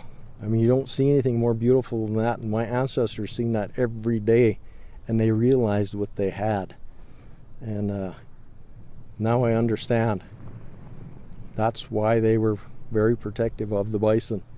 It was their everyday survival. So, and that's what I feel today is just that I understand. Bison hold great value, cultural and spiritual value, for many tribes. And Yellowstone bison are special because they're seen as some of the only genetically pure descendants of the ancestral herds that once roamed across North America. Many tribes view the treatment of bison as a grave injustice and see the restoration of bison as a source of healing. I want to get back to where we were back then, where we took care of ourselves, where we didn't have to depend on any government or anybody. We took care of each other. We took care of nature to make sure that we had food for the next day.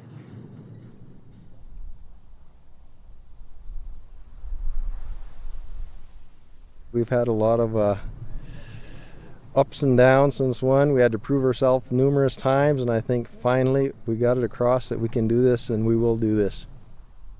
Chairman Azure says that trust has been an issue among the interagency partners that manage quarantine, and that sometimes the tribes have felt left out of the decision-making process. It's a stereotypical picture of the Native American, that we can't do anything. No, we can. I mean, if we get the right people, it's just like anybody else. You get the right people in place, you get the right attitude, it gets done. And Chairman Azure says the Fort Peck tribes have the right attitude and the right people. Today was a very historical day, I feel. Robbie Magnan is the director of the Fort Peck Tribes Fish and Wildlife Department. He runs the buffalo program for the tribes. Personally, I feel that we accomplished something finally. We wanted to see these animals come out alive. Our whole goal is to get buffalo restored other places in the United States. Once bison complete their last phase of quarantine at Fort Peck, they can be released on the reservation or go to other tribes and organizations that want to establish conservation herds. In fact, the Fort Peck tribes have already transferred some of their earlier quarantine graduates to the Bronx Zoo and some to the Wind River Reservation in Wyoming. And the Fort Peck tribes are actively exploring more possibilities like these with the Intertribal Buffalo Council. That's a coalition of 69 federally recognized tribes committed to restoring buffalo to Indian country. Robbie Magnan says it's time for tribes to reconnect with the buffalo. Buffalo always been part of the Native Americans' economy. And we left the buffalo. They didn't leave us. We need to get back to the buffalo and learn from them again. See, I keep watching these guys, keep learning from these guys. My only hope right now. Hope. Chairman Azure says that's the overriding feeling here today. Hope for a future with bison. Hope for a future with more collaboration. I hope that we don't have any more fights over this. I hope that we can work together on more projects than this. Understand that working together solves problems. I mean, no one is any different than anybody else. God created us all equal. And that's how we're going to survive, and that's how we get things done. I mean, the problems can be solved by working together, not by separating each other. That night, Chris and the rest of the group from Yellowstone's Bison Management Office make camp outside the fenced pasture. The sky turns orange, then starry, and the crickets start to sing. Rick Wallen is there too. He's come to help, and not for nothing, to see the years of work before retirement bear out.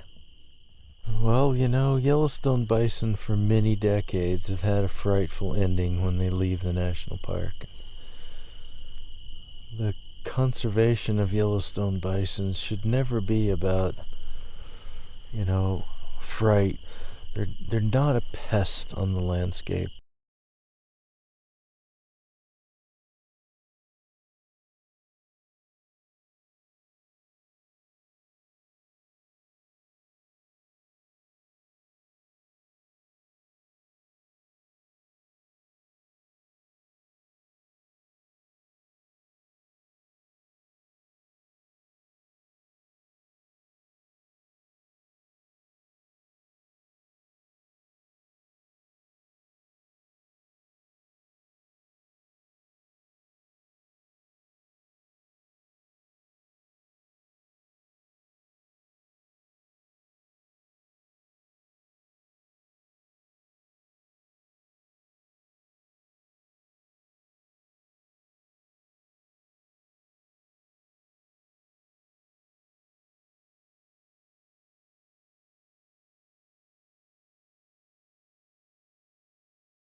Millions. And may they long live a happy life.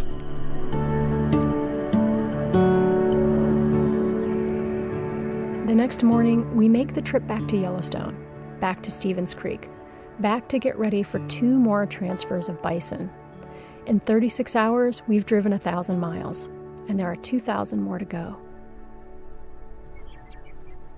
Last night when we were up at Fort Peck, you asked me, what was I thinking about seeing those first 19 bison get released up at Fort Peck. Today we're back at Stevens Creek. 10 years ago, I never would have thought that quarantine was a possibility. It was a compromise. Everybody had to give something to reach that goal. And each partner has to do exactly what they need to do in each stage for this to be successful. We have to trust each other. We can only go as far as we can all go together. My goal with these 55 bison is to show people how to do quarantine. So we need other people to learn from what we just showed as possible.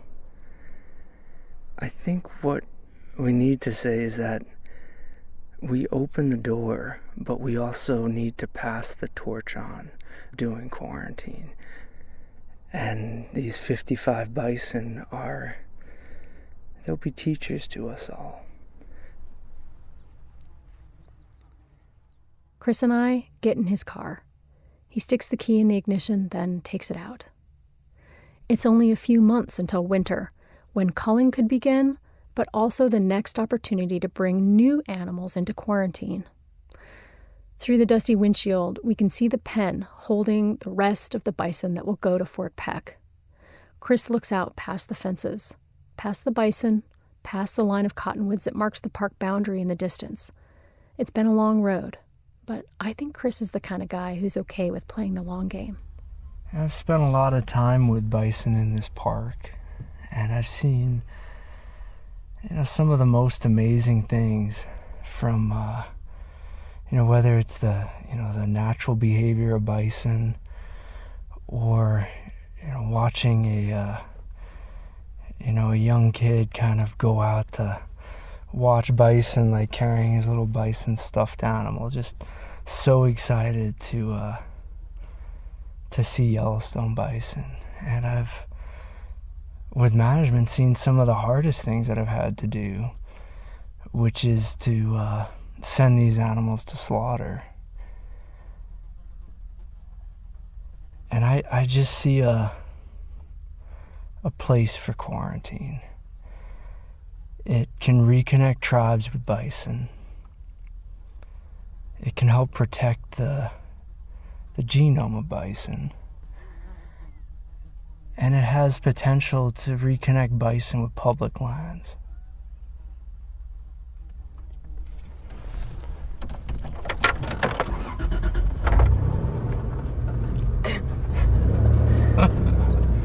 Tell me about your truck. It's a 1907 Tacoma. 1997. Did I say 07? How many miles? 271,000. Maybe it's time to replace the fan belt. As Chris and I drive back to his office, we pass under the Roosevelt Arch. It's a 50-foot stone arch with the inscription, "For the benefit and enjoyment of the people." That's a phrase from the 1872 legislation that established Yellowstone National Park. For the benefit and enjoyment of the people. And not just some of the people, all of the people. Just that one phrase. It holds so much. How simple things might have been if Yellowstone had been established solely with the preservation of nature in mind. But it wasn't. And that tension, that balance between managing for our ecological values, our cultural values, and our political values is what makes our decisions so hard and so worthwhile. Make no mistake, we have tough choices ahead. But even Theodore Roosevelt knew that nothing worth having comes easy.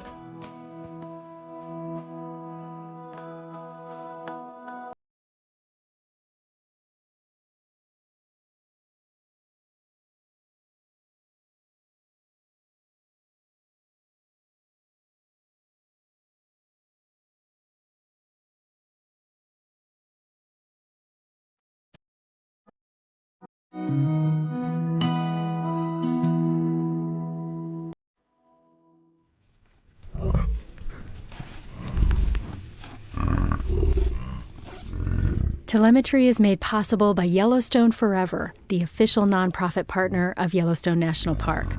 More at yellowstone.org. And by Canon USA's Eyes on Yellowstone program. Thanks also to the Acoustic Atlas at the Montana State University Library. You can find more episodes at go.nps.gov/telemetry. Thanks for listening.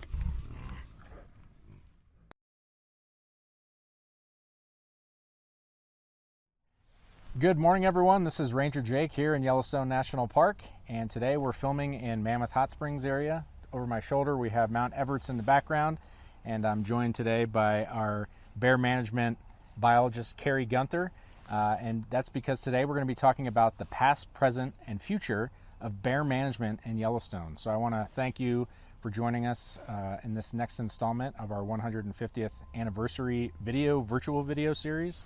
And with that, I'm going to go ahead and jump behind the camera and we'll get started and we'll let Carrie take it away. Thanks for joining us. Okay, thanks. So Yellowstone National Park was established in 1872 and it was set aside primarily to protect the geysers and the thermal features, and bears and other wildlife really weren't one of the primary considerations when the park was established. However, bears quickly became one of the park's primary attractions. Early in the park's history, hotels were built in some of the geyser basins, and garbage management was quite a bit different back then, and so the garbage from the hotel kitchens was just dumped right out back behind the hotel. By the early 1890s, the park superintendent was reporting that large numbers of black bears had begun to congregate to feed on the garbage piles behind these hotels. And then within a few years, the superintendent was also reporting that large numbers of grizzly bears were now also congregating at those garbage piles. So park visitors would come, tour the geyser basins, come back to the hotel in the evening for dinner, and then just before dark would go out to watch bears feed on the garbage behind the hotels.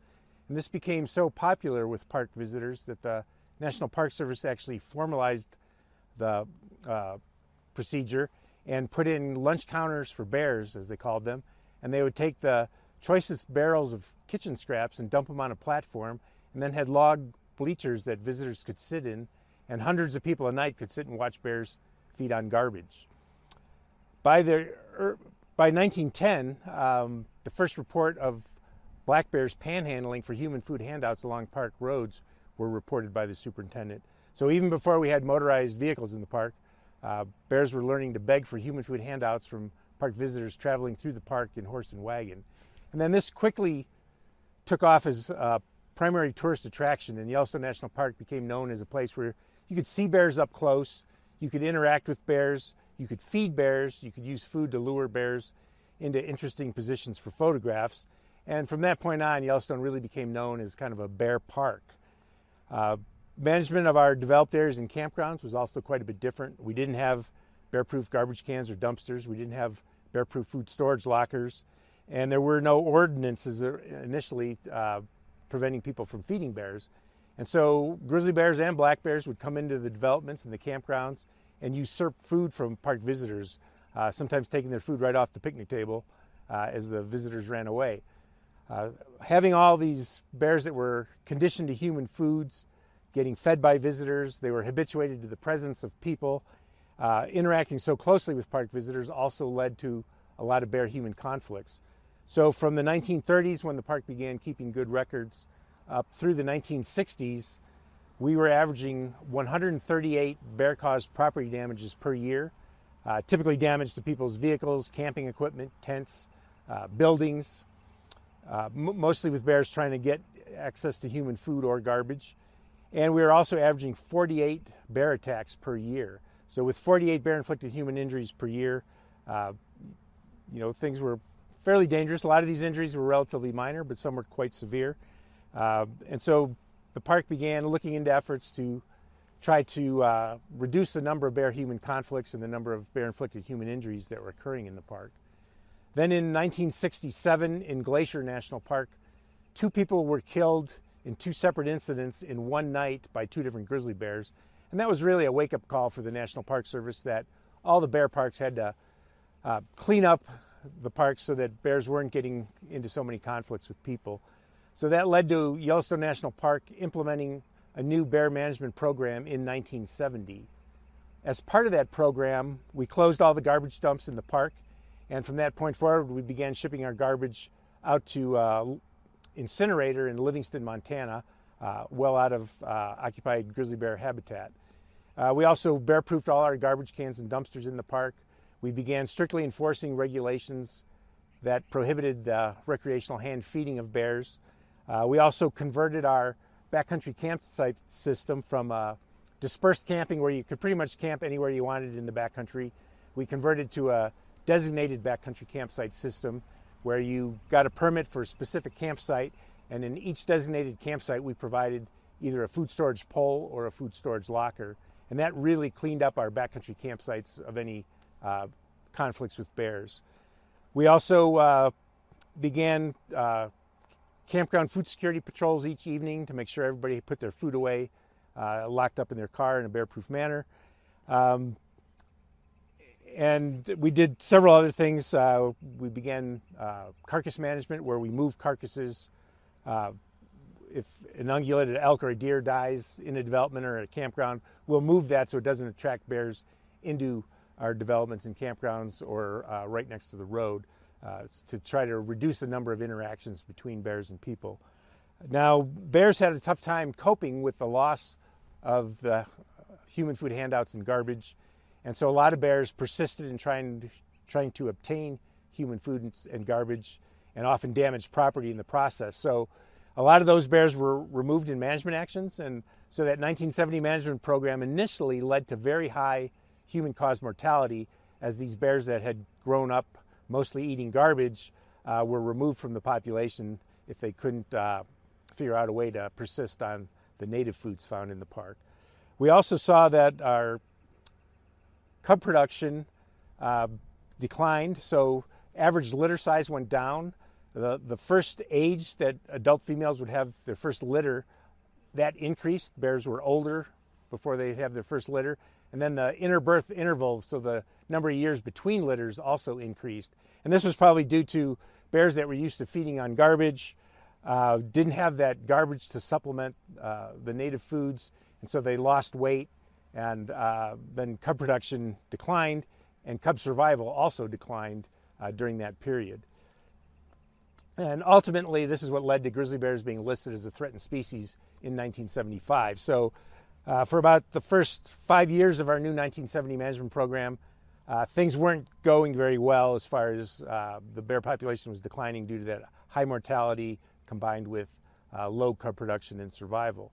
However, over time, we learned how to reduce human-caused mortality of grizzly bears in the park by preventing them from ever getting into human foods.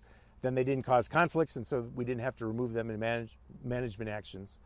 So eventually our population began to increase.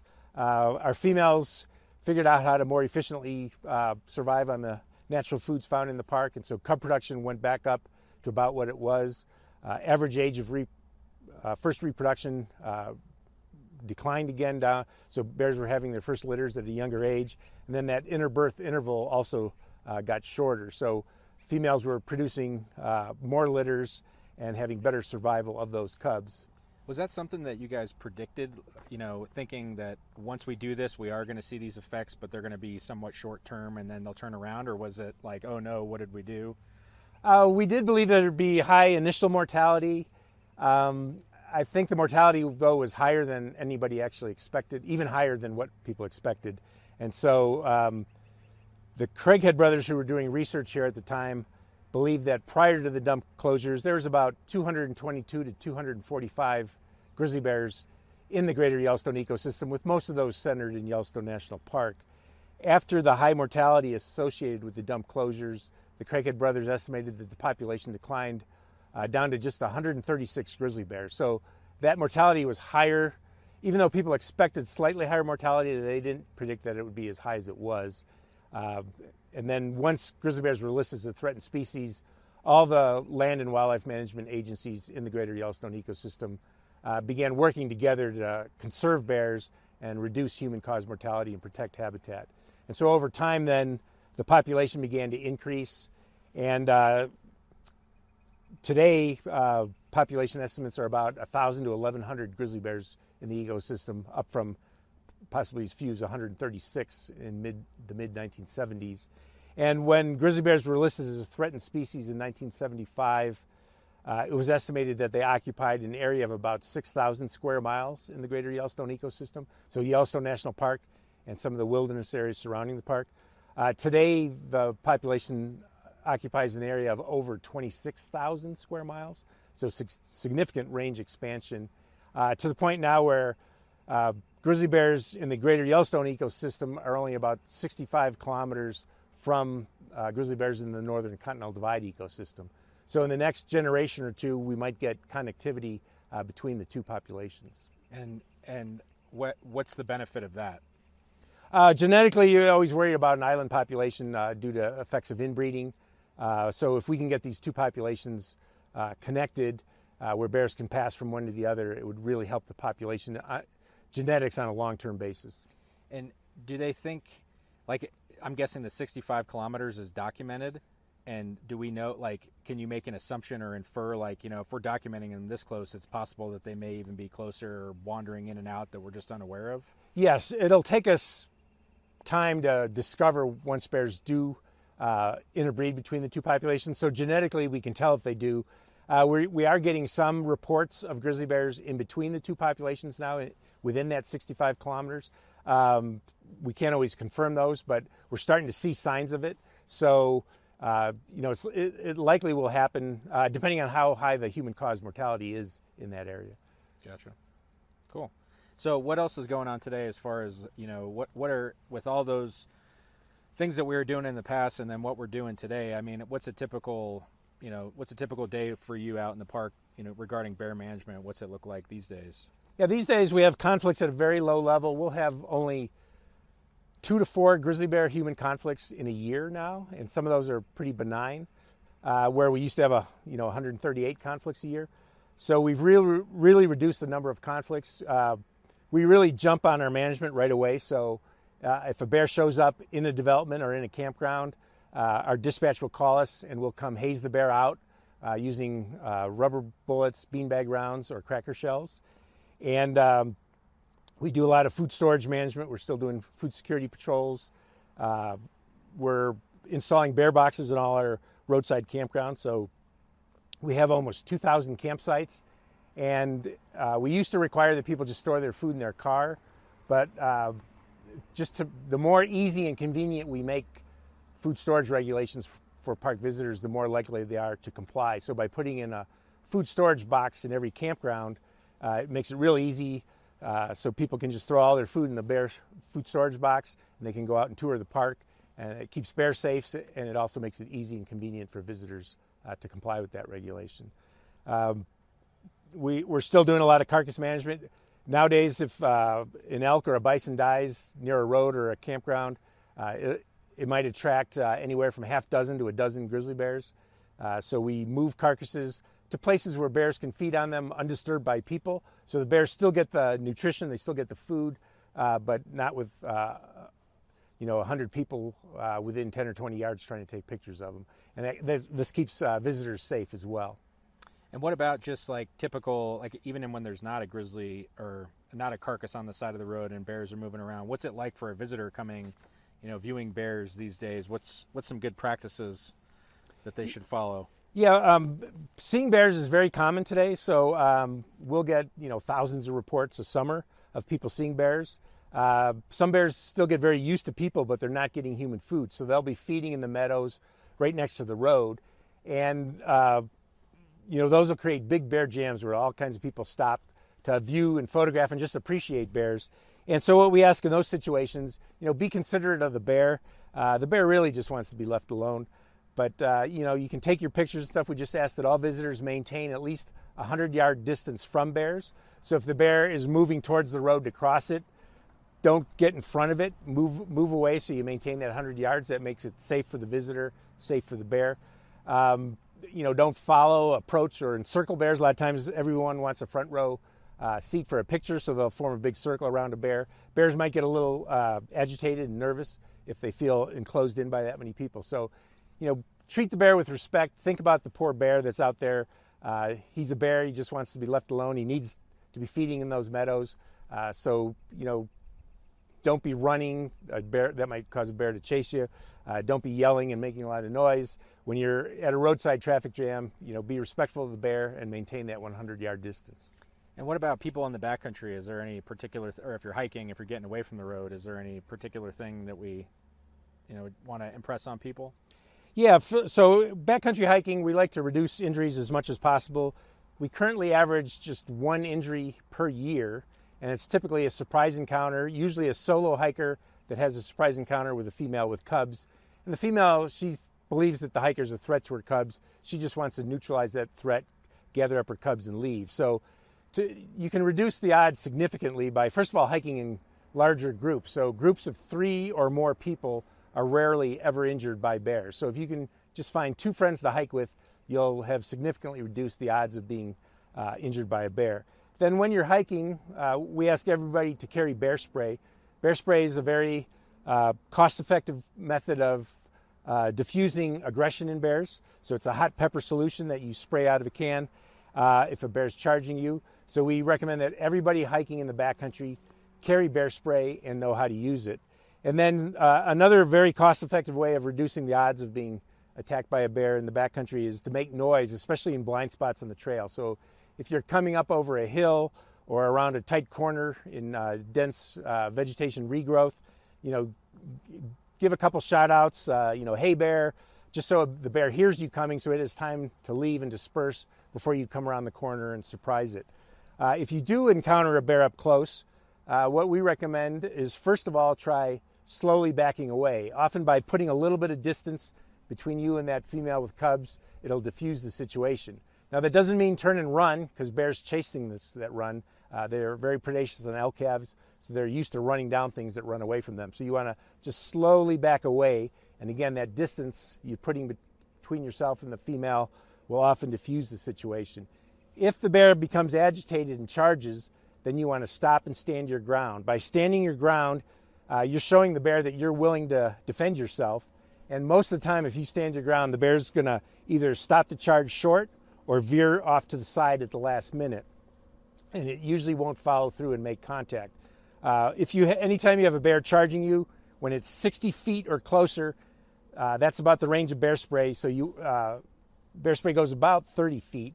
But so when the bear's about 60 feet away, it's coming very fast. You want to start spraying, put a big cloud of bear spray in front of you, so the bear has to run through that cloud of bear spray, and then just keep emptying the bear spray into the bear's face. And bear spray is over 90% effective at stopping aggressive behavior in bears. Awesome. So, so we talked about the past and the present, and so I guess what are your hopes, for the future of bear management in Yellowstone National Park? What sort of things are we working on? Well, we think with the way that our climate is warming, that our foods are going to change some. So we might lose some bear foods. We could gain some bear foods. Some bear foods are probably going to be less abundant. Others might become more abundant. So we really have to keep a close eye on this population. And again, bears, they're an omnivore generalist. They eat a lot of different things.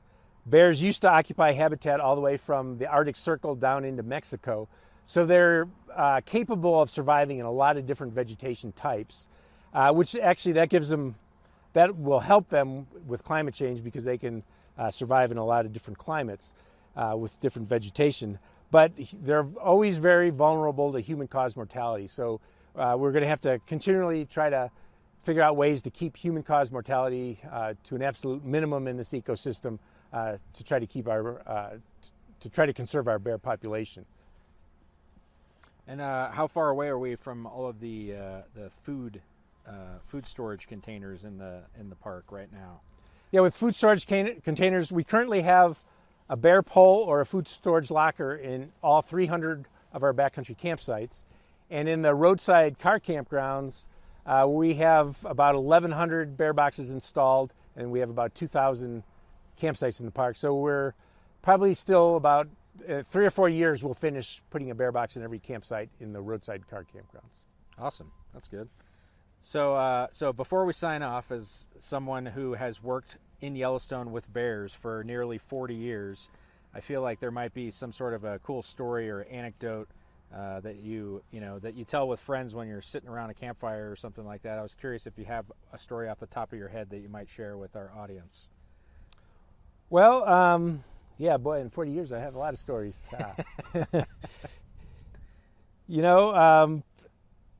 With bears, I think what I find so unique about bears is they're all individuals, and they're extremely intelligent.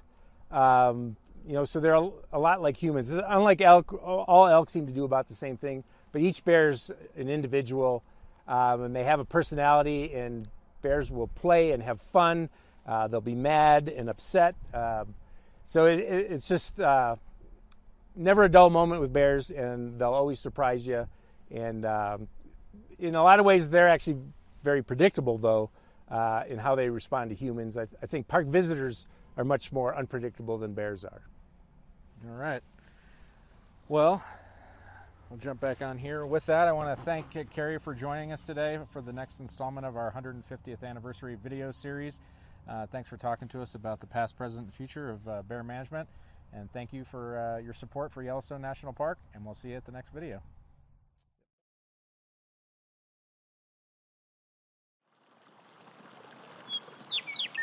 For Yellowstone National Park and the Acoustic Atlas at Montana State University, this is telemetry.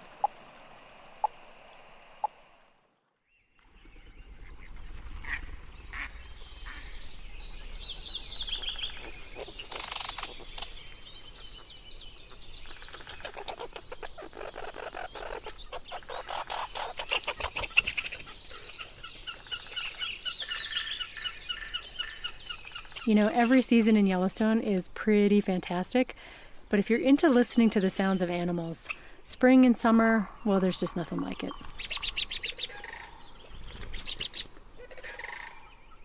And while most creatures in Yellowstone are busily singing their hearts out this time of year, there's one animal that actually gets a little quieter in the spring and summer.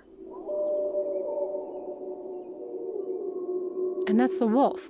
You see, there's a seasonal cycle to wolf howling. Howling ramps up through the fall and it peaks in late winter.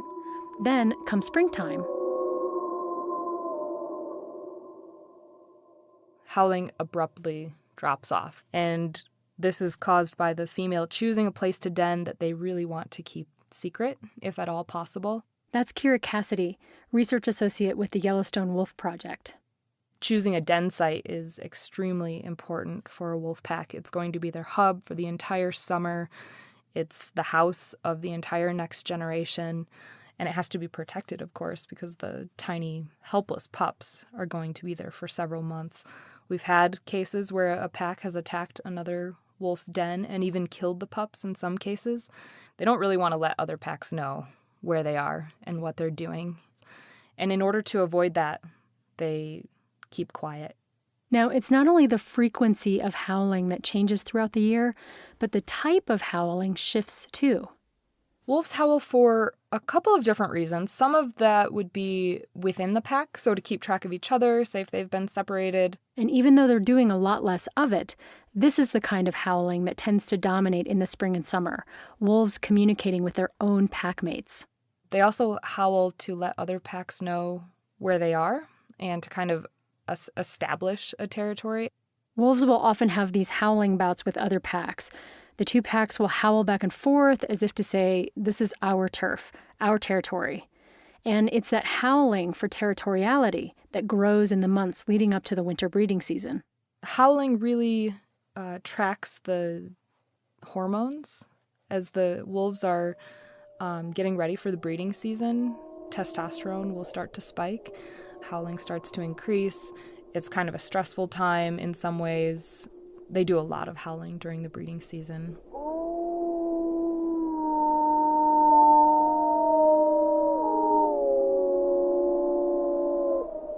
They also probably use howling as a way to advertise the number of wolves they have in the pack, the type of wolves they have in the pack. If they have a lot of big male fighters, that's going to come across in a howling bout with another pack.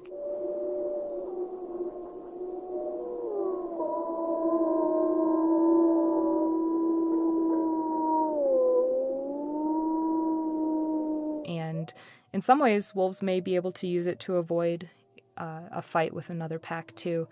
They can kind of create that space between each other, let each other know where they are, but also let them know who they are. Kira's specialty is looking at territoriality in wolves and interpack aggression, basically when two packs come into contact with each other and fight. Sometimes wolves will fight until one pack or one animal displaces the other, and sometimes they'll fight to the death.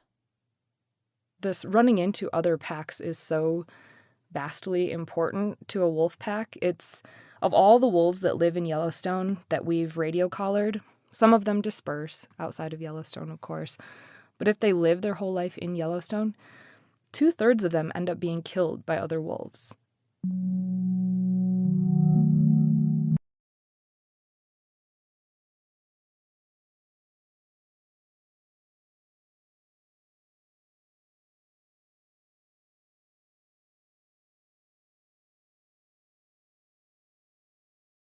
Yellowstone is the world's first national park, and everybody in America is very proud of that. But there's been a struggle to figure out what a national park should be like. And probably one of our founding philosophies is it should be natural. It should be a natural system that functions the way the Earth did before humans altered it. And so it was written into our policy that we're going to restore and protect natural systems. And the early managers of Yellowstone didn't really know what natural looked like. So we've been struggling towards natural our entire history, and that definition has evolved. And that definition, the modern one, now includes you need to have natural predators. And so we tried to eradicate them: wolves, cougars, coyotes, bobcat, lynx. We did that in the early part of the 20th century because we thought that was the ideal. We didn't have a complex mindset about policy in terms of natural. And so we restored wolves because the Park Service policy changed towards what is a natural system that includes large carnivores like wolves. We also had the Endangered Species Act come about as law in 1973 that says we cannot wipe some species off the face of the planet. And wolves are very much under that umbrella too. So the best answer as to why wolves were restored to Yellowstone is it makes it a natural system. It was the law, but finally people wanted it. The public's view of nature has changed and evolved. So creatures that were previously considered bad, scapegoats, have now had image alteration, and a lot of the public demanded that we bring some of these animals back.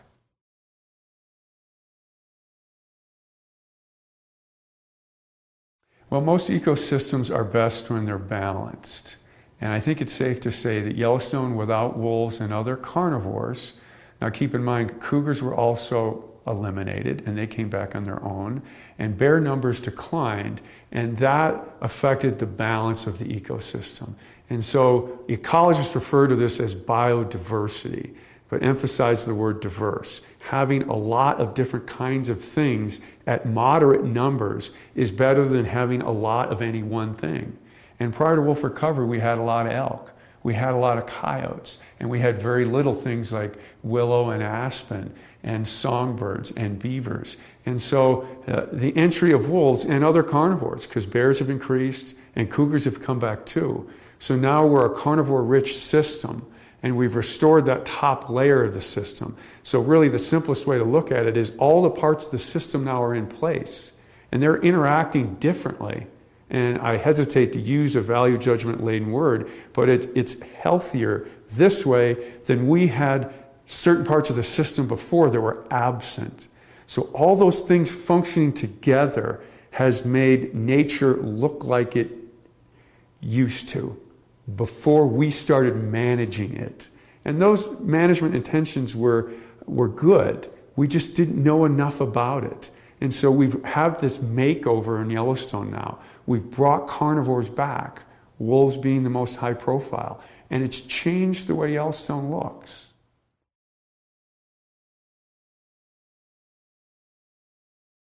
Elk are perhaps the most controversial and talked about aspect of wolf recovery. And that's odd because elk are a species unto themselves, but many people equate Yellowstone with elk. That's arguably our most famous species. They've been debated and studied since the late 1800s. Elk are iconic in the West as a huntable species. And so elk are very important, and wolves eat elk.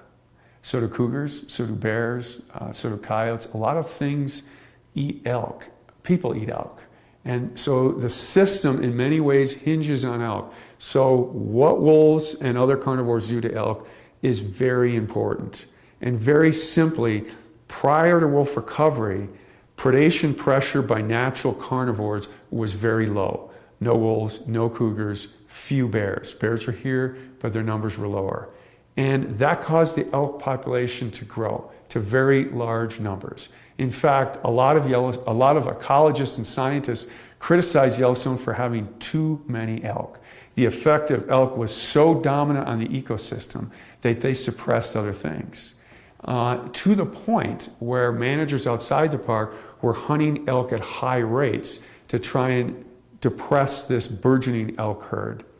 With our wolf recovery in the mid-90s, with natural cougar recolonization, with growth in the bear population after decades at low numbers, predation pressure has increased, accompanied by the management practices outside the park where people were hunting elk. All of these things together have caused the elk population to decline. And the Park Service considers that a success story. And that's hard to describe to a lot of people, especially some people who can't understand how less is more. We live in a culture where more is always better, but fewer elk brings about that ecosystem balance, that biodiversity that the Park Service seeks as natural. And that's a very important goal for the Park Service. And so having these large carnivores, and Yellowstone may be the place in the world that's got, in North America, that's got the best mix of diversity and density of large carnivores, that will affect the elk population to lower. But we're arguing as a Park Service that that's more natural or healthier, which is defined as better for the system.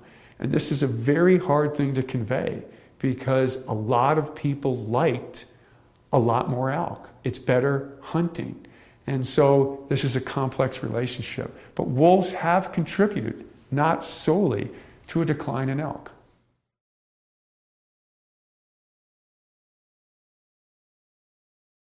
Perhaps the most commonly asked question about wolf recovery is that, did we reintroduce the wrong wolf? And this is a long answer, so I'll try and make it as short as possible.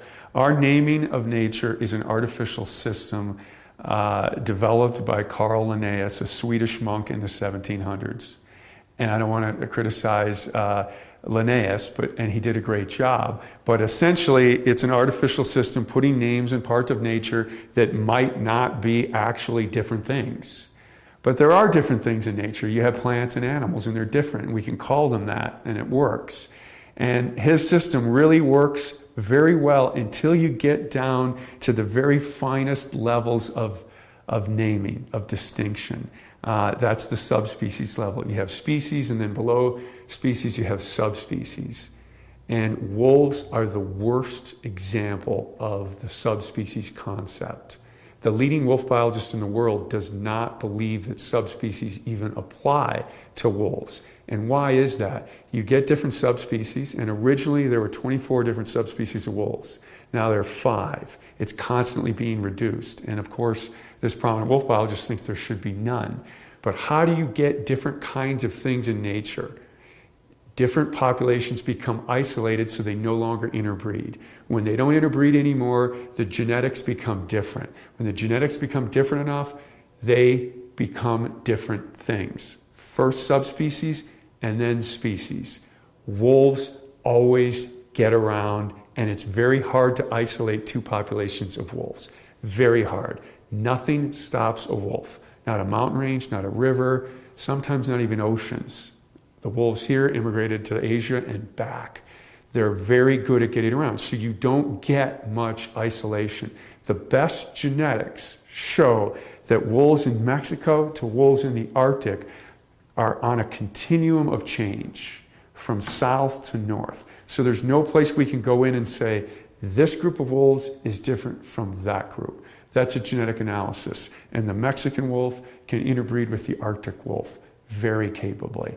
So did we reintroduce the wrong thing? No.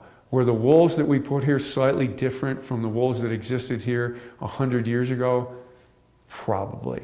Nature's always changing. We looked at the weights of the handful of wolves, 31 from Canada, which is a very small number, and they were slightly larger than the wolves that existed here 100 years previously.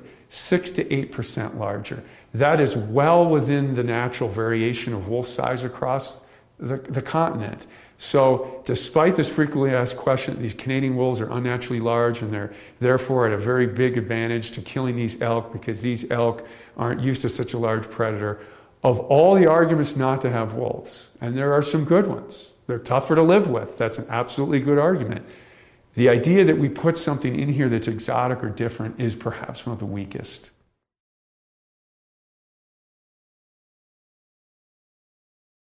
Wolves do not kill for sport.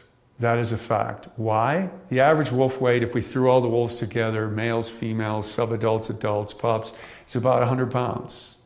The average cow elk's 500 pounds, the average bull elk's 750. They risk injury or death. When you attack something 5 to 7 times as large as you, that ain't a fair fight.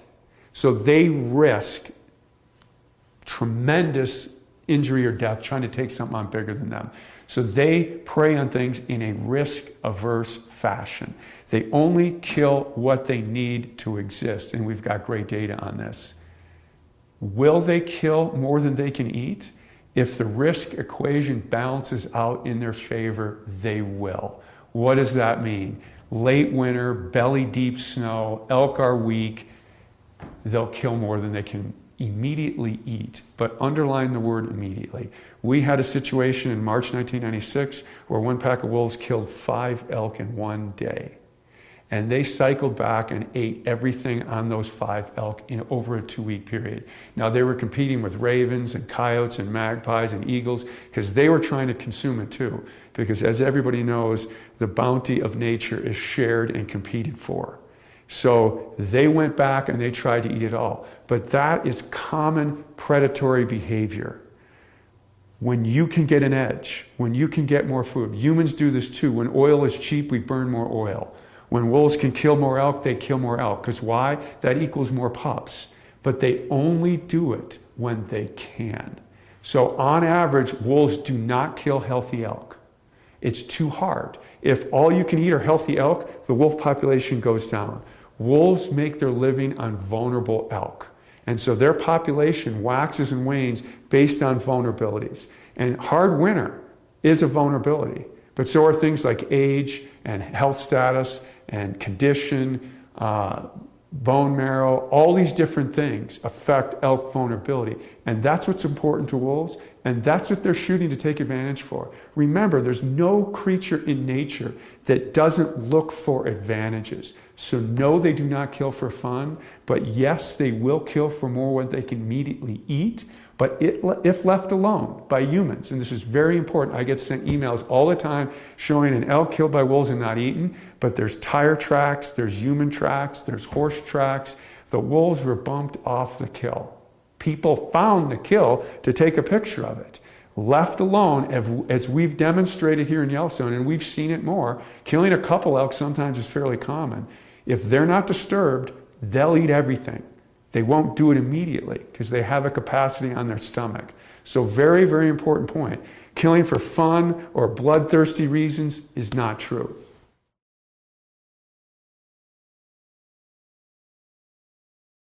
People should not be afraid of wolves. There are three primary reasons that people are against having wolves on a shared human landscape. One is they compete with us for wild prey. That's valid. That's true. Two, they occasionally kill livestock. It's rare, but it does happen, and then that's valid too.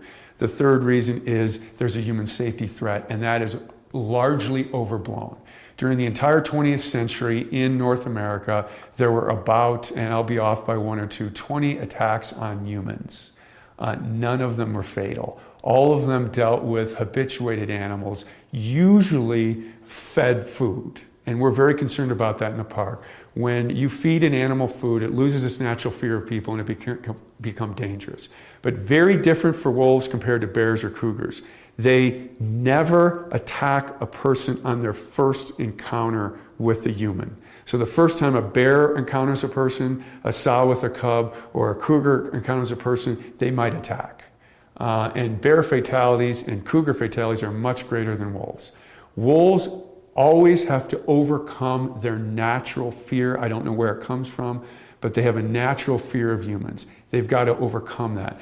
That's usually through habituation. Typically food conditioning, but not always. Of those 20 attacks that were recorded, some were habituation just through exposure, from being around people in a non-threatening way.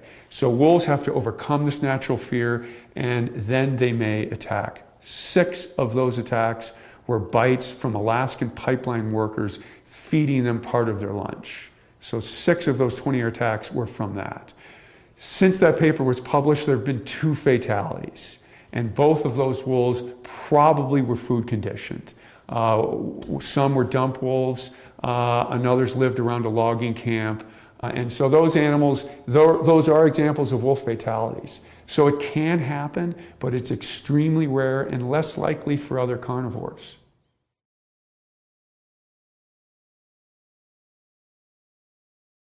A big question that's often asked about wolf recovery was, you said the wolves are just going to stay in the park. And I'm fine with wolves in the park. I just don't like them out, because when you leave the park, it's a very much a human-dominated landscape. That's another misconception of wolf recovery. The plan written to restore wolves to this region never said the wolves would stay in the park.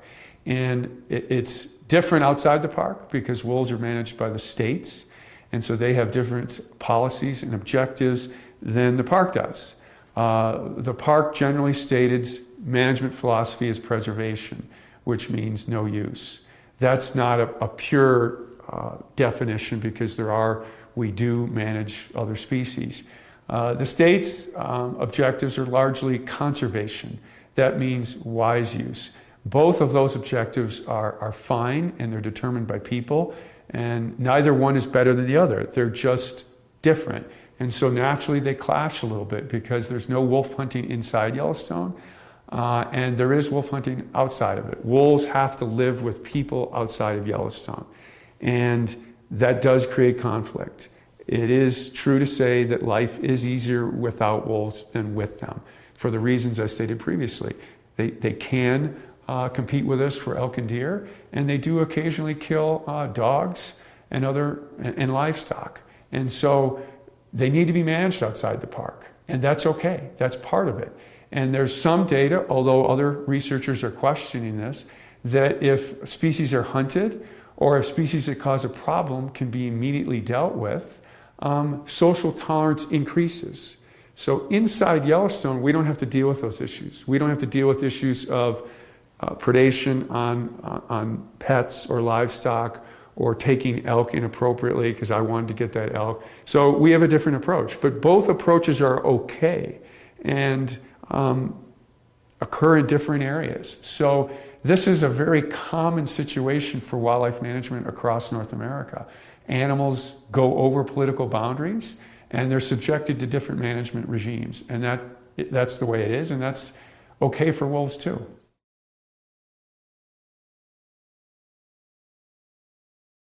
Yes, wolves that live primarily in Yellowstone have been killed outside the park. This probably has not affected the population much numerically. One year we lost 12% of our population in 2012.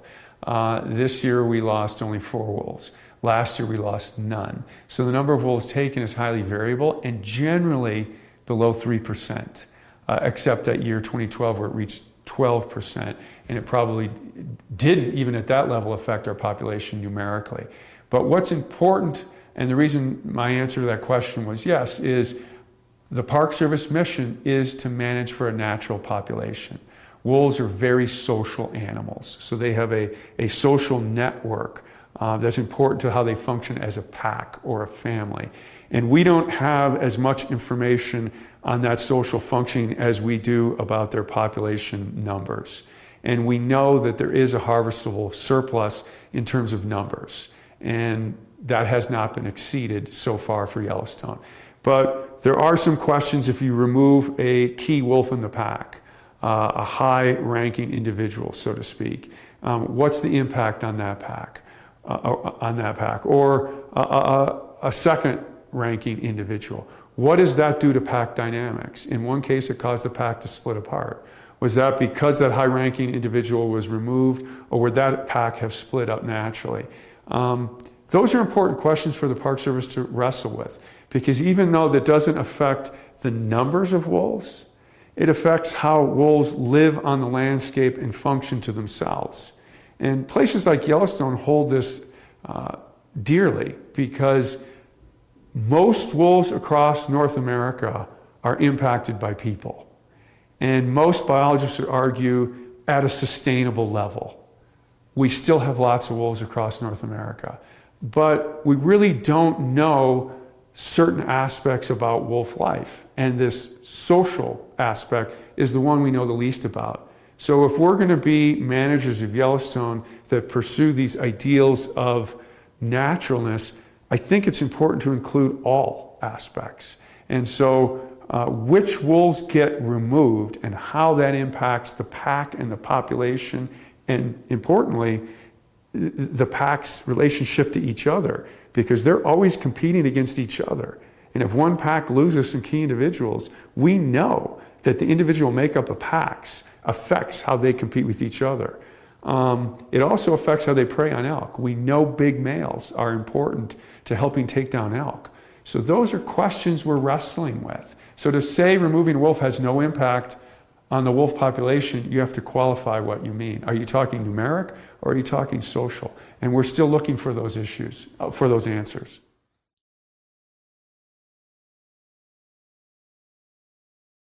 Wolves are one of the most studied species in the world. Beginning in the late 1950s, they weren't. And because of the problems that are associated living with wolves, a lot of studies were kicked off in the 50s and 60s. And now they're one of the most studied animals on the planet. And so it's hard to advance your knowledge in that kind of arena. But Yellowstone has. There was a book published in 2003, which was a review of all the science done on wolves up to that point. And in the introduction of that book, the author said, We've tried to include as much knowledge as Yellowstone has learned in the first few years, but Yellowstone holds the most promise to unlocking some of the wolves' secrets that are so far unknown. And I think Yellowstone has done that, and that's because, and this is somewhat controversial, we've had a good radio collaring record, so we're able to follow individuals and packs. The park is big, but it's more accessible than, say, northern Canada or Alaska. And about half our population is viewed daily from the road. And this is an odd feature of recovery that I didn't think would occur. I thought wolves would be more secretive and shy, but we're getting information about pack dynamics, about individuals, about predation, about interactions with other species on a daily basis. And there's no other study in the world that's doing that. And then we do the traditional things, radio tracking, airplanes, genetics, drawing blood, looking at disease exposure, that all the other studies do. So you combine the traditional scientific methods with citizen science and daily observation and a public that loves to come here and see wild nature. And again, I can't overemphasize how important wolf recovery has been just to public enjoyment. Yellowstone is the best place in the world to view wolves, and people come here to do it, and that's immeasurably important to the park's goals and policies, that people see intact nature. So yeah, Yellowstone has changed the world's view of wolves. And we're in the news all the time. And I think having positive news out there about wolves, because to be honest, there is a lot of negative, because they're hard to live with. But having Yellowstone there, providing this positive, good news, has been very important, not only for Yellowstone, but what we know about wolves and the image of wolves worldwide.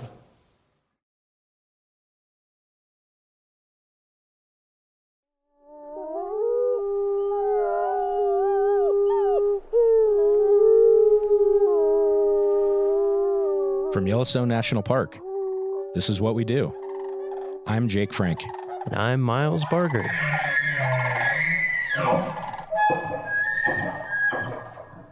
Miles, how's it going? Going great. Yeah? How are you? Good. How was your drive to work today?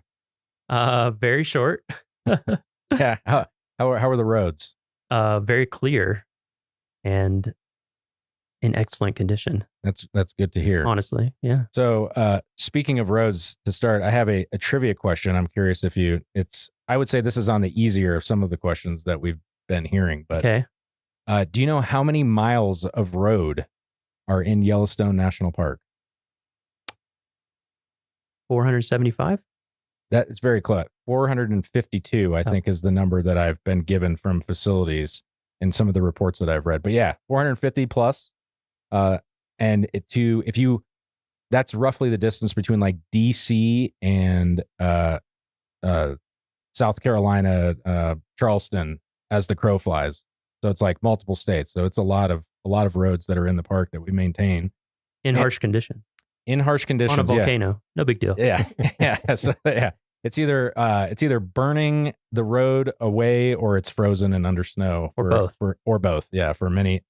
And so to talk a little bit about that, I think when people come to the park, they just drive on the roads. You kind of take that for granted, but there's a lot of work that goes into keeping those up to date. So today we're joined by Brian Batzloff. He's the engineering equipment operator supervisor for the special projects crew. Did I get that correct? You got that correct. All right. Well, Yep. Thanks for joining us. Thank you. Yeah. How are you Thanks doing for today? having me. Good. Yeah. How was your drive to work today? It was wonderful. Yeah. And when the roads are in bad shape, and you're like, man, that pothole, like what happens in your mind when you're driving and hit a pothole? I try to figure out why it's there. Who do I need to call to get this fixed? Exactly. Yeah. So, we'll go ahead and get started. When and where did you get your start in the National Park Service? Here in Yellowstone, actually. I started, got my first job here in 1998. I was a carpenter's helper in the carpenter shop here in Mammoth. And then that was my last year of college. And then I went back to school, tried out some telecom work for a little bit in Atlanta, Georgia. And then decided I wasn't a city person. So I came back here. My family's from the area here right outside the north entrance. So I'm actually a third generation to work here in Yellowstone. Oh, that's awesome. My dad and my grandfather both worked up here in the park. Actually, my grandfather's on both sides. What? Whoa. Wow. So what jobs did they do?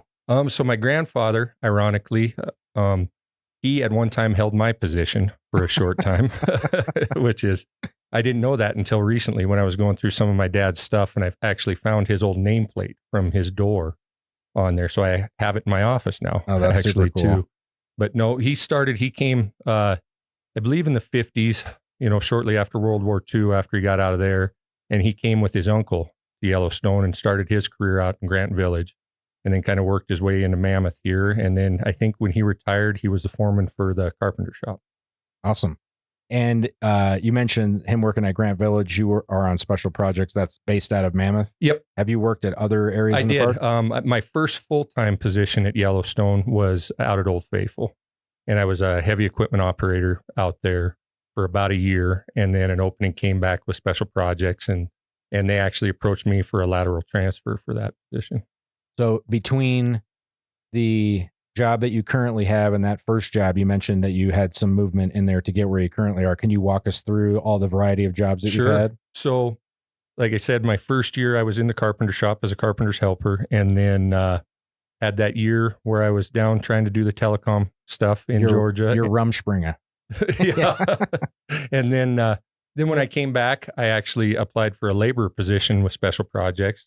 And when I got that job, I enjoyed the work. And so I just tried to take in as much as I could with the job and everything, and saw what I could do. And then my next position with them was a seasonal truck driver, motor vehicle operator for them. And then eventually when I was able to get on at Old Faithful as a heavy equipment operator, and then transferred into Mammoth, then worked my way up to be the work lead for special projects. And then here probably 3 years ago, I was hired as a supervisor for special projects. Awesome. Yeah, it's really cool. Like a lot of the jobs in the Park Service, this is like a theme that we've noticed, I think, is that people need to move around a lot to kind of, have to find advancement. But Yellowstone, because it's big enough, that there is also that opportunity for a lot of people that there's more linear ladder opportunities here than other parks. Like a lot of times it's just, you might be the only heavy equipment operator and it's at a certain level. And if you want to promote, you got to go somewhere else. That's correct. So yeah, that's cool to hear. Do you have a typical day? And I know that there's seasons sure. But for us, there's really not a typical day. I mean, we have our big projects, our large projects in the summer, which consist of paving projects and chip sealing projects, which are road maintenance that we have to do every year, certain sections of the road. But, there's always the stuff that comes up, and that seems to be a daily occurrence, especially with the higher visitation and use and everything. We see more and more stuff that actually wouldn't normally, be there as far as that goes. But a typical day, I try to get into work probably about an hour before our team shows up, and then get everybody rolling, as my group likes to be out the door and working. So I try to have them out the door by 7:00 on the dot there, so they can get after it. And then kind of whatever the day takes us is where it kind of goes there. So if not a typical day, do you have typical seasons of you mentioned a summer season. So what sort of projects do you guys do in different times of the year? So for the summer season, like I just mentioned, basically the chip seal and the paving projects. And unfortunately, it's the time where we hinder the most with the public and the visitors. But with the way our work is, it's depends on the weather. I mean, we can't work in the real cold temperatures. We can't do this work if there's a lot of moisture, so unfortunately, July, August is when we're the busiest, and we do create a lot of traffic problems out there in the park, but it is for the betterment so that they can have nice surfaces to see the park on. And then in the fall, we start winding down a little bit, and we actually start gearing up for spring opening, for opening the park in the spring, because that is it takes us about 3 months to do all of our plowing. We start in to open the park after snowmobiles in March, the first week of March. And we typically don't get done until about, usually it's Memorial Day weekend is what we shoot for, but the first week of June, a lot of years. Wow. And that's because we have to cover also the Beartooth Highway, which is outside the park, but it's 11,000, about 11,000 feet, I think, is the elevation up there. So there'll be snow 30, 40 feet deep up there in early June. So, for somebody who's interested in, getting into this, line of work, is there a skill set or something that that is the most important to have for like a lot of it's just you got to be willing to work hard, and put in the time, because our groups put in a lot of time. We use a lot of project money, so in the summertime we have the ability to have overtime, and it takes the overtime to get these jobs done. But it'll be typical when we're on our projects, we'll work 12, 13, sometimes 14-hour days. 5 to 6 days a week if we need to, for 2 or 3 weeks at a time. And then, as we jump to the next project. So you've got to be willing to, put the time in and everything, but it pays off in the long run. So speaking of overtime, I know that your crew was responsible for the, when we had the flood in June 13th, 2022, you guys were basically the first responders, more or less to the road that is now paved. Like It was an old dirt road. What, your crews did that? Like, how much time and effort did you guys oh man, that seems like you worked around the clock. Just about is my memory. Just about. We were, we started. For people who don't remember, for people who don't remember the flood, the one developed road between headquarters and the rest of the world basically just got wiped out. So I remember you guys were on it. Seemed like instantly. Yeah, they gave us the okay. I can't remember the exact date. I believe it was 2 days after. And we needed to get the old wagon road from Mammoth to the north entrance in Gardner shaped up to where we could get access, because basically Mammoth was cut off, to everything. And at one point, both Gardner and Mammoth were cut off to everywhere because Highway 89 was also flooded out at Yankee Jim Canyon. And so, we started on and, talking with Cam and everything. It's like, do what you got to do to get it done. So we started on 14 hours a day, 7 days a week. And we just hammered it out until they kind of got things in place to have a contractor come in and kind of take it the rest of the way to final completion. But yeah, you guys crushed that. Thank you again for all of that. No problem. Us that live in Mammoth, I think we can't thank you guys and your team enough. That was really awesome. I couldn't believe how fast it was. Yeah.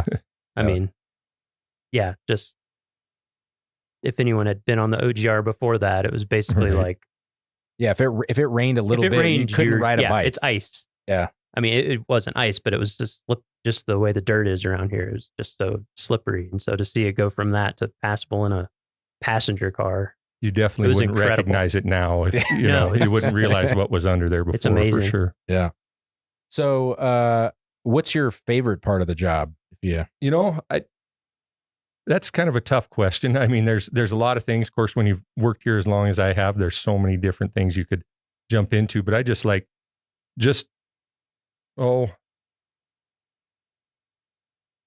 more of the challenge, of everything. And like I mentioned before, with the higher visitation, so that creates its own challenges, and to try to not ruin the visitor experience for everybody. So the challenges that go into planning the projects and making sure that everything's up and running, I think is probably what I enjoy the most of it. And it creates a lot of stress as well. But so like on the flip side, you have things that we all love about working in a national park. Are there any, what's your biggest challenge or the hardest part of your job? Again, I think it would be the planning phase, because there's so many variables. I mean, between weather, between traffic, between just anything just for instance, the OGR, just all of a sudden that threw our whole summer into chaos, because we still had to get our normal work done too that summer. And it just, and that's kind of the way we run a little bit is get our stuff done, and then whatever else pops up, we'll try to fit that into and go from there. Were you guys able to take a break that winter once it snowed and the road was there? Somewhat. We ended up having a fairly decent winter that winter also. So this winter has actually been kind of a blessing for us. Yes. Yeah.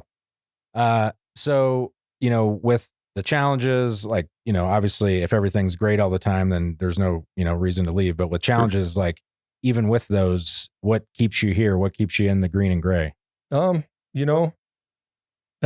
It goes back to the challenges. I mean, I like the challenge. I like to be able to push myself and push my team, and they like to be pushed, and me to be able to say that I went out and look at what we did for that project and be happy with what we did, and have people to come back and even tell us and compliment. I mean, just like you guys' compliments with us, here. That the pride that we have in our work is really.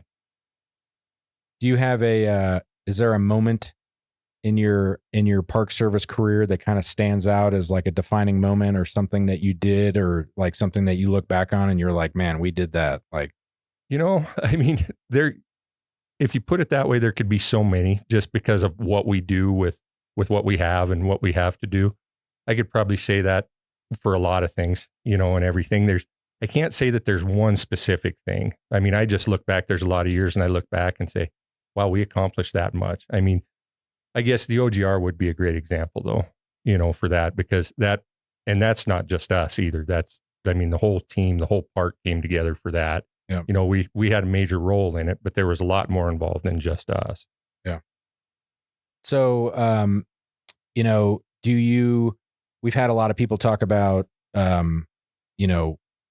how they feel like, the mission of the National Park Service and, keeping this place in great shape for visitors and for future generations. When we think of, national parks, a lot of people think about the resource itself. You guys are working on roads. How do you see yourself fitting into this mission? Like, what is the, how do you feel that you personally and your team contributes to that larger mission? Well, the infrastructure is major. I mean, that's the major of what the visitors, that's their main travel ways, and that makes the experience of their trip to the park. If the infrastructure is poor, they might have the most beautiful scenery, but if they have to drive over terrible roads and, to get there and are miserable doing it, then, they're not going to have a good time and enjoy themselves. So it's important what we do and what we have to do here. Do you have a lot of employees that come into the Park Service from like private industry, contractors, things like that? We get a few. Because I'm just curious what the experience is like. Like it's different. I'm sure. Like you said, planning around the visitors and yep. And it's so with what we do, we're so varied in the different tasks that we perform. So we'll get a few private, people that come from private professional settings and everything. But a lot of people, for us, for a lot of years, it's been a lot of development. We've had to develop a lot of people and everything, because a lot of private sector stuff is more centralized on, I do this. They don't have maybe as wide a range of what their skill sets and what they're needed to be. And it doesn't seem like we get as many applicants from the private sector. And I don't know if that is pay gap difference or where that comes from, but we do a lot of inner development for us. And so is there like a formal training, or, for somebody who is wanting to get into this, like how does one get into your line of work? So there is formal trainings out there. There's a lot of like tech schools and things like that will do the trainings, heavy equipment trainings, truck driving trainings for commercial driver's license and things like that. We don't require necessarily any formal training. We do have obviously the trainings that we do through the Park Service and that we do through our department, and everything to keep everything up. And the in-house trainings we do to develop our people is kind of the direction we go. But in order to get these jobs, obviously, you do have to have some experience, with the heavy equipment. You probably need a driver's license. And a driver's license, yes, obviously. And so we require all of our heavy equipment operators have to have a commercial driver's license, Class A Type 1. And so they have to be able to maintain one of those licenses to perform the duties. But other than that, for the most part, no formal training is necessarily required for it. Gotcha. So this is, for the people that are listening that are interested in this type of career, and if they were to go on USA Jobs and look for this, what is the series of your job like? And the people that work for you, do you have that? I believe You actually, Yeah. I wrote it down because I don't remember it off the top of my head. Well, and we were laughing with ourselves because it's like this. It's so in the weeds. You apply for it, and then you're like, I forget what my job was. Yeah. So the series is actually for the equipment operators is 5716. We actually do have a couple of other series that are for our seasonals, and I think 3502 is one, and that would be kind of our entry level positions there, and those are seasonal positions. And then I think 5703 is for our seasonal motor vehicle operators that drive our dump trucks and things like that. And what grade are those entry level positions? So the entry level for the labor positions are WG5s, and then our seasonal truck drivers would be WG8s. Gotcha. Cool. So, do you have any advice for somebody other than, obviously have your grandfather work in a park and Sure. you're born into it is, not everybody can do that. But Right. now that you've been in it, you've been doing it for a while, for somebody who is, looking at, transitioning, getting out of the city and wanting to come drive a truck in Yellowstone, what sort of advice? I would say, first of all, get your license. Yeah. Obviously, your commercial driver's license, and apply. Just apply. Get out there and apply for multiple jobs. See what you can get, because there's different things. What we do might not be best suited for what you want to do, but you don't know till you get there. Mhm. I think I've heard that Yellowstone has one of the largest fleets of vehicles out of every park. We have 1,200 or something like that. How many heavy equipment machines do we have that you guys run? That's actually a really good question. We have probably just of heavy equipment. This isn't counting our dump trucks, our tractor trailers, our pickups, and our utility trailers and things like that. We have over 70 pieces of equipment just for special projects. Wow. Different piece of equipment. So for for all the 5-year-old boys that are listening that want to know all the different pieces of equipment, can you rattle off some of the ones that you guys have that you use? Yeah, I can. So we use road graders. We actually have 5 of those just on special projects. We have front end loaders, bulldozers, rotary snow plows. That's usually everyone's favorite. I got to ride in one with you. Yep, Yeah, that was awesome. Yeah. Yep. And those are pretty amazing machines. The ones we have right now will move, I think, 3,500 tons of snow an hour. Oof. And we have 7 of those. Wow. Because as like you were saying before, we have over 400 miles of road in the park, and as what we plow in the spring, we have to plow over 300 miles of that in the springtime over packed snow that's been groomed all winter and packed down like concrete, basically. So, and we have basically 2 months to get that done. Yeah. So, Yeah, that's crazy. Have you seen the operation before, Miles? Have you ever seen in person? I haven't seen the full operation. I was just wondering I've seen pictures, but I was wondering what the full cadre of vehicles is. It's pretty, if you get a chance, I think if you can look on YouTube and look up Minute Out in It. Yep. I think is what it's called. And that gives a pretty good show. It's a pretty good video of most of the equipment working. And that's our park plowing here, which that operation is a little different than when we're up on the Beartooth Pass because snow conditions are a little bit different. But in that operation, we have one grader that has a V plow on the front of it, and we hook 2 bulldozers to the front of it, and we have to pull it through the snow, Whoa. break up the snow. Yeah, it's crazy That's to wild. see. Yeah. And then you got the cleanup crew that comes in behind and widens and widens everything out with Do you have a mechanic with you? We run 2 mechanics with us the whole time out there. And then we have 2 actually separate rotary plows that run in the areas when they get out in the park. So they'll split off from the main crew and they'll work in the areas, and they'll have a mechanic with them so that we can open up the areas while we're still opening the roads. Yeah. It's so I've had amazing. When my first year here, I came after winter and it was the spring plowing, and I had the opportunity to go out. I think we were at Lake, right? Yep, It's we were in that between Lake and Grant. Yep. Yeah, and Brian was running the rotary plow, and just it hucks snow forever. It's really cool to see that. And then I think 2 winters ago, I went up to the Beartooths, and it was a lower snow year, but it still was a 35-foot wall of snow. What's the name of that big famous curve? They call it the bar drift there. Yeah, and I don't know the full history on it, but it has to do with years ago, back when the state of Montana and the state of Wyoming would meet, because the state of Montana plows the Montana side, and then we take care of the Wyoming side. they would meet up there, and then they would cut a bar into the snow out there in June or whatever. And then the town of Red Lodge would come up and they'd have a big party. And I believe, I'd have to look this up to get verification, but I believe there's some pictures out there. At one time, they even had an elephant up there, which is so random. You know? Yeah, it's really like just unbelievable to see that operation. And again, that happens in closed areas. Like it's just another thing that happens behind the scenes. You know, you drive through construction in the summer, but you're not driving through the plow operations. Right. And so, yeah, that's like a huge thing and the schedule that you keep. I used to work in Glacier, and they also have a road that requires crazy plowing, the Going to the Sun road, but they don't really put a time limit on it. It's kind of like it's open when we're done. Yeah. You guys are like cutthroat, like we got to hit these dates. These are when the things open. And we're pretty proud of that. We haven't missed for the park. We haven't missed an opening date since I've been plowing out here. And I think I've been plowing since 2007 or 2008. Yeah. Yeah. Knock on wood. Yeah. There we go.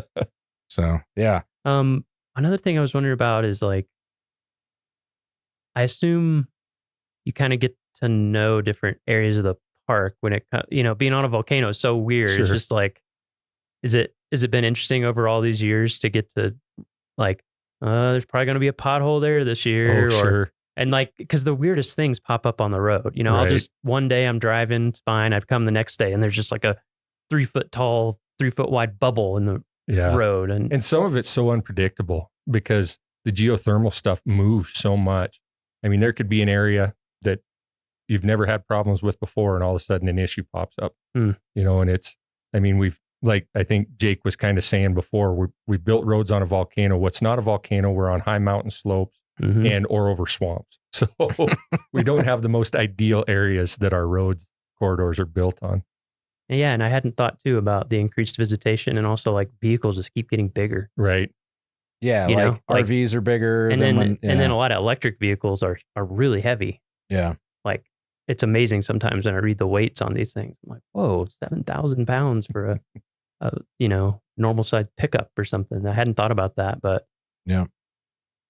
So before we go, one of the last things that we like to ask everybody is, it doesn't have to be work related. I mean, if it was, then that's great. But do you have a favorite story of, in a national park, whether vacation or on work time, just like something where you're like, man, this is such a cool thing that I'm a part of that I get, probably, and it's not really a story because it encompasses a few years of time, but I was able to actually, when my dad's last few years here, I was able to work beside him a little bit. He worked in a separate crew. He worked for the North District maintenance crew at the time, but I was able to work alongside him on a lot of projects and stuff his last few years before he retired. So that's pretty amazing when you look at the scope of what the Park Service entails and everything. Yeah, that is pretty cool.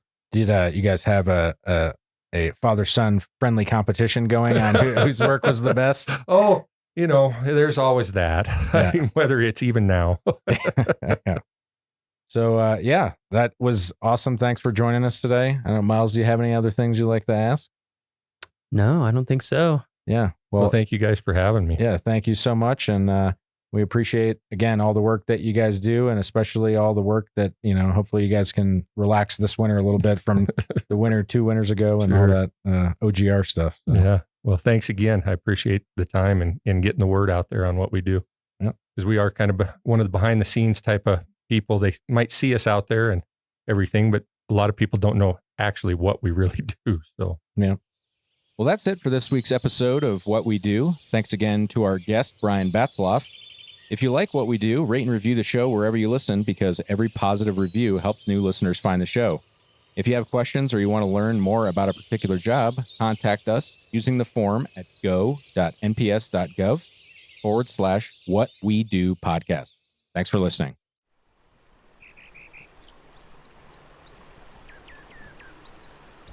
I've been here 14 times since the mid-'80s, and since we started coming in the winter, we never have come in the summer again.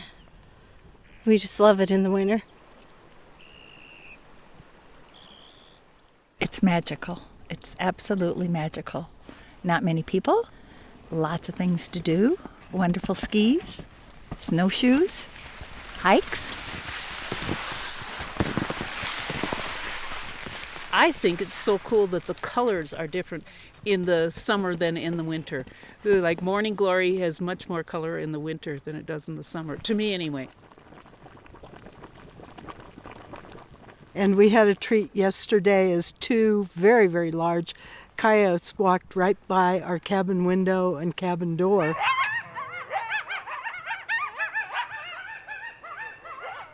We wanted to invite them in for wine, but they seemed to be in a hurry. It's a spirit, sort of, in the wintertime. I'm Betsy Heiner, and I'm from Colorado Springs. I'm Mary Smith from Colorado Springs. I'm Sherry Kimball from Colorado Springs. I'm Helen Michaels, and I'm from Port Washington, Wisconsin. This is Yellowstone National Park. Thanks for listening.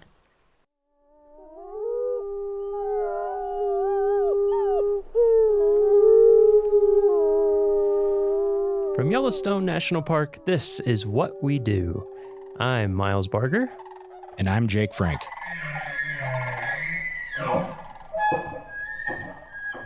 Hey, Jake, how's it going? Miles, mustache is looking super good today. Yeah, our podcast listeners can't see my new magnificent mustache, but... Guys, it is spectacular. Got to use mustache wax. That's the tip. Yeah. Today we're going to be talking to Heather Basak. She's an administrative support assistant for Yellowstone's Division of Resource Education and Youth Programs. We call it RUIP for short. Before we get started, though, a little trivia question for you, Jake. Bring it. I don't know how you would know this, but you can make a good guess. How many seasonal employees does REYP employ in the busy summer season, rounded to the nearest 10? What do you think? 100. Pretty close, a little lower. 90. One more. 70. 80. I did that on purpose. Nice. I think the full positions would be 83, but somewhere around 80. That's a lot. It is a lot. There's a lot that goes into that, including hiring all those people and doing paperwork and doing budgeting and all sorts of fun things. Gotta pay the people. We got to pay them. We like to. And then one note, if you notice a difference in sound quality for this episode, there's a good reason for that we're going to get into during this episode. Heather is a fully remote employee, so we're doing our interview via video chat. So the sound might be a little bit different, and that's on purpose. So, you ready, Heather?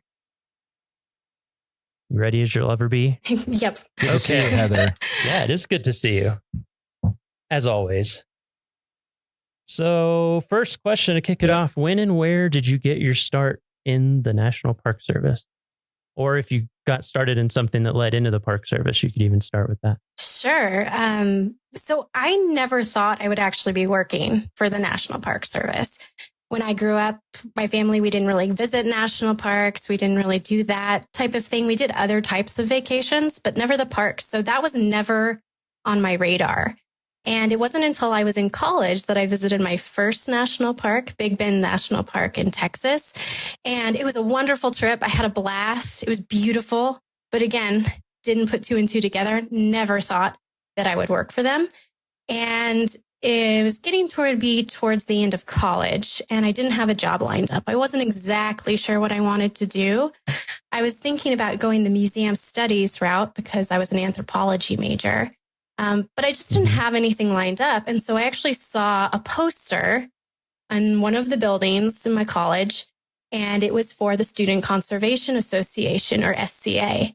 And it talked about internships on public lands. And I thought, that could be something to look into. I don't really have anything lined up. I'll look into it. So I went on their website, and it was a ton of internships. It was with like U.S. Forest Service, Bureau of Land Management, National Park Service, doing a lot of the park service-y, park ranger type jobs. But then there were other internships like archaeologist or curatorial intern that was really interested. I was really interested in, because that's the route that I thought I was going to take. So I did my first internship with a National Park Service site in Kansas called Fort Scott National Historic Site as a curatorial intern. And I was working a lot with their museum collections, taking care of that. And I really enjoyed it. But other part of that internship was doing guided walks around this old military fort. And I got to do a little bit of living history. And I thought, this is pretty cool. This is pretty fun. Maybe this is something I want to look into more. So then I decided to do a second internship after that through the SCA, this time with Denali National Park and Preserve in Alaska, actually where I met Jake. We worked together. And it was really there that I thought, okay, this is something I might want to do for the rest of my life. There were amazing people to work with. There were just beautiful things to see and do. It was, I never would have experienced that. I never would have probably visited Denali without first going to Fort Scott and doing some other internships. And I thought, this is something I really, really want to do. And so then just to be sure, I did one more internship with SCA, this time at Big Bend National Park. Nice. Back to where you started. Yeah, exactly. So it kind of feels like I came full circle. Like it was the first national park I visited. And then it was the national park that kind of really was like, yep, this is definitely what I want to do. It was such a unique experience. I got to do it visit as a visitor and then also be an employee or an intern there.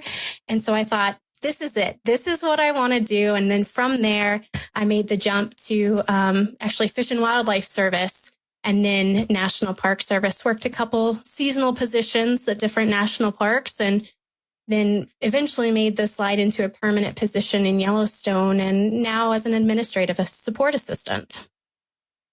So I have a few, that was a varied background. So a couple things. You mentioned living history. Did you get to wear like period appropriate?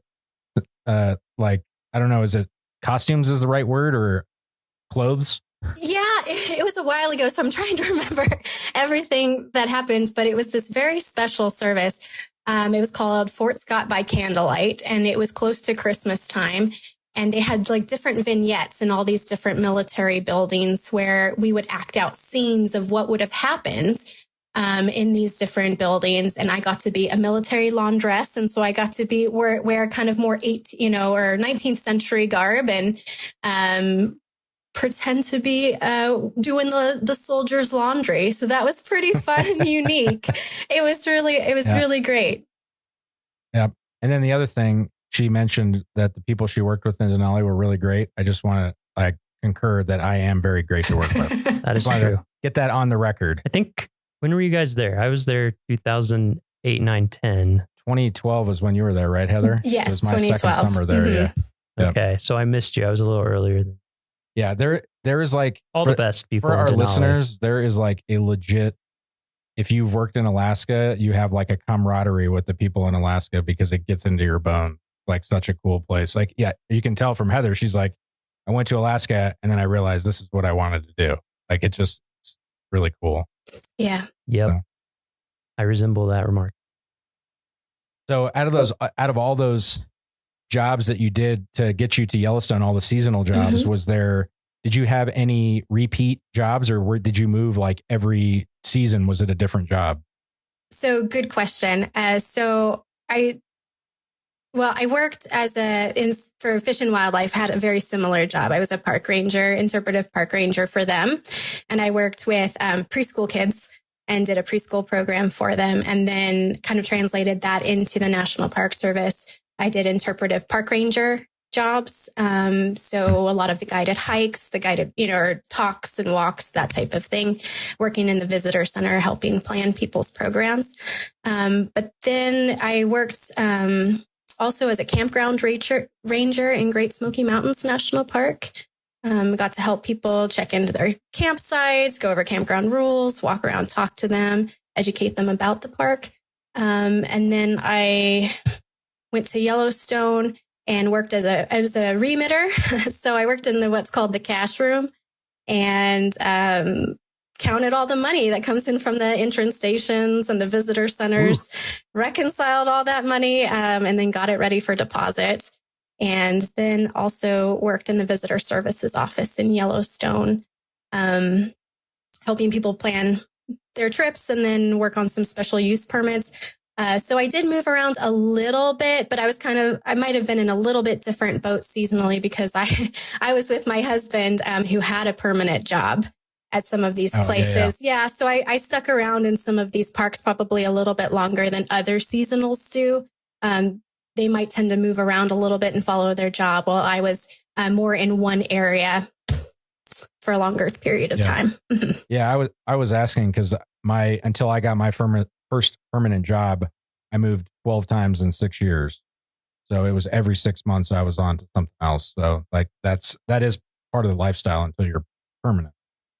Okay, so where are you joining us from right now? So I work fully remotely from Boise, Idaho. Mm-hmm. And how long have you been working fully remote? Has it been 2 years? Oh, that's a great question. It's been probably about 1.5 years. Okay. So what do you have a typical day? What does your typical day look like? You have a typical day? So I don't think there ever really is a typical day for an administrative support assistant, because so many things get thrown at us and there's so many things that pop up last minute that we have to take care of, that I don't think any one day is completely the same. But we do have a lot of like reoccurring tasks that happen every 2 weeks. And so we'll do a lot of the same stuff. Every 2 weeks, but it may not just be every day. Like we have to get payroll done. That's kind of the big one. Everybody wants to get paid. It's pretty important. So that's kind of one of our, Thank you. You're welcome. One of the biggest tasks that we have. But we also arrange travel for a lot of our NPS employees. If they have to go to meeting that is outside of the park, any trainings, go to other parks to assist with anything, we help arrange that travel. You can think of us kind of like a travel agent in that regard. We deal a lot with HR. So we're kind of an HR liaison. So anytime there's personnel actions for hiring somebody, all those 83 seasonals, we put in hiring actions for them. If anybody resigns or moves to a different position, that kind of all starts with administrative support assistance. And then depending on the park or even the division, you might even help with some budget work, reconciling accounts or tracking expenses and expenditures. Mm-hmm. Do you also have a credit card?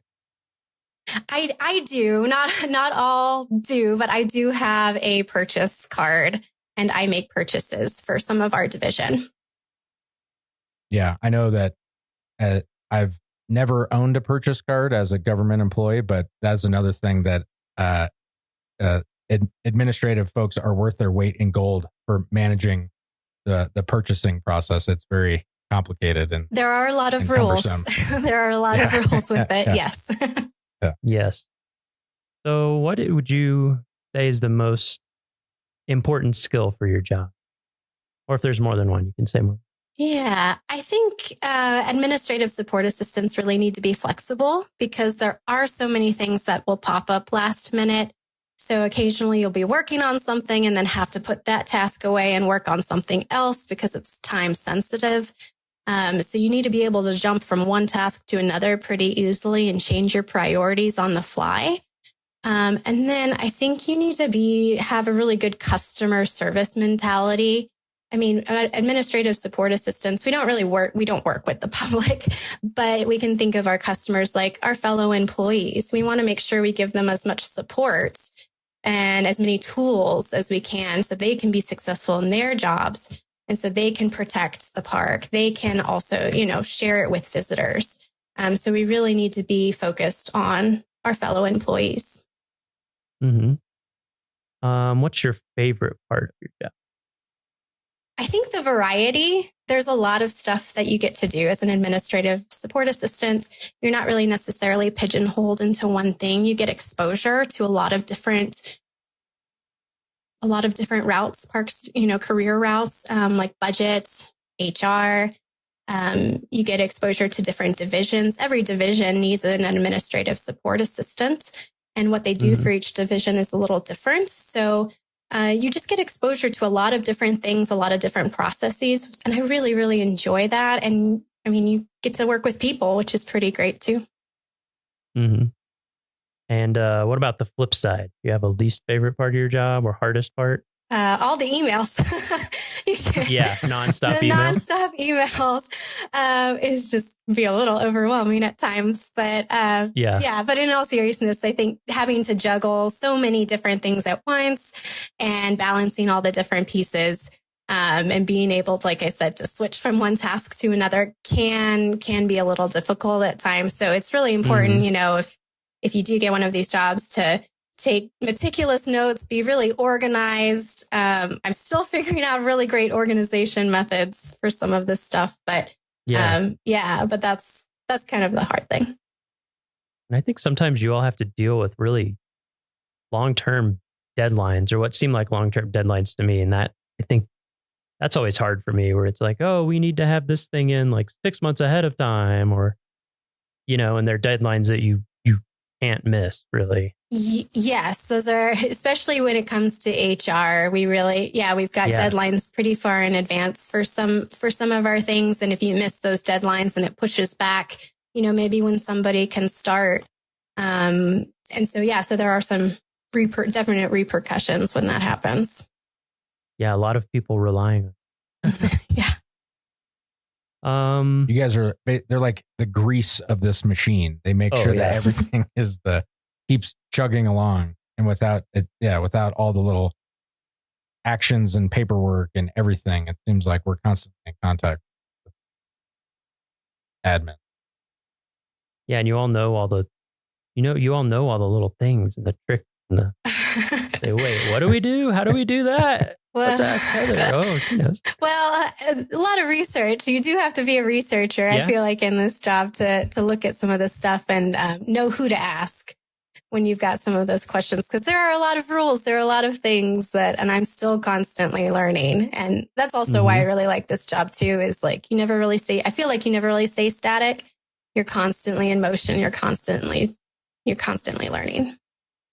Mm-hmm. So you mind if I ask you about when you're talking about moving with your husband and everything? Mm-hmm.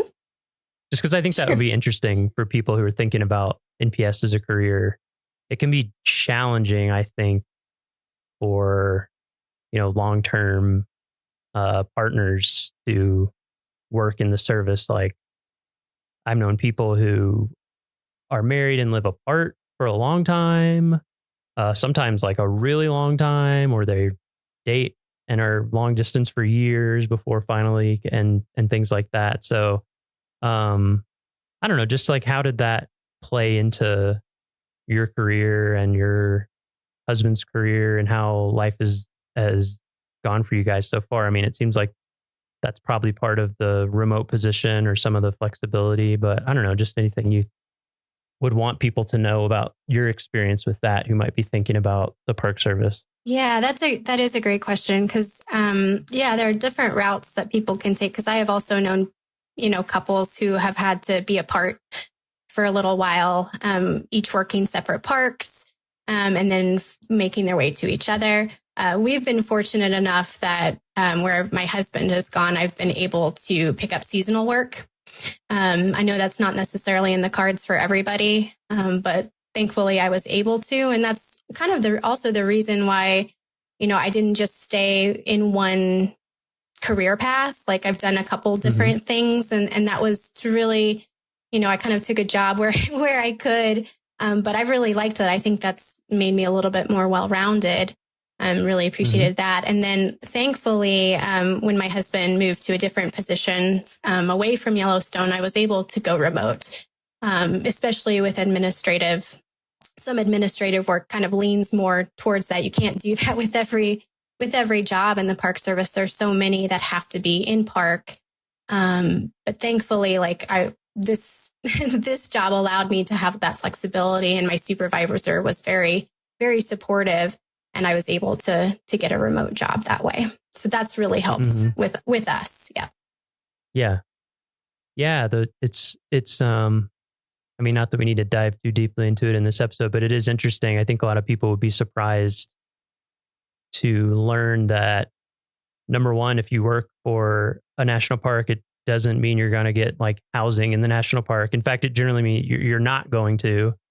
And that it's not just Yellowstone, but like a lot of parks, it's becoming harder and harder and harder to find places to live right by the park just because of how the real estate and things have gone as well. And then sometimes with some of these parks that are really remote, there's situations with like school for kids or extracurricular or all sorts of things. So, yeah, that's part of why one of many reasons why we wanted to talk to you is just to let people know that that is something that remote positions are something that parks are utilizing for the right positions and the right people. Like you had already been at Yellowstone, so you know the park, you know people here.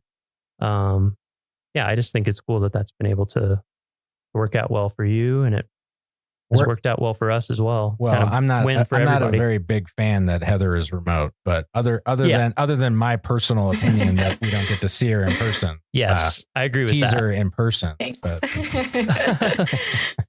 So, even with the, I'll say difficulties or challenges of, managing relationship and career and all different parks and the tough things about jobs and the good things about jobs, what has kept you working for the National Park Service? Like, what has kept you knowing that your decision, this is what you're going to do, is the right one for you? I think that's a good question. I think, it really goes back to when I did that internship or a couple of internships, and I just, you just see it and you just feel it. And it's just, I just believe in what the Park Service stands for. And I've just met so many great people along the way, both, fellow employees, peers, as well as visitors, that it just makes it, it just makes it worthwhile. I actually have in my office here, I worked with a school group when I was in Yellowstone from Lowell, Massachusetts. They came all the way out to Yellowstone, and I actually have a picture of those kids. The teacher gave it to me. I have this picture of those kids on my desk, and that kind of just reminds me, like, I'm part of something bigger, and it's really awesome to feel like I make a difference. And so I just believe in the Park Service mission quite a bit. Yeah. Same. I think I kind of had a similar experience. I think a lot of us do, where it's like, I think my first summer in a park was here in Yellowstone making beds at Canyon. But then, I did a couple SDA internships, and at some point you're like, can I go back to a normal lifestyle? I don't know if I can. And then the mission, and just remind everybody, the mission of the Park Service is to preserve unimpaired the natural and cultural resources and values of the national park system for the enjoyment, education, and inspiration of this and future generations. So, like you said, even if sometimes a day might be filled with like a checklist of what might seem like mundane tasks or something, I think for me, and it sounds like for you, having that bigger mission that you're working for really does make a difference. So a question that I have, like with that mission, I think a lot of us, when we have the rough days that like physically work here, you have the rough days, but then you go outside and you hear the wolf howl or you see Old Faithful erupt. Like, how's that transition been for you going remote? Like, and, keeping yourself, like, how do you remind yourself that, when it's not in your face, like it was when you were physically working in the park? Yeah, so it has been a little bit of a transition to remote. I very much enjoy it, and the flexibility it has given me to be, still continue to work for the Park Service and be with my family. I think it becomes more about the people, and than necessarily, I do feel a connection to the place, but I feel a connection to the people even more. And so to me, Yellowstone has not just become like the first national park, an amazing place to experience geysers and hot springs and wildlife. It's really become like a community. And it's about a people connection now for me as well. And so that's kind of helped. Yeah. Yeah. Hashtag Team Yellowstone. Yeah. Well, and I think that's a good point too, because I know I've talked to people in my family or friends about working for the Park Service, and I think as people will get the impression pretty quickly while they're listening to this podcast over all the different episodes and all the different people that we talk to, you just get to be surrounded by interesting, brilliant people in like every job, basically doing all these things for the park. And it's such a cool community to be a part of. So I think, yeah, that over time, I've appreciated that more and more and more as to like what makes it such a cool place to work. So getting into the details of if someone were interested in this type of work that you do.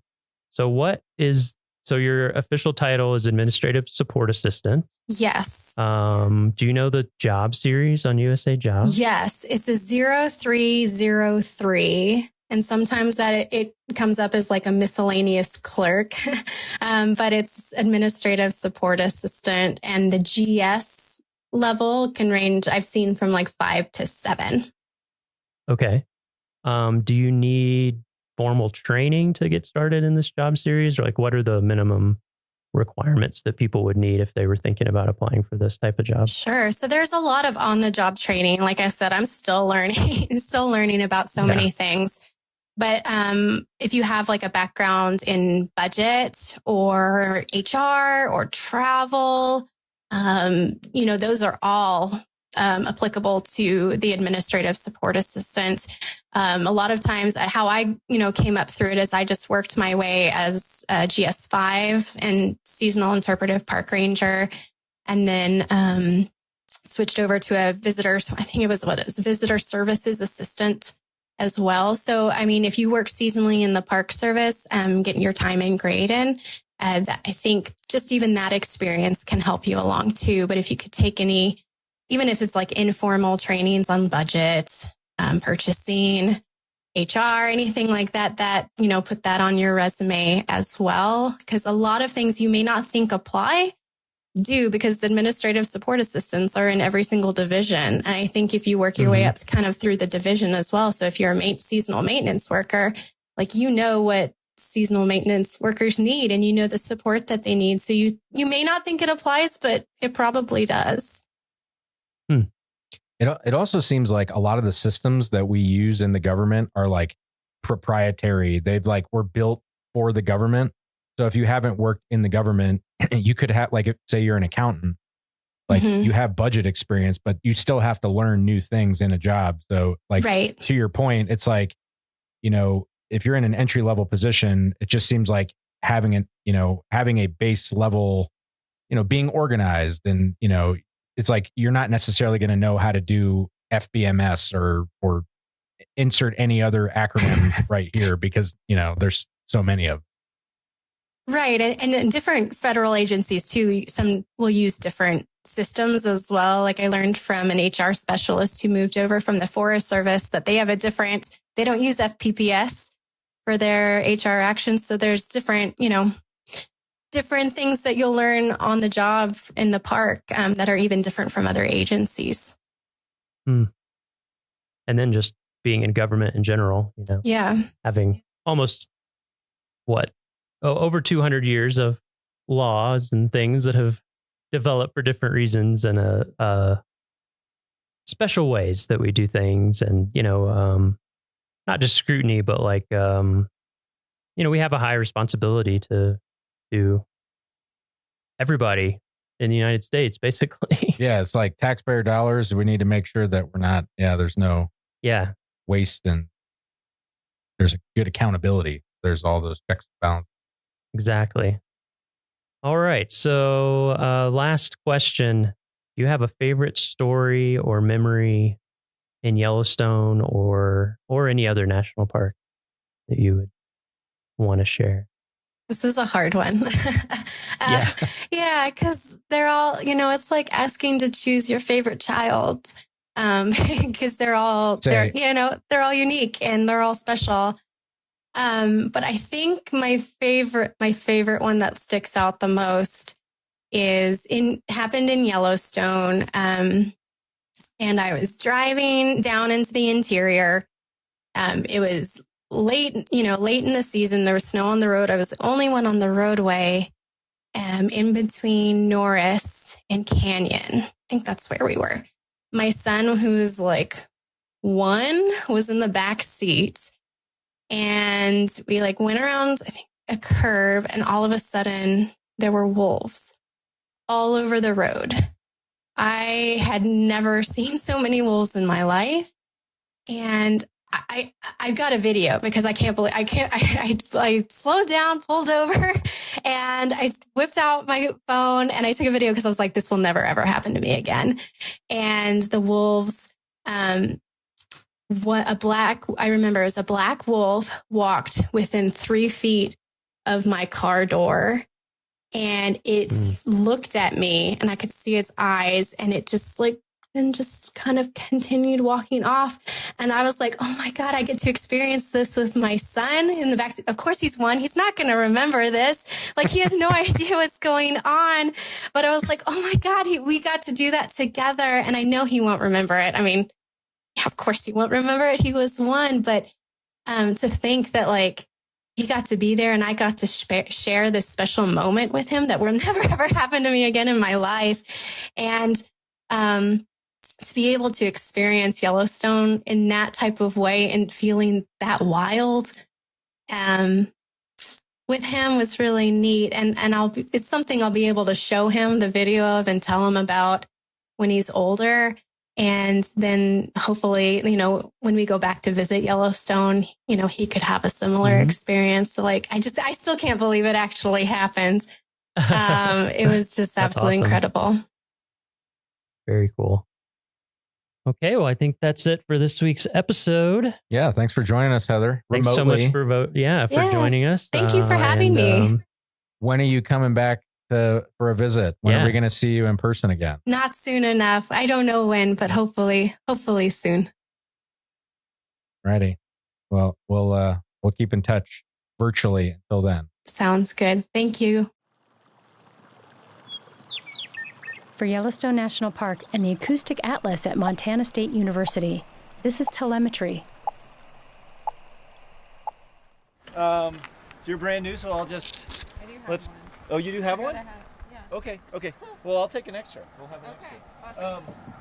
So you've used them before, right? No, I just got one. Okay. I'm standing on the side of the loop road in northern Yellowstone with biologist Andrew Ray and his intern Casey Fitzgibbon. Before we hike away from the road, Andrew is explaining how to deploy bear spray in case we have a close encounter with a bear. He holds the 8-inch canister of pepper spray in one hand and puts his thumb on the plastic safety. What you need to know, right? You got to take the safety off to be able to pull the trigger, all right? And it's not an easy thing to do, but you just lift that up. Yeah. All right. But if something's coming, we're all going to sort of stand abreast. We're going to phase it. We're going to talk to it, but we're going to have this at the ready. And part of having this at the ready is having your safety off. Okay? Because otherwise you're just pushing down on the safety. Andrew spreads out a map across the tailgate of his truck and points to a spot in the mountains above us.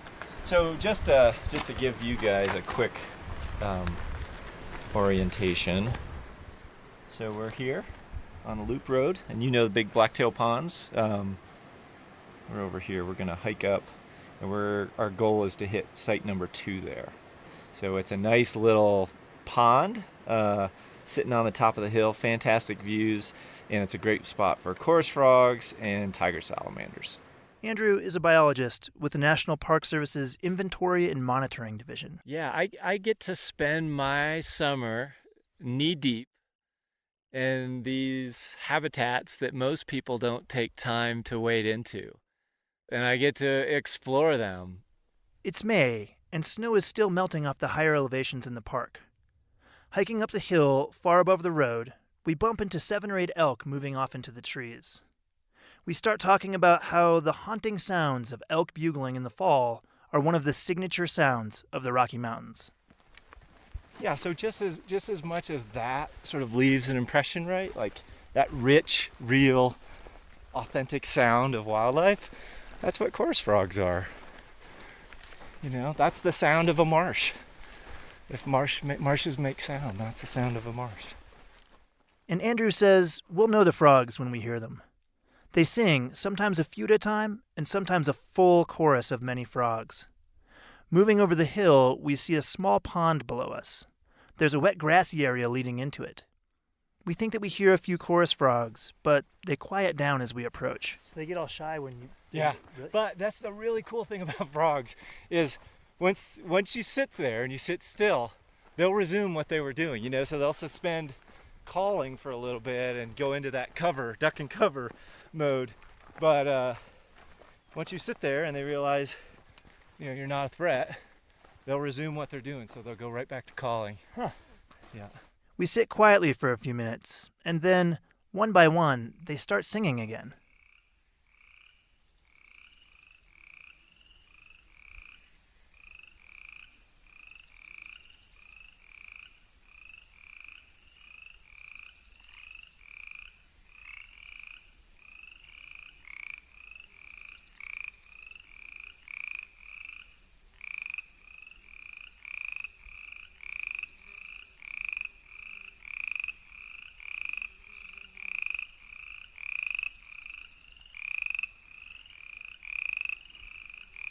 It's pretty fun to try to break it down, right? And like, sounded like two individuals were down there for a while, then a third chimed in, and there was at least one here.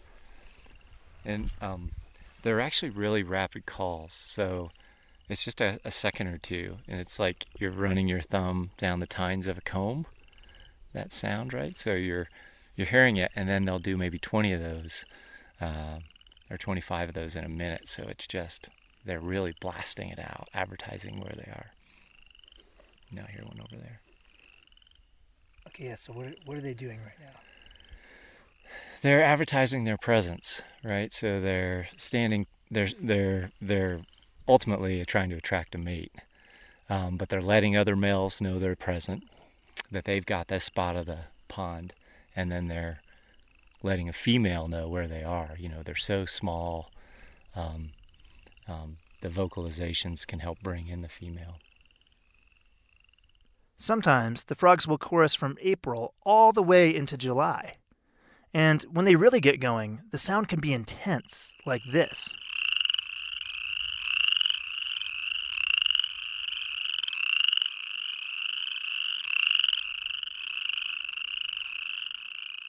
But Andrew says their full sound isn't even the most unusual part about chorus frogs. Later in the year, as late fall comes to Yellowstone, they're looking for a place to go hibernate. We can't see it, obviously, but people who have measured it have started to see changes in their blood chemistry. So essentially, they're creating an antifreeze. Yeah, he said antifreeze. It's a pretty amazing adaptation, allowing them to survive winter in Yellowstone. A winter that can last up to 6 months. The chorus frogs make their version of antifreeze by producing extra glucose in their blood. And they're in that state as long as it's snowy, but it's absolutely remarkable to me that they overwinter just inches below the surface. And the glucose in their blood protects their cells from collapsing while frozen. And what happens is upwards of 2/3 of their body is frozen. So completely frozen with a heart that has stopped altogether, limbs that don't move, and lungs that don't function. As crazy as that is, freezing just below the surface turns out to have a big benefit as winter comes to a close. When temperatures start to warm in the spring, the exact opposite happens, right? You start to get a little bit of heart and lung function, and eventually their extremities start to move. And the cool part about that is when you're really close to the surface and you get some early warm spring days, you're the first to respond. If the other species of amphibians are a meter down below the frost line and deep into burrows, the temperatures aren't changing as rapidly as they are at the surface. So these frogs are the first to get into ponds as soon as the ice and snow is off the surface. And so they're in the ponds earliest because they're the closest to the surface. This gives the chorus frogs a potential advantage over other amphibians and more time to take advantage of seasonal wetlands that may dry up later in the summer.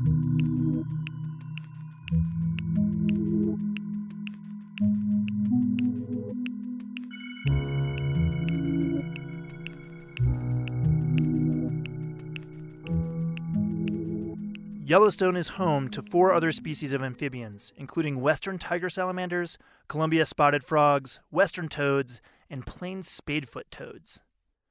There is one kind of environment, though, that they all need: shallow water habitats. Biologists are concerned about how much of this habitat will be available in the future. As temperatures in the Earth's climate rise, these shallow water habitats could dry up. One of the consequences of a warmer climate is less snow and less water to fill places like this. So the sounds that we hear that are unique to this place and the organisms that are present in these habitats, they don't have the ability to escape that. They don't have the ability to move away from that. There will certainly be water and snow in Yellowstone long into the future. But a river with fish or a deep lake with fish is very different than this place that's before us. And so I guess the thing I want people to think about is there are biodiversity and physical consequences to a warming temperature. And these sort of special habitats that are so biologically rich, they're the most threatened by a changing climate. In one warm, dry year during the monitoring study, the shallow water habitat shrunk by 40%. This led to a 50% reduction in breeding pairs of boreal chorus frogs. Andrew thinks it's likely that we'll see more of that in the future. And the potential for shrinking amphibian habitat isn't just in Yellowstone. I mean, these are a group of organisms that were here before dinosaurs were here, okay? And so they're going to be here probably after humans are gone. But I think we can expect a future that has fewer amphibian species than were here historically. And when I say here, I don't necessarily mean Yellowstone, but I mean on Earth. And there are places where there really is a crisis, where amphibians are blinking out. Andrew says that the northern leopard frog, which used to be present just south of Yellowstone in Grand Teton National Park, hasn't been seen in decades. And so understanding what is going on with the remaining amphibians in Yellowstone depends on the data that Andrew and others are collecting. So we study 31 watersheds around Yellowstone and Grand Teton, spread all around the park, or all around both parks. And they represent just, 1%? I think there's 3,370 watersheds, and we study just 31 of them. But we revisit those watersheds every year, and we survey all of the ponds in those watersheds. And it's our hope that in another decade or in 2 decades, then we'll have a data set that really does allow us to talk about long-term change. So while a warm year now may be followed by a cool, wet year, our future in this place looks drier, which I think our data suggests means fewer ponds that support breeding chorus frogs, but also fewer ponds that support breeding Columbia spotted frogs, tiger salamanders, and western toads. And while those are our vital signs, there's lots of other wetland-dependent species: beavers, trumpeter swans, moose, bats. Some bats are specialists to wetlands. And so if you have fewer wetlands on the landscape, you have fewer opportunities for those individuals to access water. So while we're studying frogs, we like to remind people that they serve as just a proxy for other species that are dependent on wetlands. We're standing near the same small pond when the weather starts to shift. Darker clouds move in off the horizon, and Andrew and Casey and I decide to pack up and head back towards the trucks. As we're getting ready to go, I asked Andrew why they chose boreal chorus frogs to monitor in the first place. We know that amphibians don't occupy every wetland in Yellowstone. We'd be naive to think that they do. But we know species like boreal chorus frogs from our monitoring. They occur in, a third of the wetland habitats throughout Yellowstone and Grand Teton. That's high elevation, that's low elevation, that's near a river, that's far away from a river. They can use shallow, isolated habitats. And using something that's common and widespread is valuable. And we want to keep those things common. If those things become imperiled, the things that we know historically were common, then that should give us pause. That should make us think about what might be driving that change. Biologists view amphibians as a kind of litmus test for big picture changes in the environment and the overall health of the environment. But Andrew thinks that amphibians have a value beyond just being a vital sign for the park. I think it's relatable because a lot of us have had experiences with amphibians, and we can still have those today. But amphibians, like so many organisms, are experiencing declines, and it's an opportunity to discuss our impacts, societal impacts on biology, but it's also, a place to talk about discovery and to talk about biodiversity and to talk about climate change and to talk about the value of parks and protected places. So to me, why do we care? Because Yellowstone is a place that's still intact. And in terms of the lower 48, it's a really special place because it has its full complement of species. And so it's important that we look not only at grizzly bears and wolves and bison, but it's important that we also look at frogs and fish and microorganisms. The most basic and fundamental part is that it is a part of Yellowstone's biodiversity.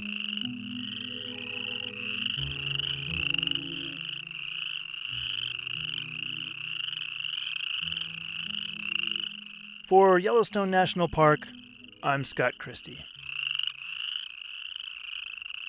This podcast is supported in part by Yellowstone Forever and the Eyes on Yellowstone program. Eyes on Yellowstone is made possible by Canon USA. This program represents the largest corporate donation for wildlife conservation in the park. This is telemetry.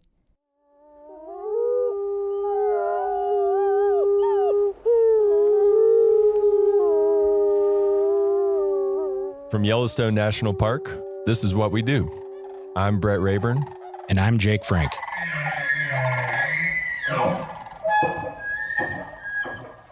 So I have a question for you to kick this off. Okay. What's the biggest fish that you've ever caught? The biggest fish I've ever caught, I used to live in Alaska and I went halibut fishing and I caught like a 40-pound halibut. Okay.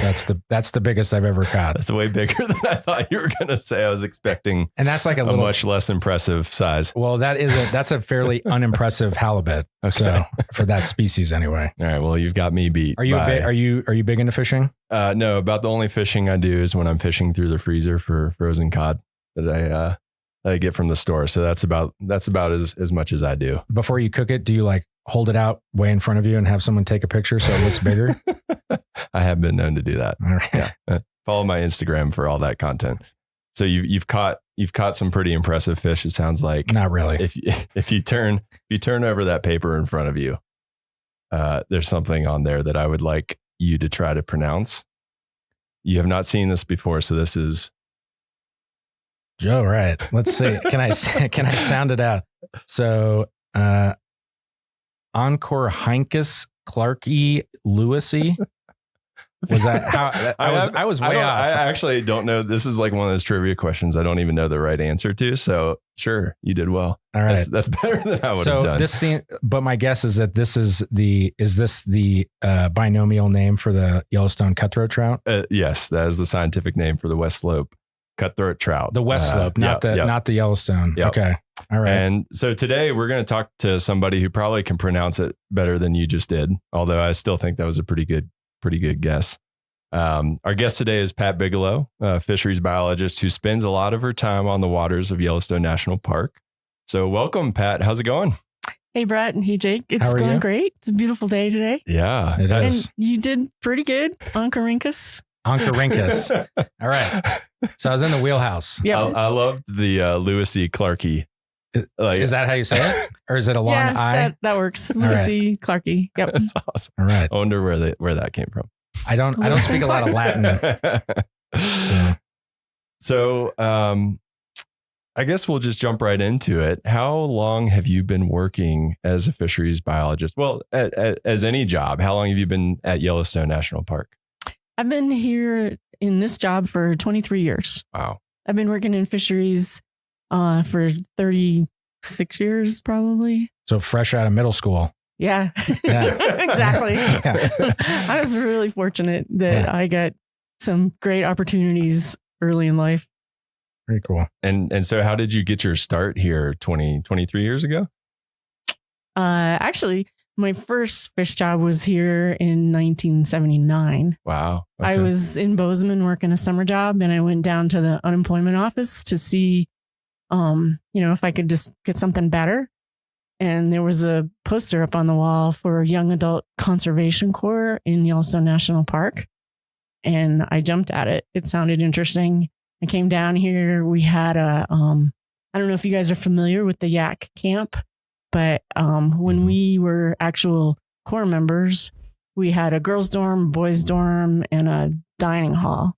And 6 Corps members to a room. You each had a bunk bed, a foot locker, and half of a clothes locker, and no dividers or anything like that. You definitely felt like you had just been recruited into some kind of institution. Some ways it is that, maybe. Yeah. But it was great because we had 100 Corps members who all worked for different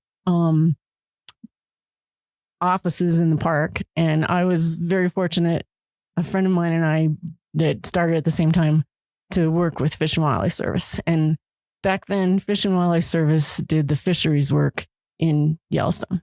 When did that change? That went from fisheries to Park Service? Yeah, to Park Service. I think it was in 96. Okay. So Fish and Wildlife Service started here even before the Park Service because of the unique fisheries opportunities and the Yellowstone cutthroat in particular. Mm-hmm. And then they established a research station in the 50s. They had a hatchery here early on, early 20s, 30s, into the 50s. And then after that, they kind of went more to a research station. And then they had a management office, which is who I worked for, that advised the Park Service, kind of like a fish and game agency, advises the state on how to set their regulations. Fish and Wildlife Service kind of kept the Park Service up to date on their.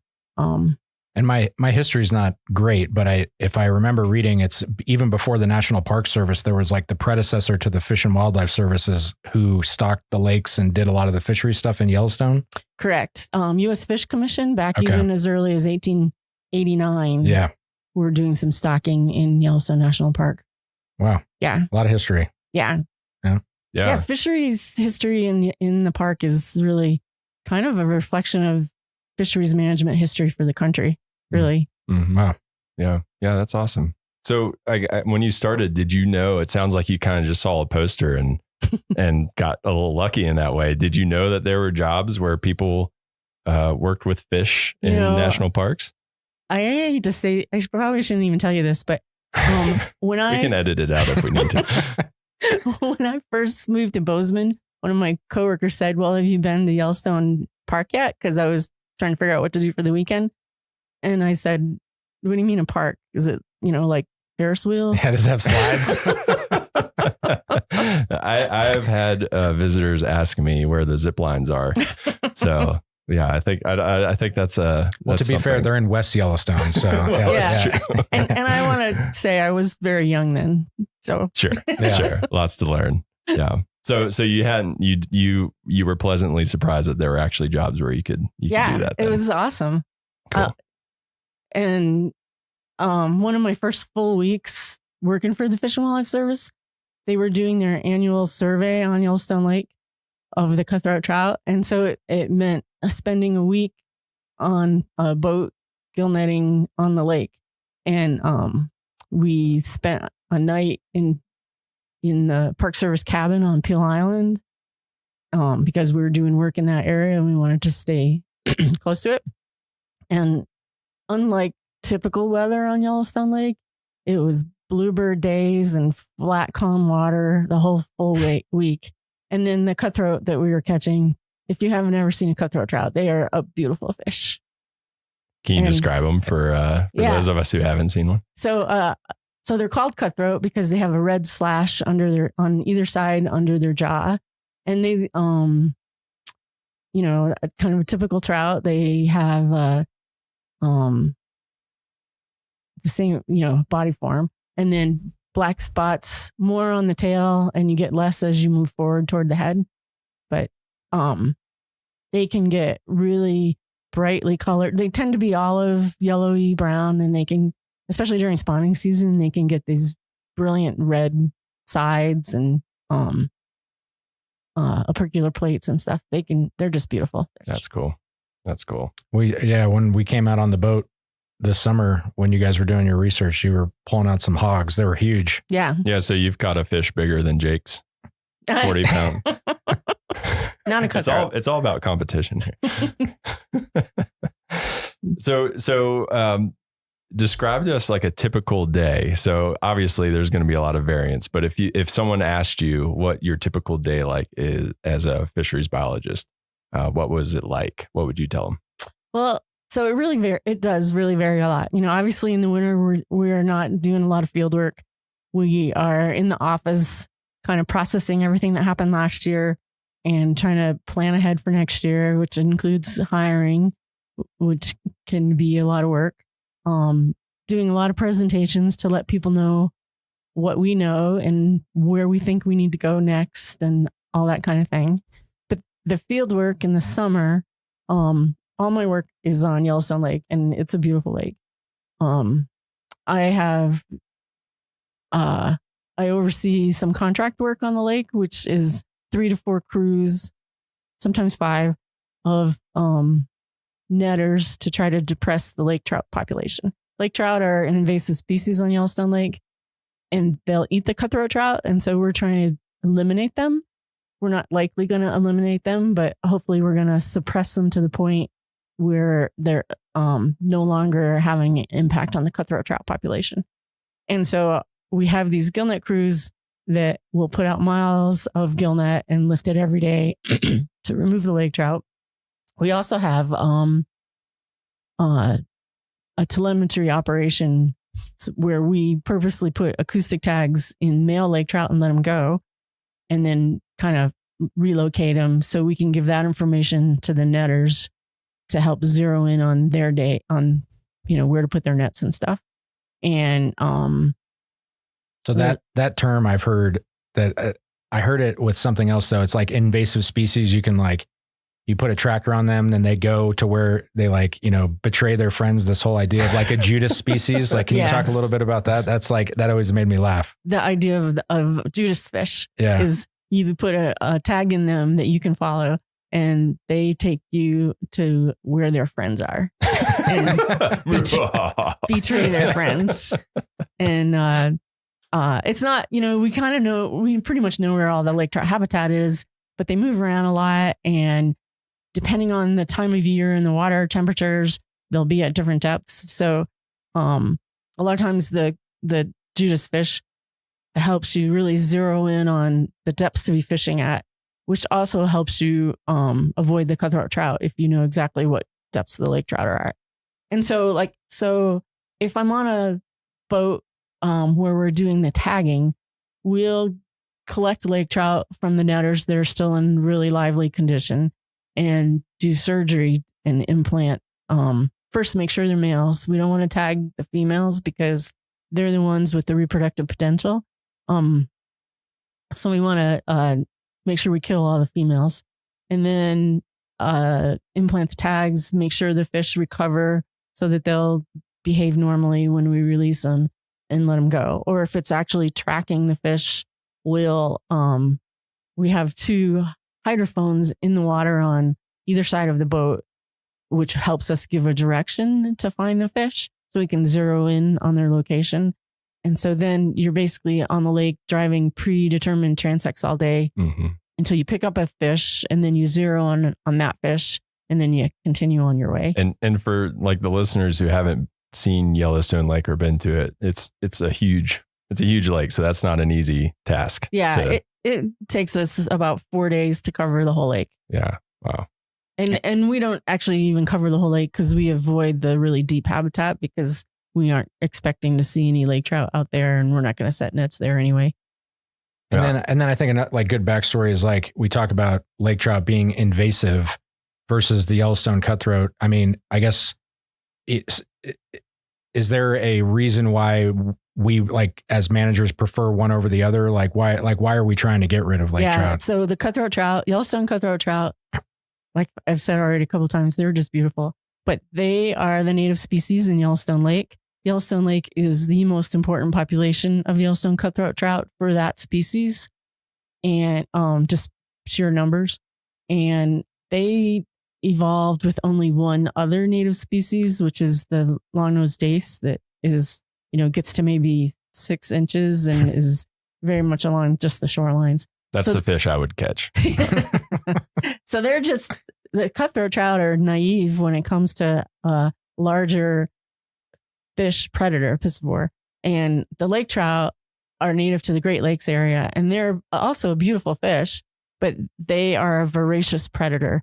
And so you take a really naive fish and then a really excellent predator and put them together, and it's just not good for the cutthroat trout. Mm-hmm. And the lake trout, I think the oldest one on record was 62 years old. Lake trout? Not from Yellowstone, but just species wise. So if we weren't out there taking out the lake trout, nobody else would be either. They reside deeper in the lake. They live longer. They get bigger. They have a lot higher reproductive potential than the cutthroat trout. And if left unchecked, they would decimate the cutthroat trout population. And when you say like no one else would get them, you mean like other predators, right, like bears and fish or bears and birds and otters and all that kind of stuff? Right. Like birds and otters, most predators tend to target the fish when they're shallow, and the lake trout don't spend much time being shallow. And then when the lake trout get big, they're too big. Like an osprey might try to grab a big fish, and then I haven't seen this personally, but one of my coworkers has seen an osprey grab even a cutthroat that was too big for it, and then it couldn't fly off, and it actually drowned. Oh wow! Because they have a hard time letting go of a fish once they get their talons through it's it. like the monkey with the banana. Yeah. in the barrel situation. But yeah, lake trout. Well, they're impressive in their ability to eat other fish. They can eat a fish. The only thing that stops them is how wide they can get their mouth open, and they can eat a fish 2/3 their own size. Holy moly. Yeah. Can you do that, Jake? No. Yeah. It's like a 150-pound fish. Burrito. That's a big burrito. Yeah. So you obviously know a lot about fish. And so that's an important skill to have as a fisheries biologist. Aside from that, or maybe not even aside from that, what do you think is the most important skill for someone who thinks that that's a really cool job and might be interested in applying for jobs like that? It's probably similar to most jobs. I think the most important thing is to have a passion for what you're doing and a positive attitude and be flexible in what you're doing day to day. If you want to actually go into fisheries, a Bachelor of Science is an important aspect of your education. Typically, you're going to want to end up going back to school to specialize and get a master's degree. I would highly recommend for anybody thinking that way to get a lot of experience, or as much as you can between your masters, before your masters, and after your bachelor's.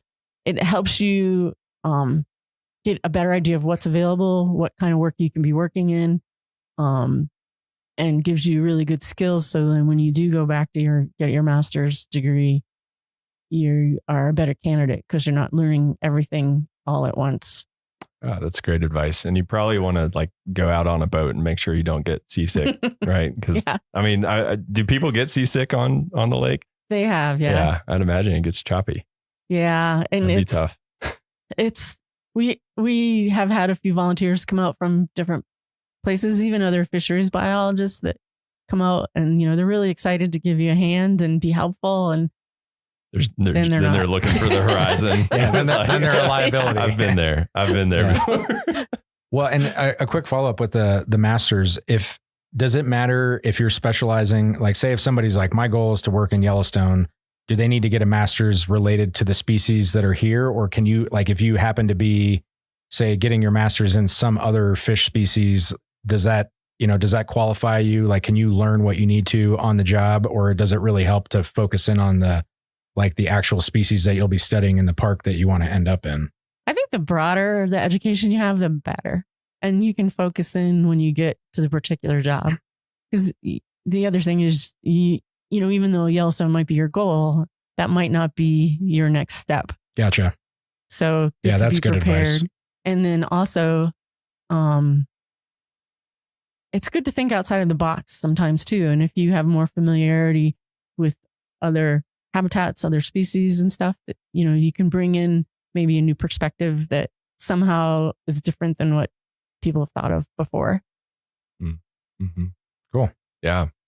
Well, and it sounds like your typical day is pretty cool, especially in the summer when you're out on a boat. What is your favorite part about your job? You can probably tell I love Yellowstone Lake. So being on the lake is awesome. But I think the most rewarding, well, two things are most rewarding, but one is I work with amazing people, and being able to sit down with a coworker and talk about strategies and, you know, how things are going, what happened over here, how we can pull that together, how we can best use our crews, and to just keep making things move forward is super rewarding. But then also taking somebody, like we typically have student volunteers every summer, and they typically don't have much for experience. So taking somebody who really knows nothing about what we're doing and bringing them through a season and seeing them increase their skills and increase their confidence and get more sure about what they want to do and be excited about protecting the resource. That's pretty awesome. But then the other part is actually seeing the work that we're doing make a definite impact on protecting Yellowstone Park's resources. That's really rewarding as well. Yeah. Well, and we'll let you slide, even though you gave us three favorites. Yeah, we said one, but we got three. It's okay. That's your one mulligan for this podcast. Okay. Oops. So with that, this is the hard question. What is the toughest part about your job? That's a really good question too. You know, you can get frustrated with the inability to do things as quick as you want because you have to go through proper procedures to make sure, you know, just because I think something's really good to do doesn't mean it is. So there's a lot of checks and balances that you have to go through. Surprisingly. Red tape? Yeah. And then, so that can be really frustrating. And then also, supervision can be really challenging. It's important to be able to work well with people, and not just work well with them, but communication is such an important aspect of all parts of life. And even though everybody communicates every day, it just amazes me that we all have so much more to learn on how to communicate better. So if I have an employee, for instance, how to help them be their best and get the best out of them can be really challenging, especially if for some reason they shouldn't have taken the job and don't really want to be there. Yeah. And you mentioned earlier that you're, doing hiring right now. How many people are a part of your operation? So in the fisheries program, we have Todd Cole's our leader. Brian Ertel and I are both full fish biologists that have been here quite a long time. Andy Pachani is a new streams biologist who's doing great work. And then right now we have two student biologists. They're in the Pathways program, Cody Vendor and Drew McDonald. And each of us hires, with the exception of Todd, but each of us that are in the biologist series hire 2 technicians and 1 intern for the summer. So you guys are a big operation. Mm-hmm. Yeah. And then on top of that, we have the contract crew that does a lot of the suppression netting, not all of it, but most of it.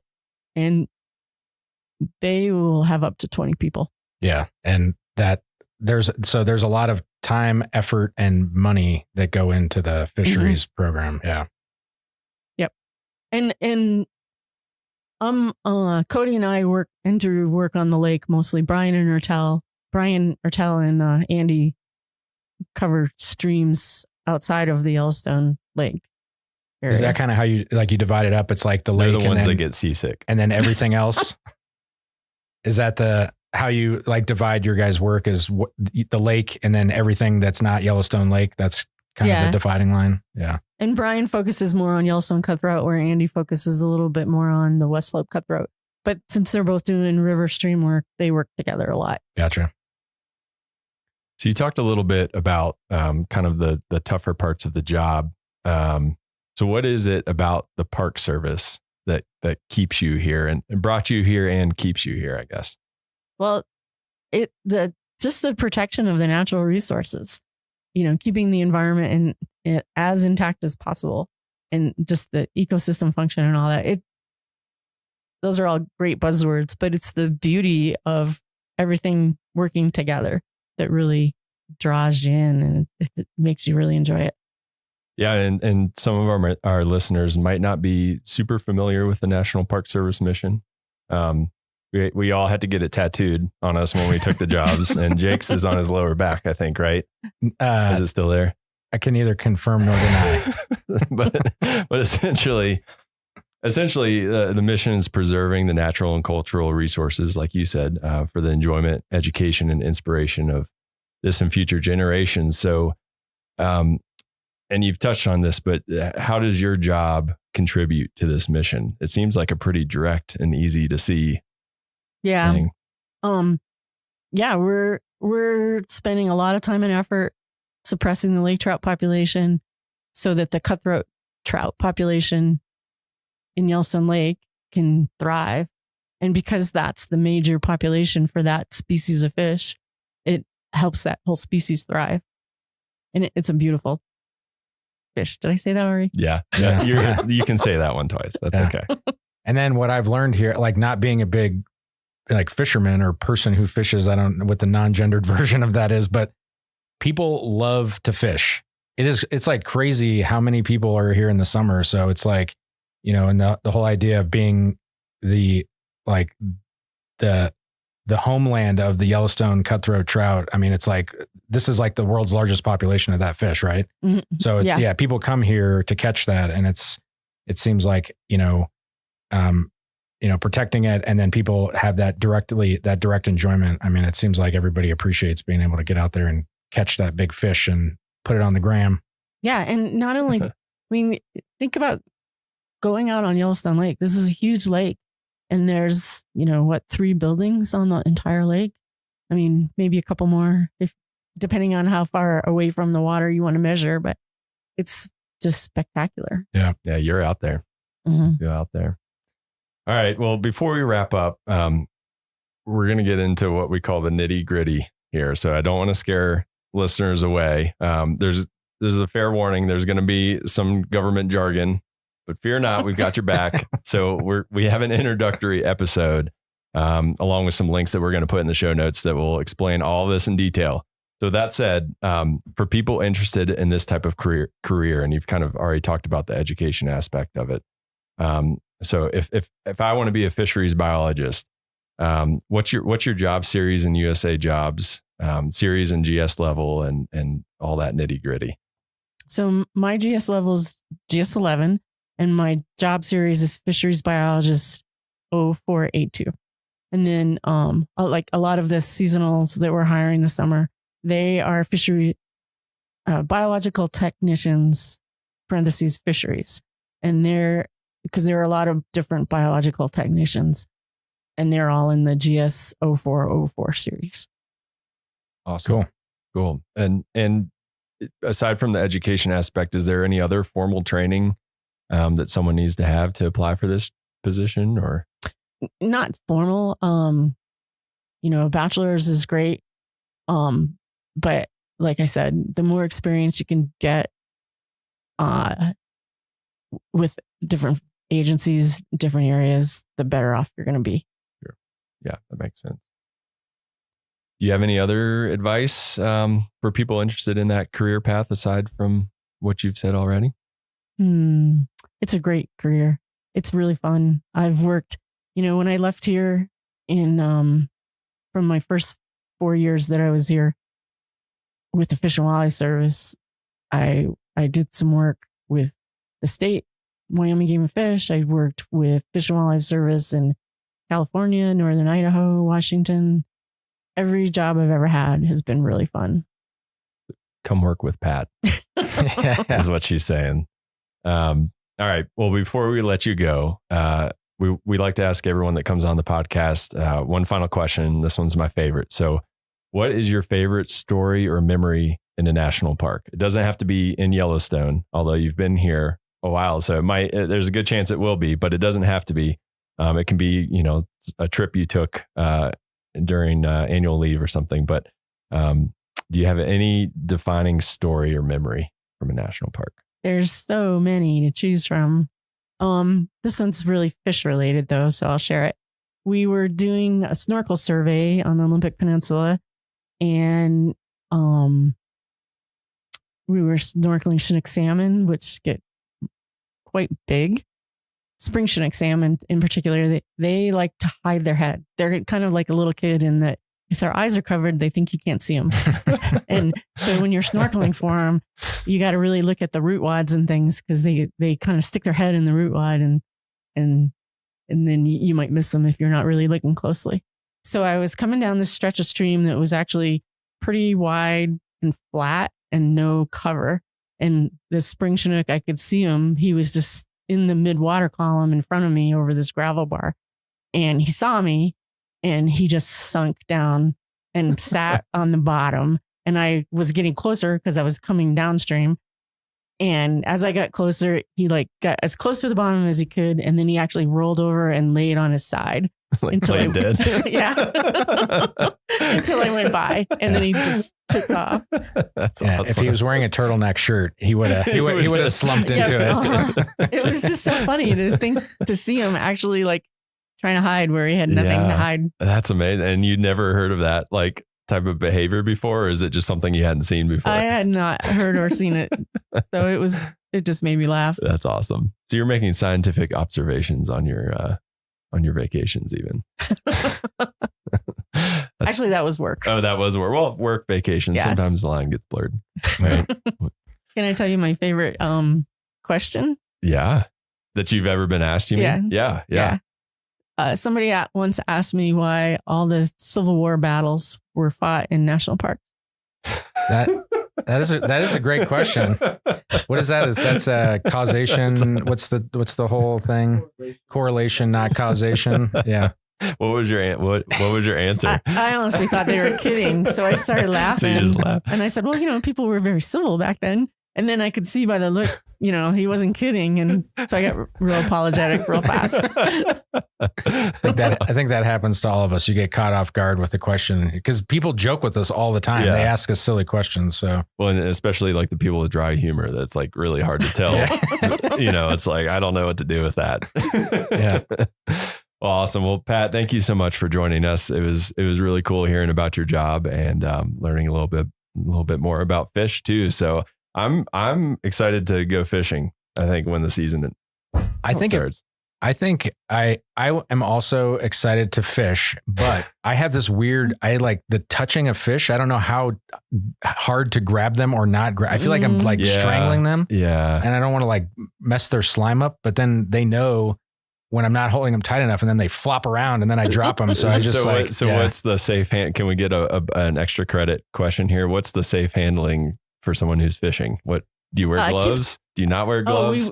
We wear gloves. Yeah. The water is really cold for no other reason, but it helps protect the fish and it helps give you a little bit milder grip, but you don't want to grip them tight. I feel like I'm going to squeeze the life out of them. Yeah. And if you're angling, don't grip it like a burrito. Right. Do it if you're angling, if you could keep them in the water while you're handling them, that keeps them calmer too. I've seen that hashtag keep them wet. Yeah. Okay. And grip it like a burrito, not a baby. Yeah. Right. Which, anyways, we'll leave it there. Anyways, thanks for joining us. Yeah. Thanks for having me. Yeah. It's great talking with you, Pat. Yeah. Thanks for joining. That's it for this week's episode of What We Do. Thanks again to our guest, Pat Bigelow. And if you like what we do, rate and review the show wherever you listen. Every positive review helps new people find the show, so we really appreciate it. If you have questions or you want to learn more about a particular job, contact us using the form at go.nps.gov/whatwedopodcast. Thanks for listening.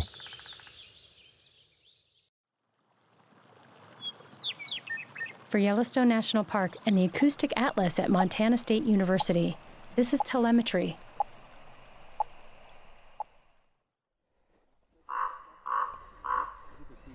Test, 1, 2, 3. We are live. This is Dan Staler, and I swear Dan Staler practically has fur in his blood.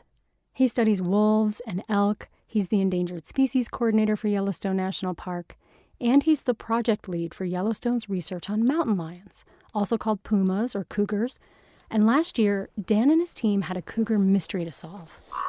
All right, good morning. It's January 28th. Dan Staler, Colby Anton, Nathan Varley, heading on into the Black Canyon of the Yellowstone to go investigate on our only cougar collared right now, M198, 3-year-old male. We're gonna go check out and see what we see. First, a little background here on M198. The M stands for male, and 198 is his identifying number. M198's collar that Dan was talking about is very, very high tech. Sort of Fitbits, if you will, for cougars. One of the things those collars can do is communicate with a satellite system to record the cat's location on the landscape every 3 hours. Dan could log in on a computer, look at all those location points, and see where M198 had been. We use those points to identify clusters on the landscape where he spent time, and usually about a week after he was in that area, we'd go investigate. Investigating the places where cougars have spent time turns out to be incredibly valuable, and it's a little like a crime scene investigation that you see on TV. Dan and his team can comb the area for DNA, like hair and scat, to help identify individual cats, like how many are out there and who's who. This non-invasive technique of getting at the demographics of a cougar population is a powerful tool for studying such secretive animals. Or let's say a cougar made a kill in that spot, and if so, was it a deer or an elk or a marmot? How old was the animal? Was it healthy? How many animals did the cougar kill over a given period of time? These things tell scientists a lot about the food habits of cougars like M198, and what their impacts might be on populations of prey species like deer or elk. We found where he had killed an adult cow elk. It was the only animal he fed on for about 20 some odd days. And that's kind of typical of a male cougar. They can go a long time without feeding. They'll make a kill, feed on it, and then do their other cougar things and roam around. Now, if the cat stops roaming around, if it stops moving altogether, then the collar sends Dan an alert. For M198, that alert meant that either the collar came off somehow or it stopped moving because M198 was probably dead. And Dan and Colby and Nathan needed to figure that out. The problem was that the collar suddenly stopped transmitting GPS locations, so finding it was going to take a little work. Colby, it's too bad we didn't have a little more recent track on him. He's either down low or he's tucked in a rock up in the boulder field, which let's hope isn't the case. Who knows, Colby, we might get lucky. Let's just say that they didn't get lucky. M198 had made his way into what Dan calls the promontory. It's this gnarly boulder field with rocks the size of cars. Lots of spots a little kitty could tuck away in here. This explains why Dan and his team were unable to get GPS coordinates from M198's collar. There was no way a collar could communicate with the satellites in outer space through that huge pile of rocks. But those collars also come equipped with radio telemetry. And because the radio beacon transmits its signal directly to Dan's handheld receiver, he could use that to zero in on M198. And the way that works, the closer Dan gets to the collar, the louder the blips, the radio signal. Okay, we're getting closer, guys. It's kind of a fun process because you're trying to read the signal, but think about what the cat would do, how he would move through here. I don't know. They are cats, so they do amazing things. So it'd be nothing for him to bounce through this boulder field. But you would think he would want to take a path that was a little more easy on him. Oop, oop. Ooh, yikes. Okay. I think I see some blood up ahead. I don't know for sure. Yeah, I see where birds or something have pecked that blood in the snow. A lot of tracks. Clicking in real nice now on the telemetry. It's interesting, something dramatic went on here because there's blood all over the rocks. Look at the stain on that lichen right there. And that's pretty. Oh yeah, a bunch of cat hair stuck to the rock. Wow. There's caves all over the place here. Oh wow, there's blood way down. Holy smokes. He might be way down in here, guys. This is a pretty, whoa. I'm okay. Little spelunking. I didn't think I'd be doing this today. Let's hope he's actually dead and not a wounded cat that's not happy to see me.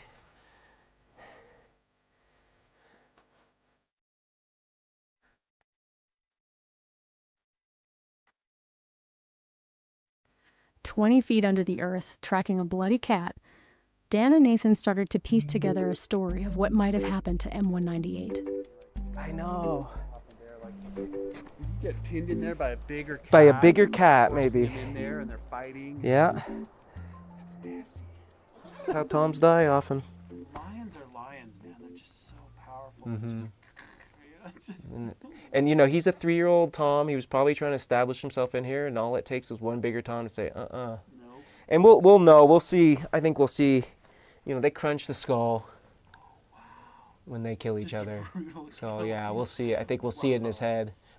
Well, and you know, he's got an accelerometer collar, so we can look at the activity. You know, we can look at the movements. We might even see signs of a chase once we get the data back from it. Like he ran over here, and this is where yeah. Caught up to him and pinned him in the rocks. Mm-hmm.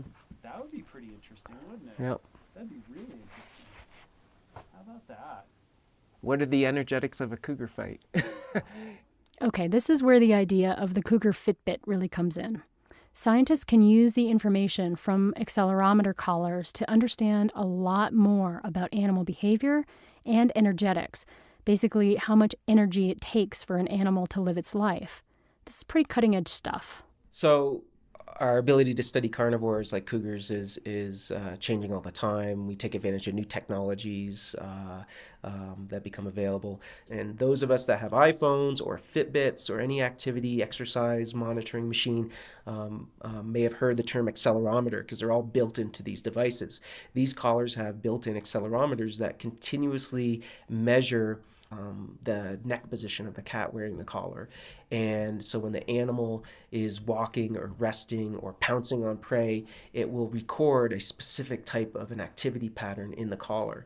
This data has been calibrated with captive animals, captive cougars wearing collars, on a treadmill, jumping and pouncing on a training course, measuring how much oxygen they're consuming, and that translates into calories burned.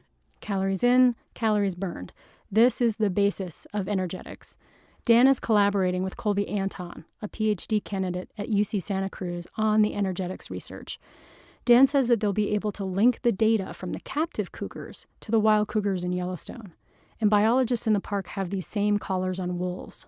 So we can compare the energetics of a stalking carnivore that lives mostly by itself, the cougar, compared to a group-living carnivore that chases after its prey, the wolf, and can see different patterns in their energetics that might have been shaped through evolution, might be shaped through current environmental conditions.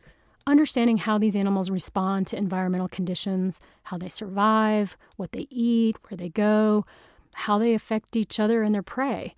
All of this goes beyond just understanding cougars or wolves. It's really about understanding how the ecosystem works. So, you know, I think those of us working with these animals don't consider ourselves a wolf biologist or a cougar biologist or an elk biologist. So, you know, we're ecologists trying to understand the pieces that make this ecosystem function the way it does. Really, I think what we're trying to do is understand Yellowstone, its importance to the world, its importance to science, to nature, through the lens of wolves and cougars and elk. And so these collars have opened up that world in a much more accurate way. And because they want to interfere with the lives of wild cougars as little as possible, Dan and Colby only fit a couple of cats with those collars, which made M198s even more important to get back. Okay, I'm going to listen to the telemetry and see. We should be just... It's 12:07. Don't tell me that beacon turned off.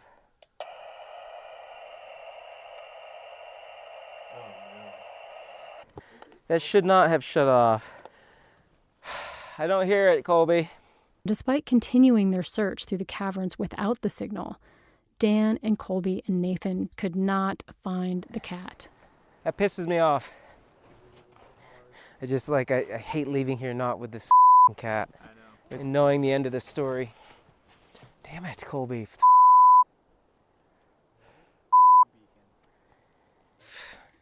Another typical day in the world of wildlife biology.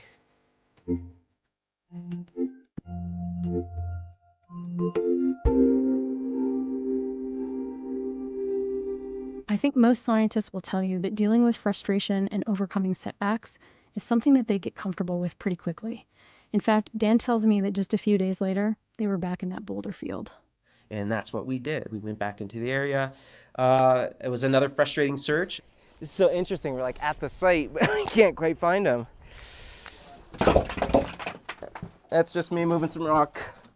And then there was one little spot where I noticed some hair stuck to the top of the rock, a little bit of blood, and it was just another little slit in the rock that I wasn't able to catch before. I guess I could probably squeeze in there. It's a little tight. But I spotted it. I was able to squeeze through it. Going a little bit to the right. Ouch. And I looked down with the headlamp. Definitely not moving. You down through here? Yeah. Oh, 198. Damn it. So here I am down in the lion's den. Again, 198. He is dead. He's crawled down in. He's laying on his side. I can see blood all over him, dried blood. And hard to totally say what happened here, but it does look like he's been attacked. He must have been beat up pretty good to come down here like that. Bummer. Hard to lose a cat like that. First one of the study. But we certainly will learn something about him from this event too. So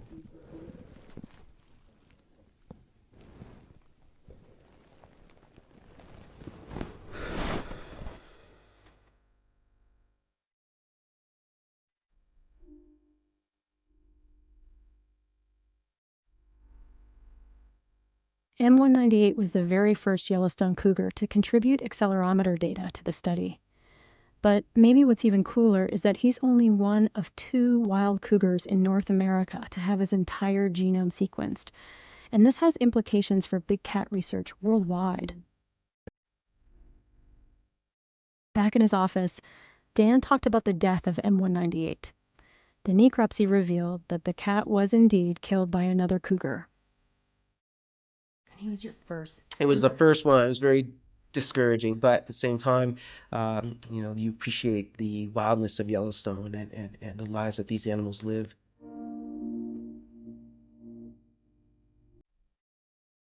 There are relatively few places where you can understand how these carnivores coexist, compete, interact, and what those impacts may be on prey, scavengers, or each other.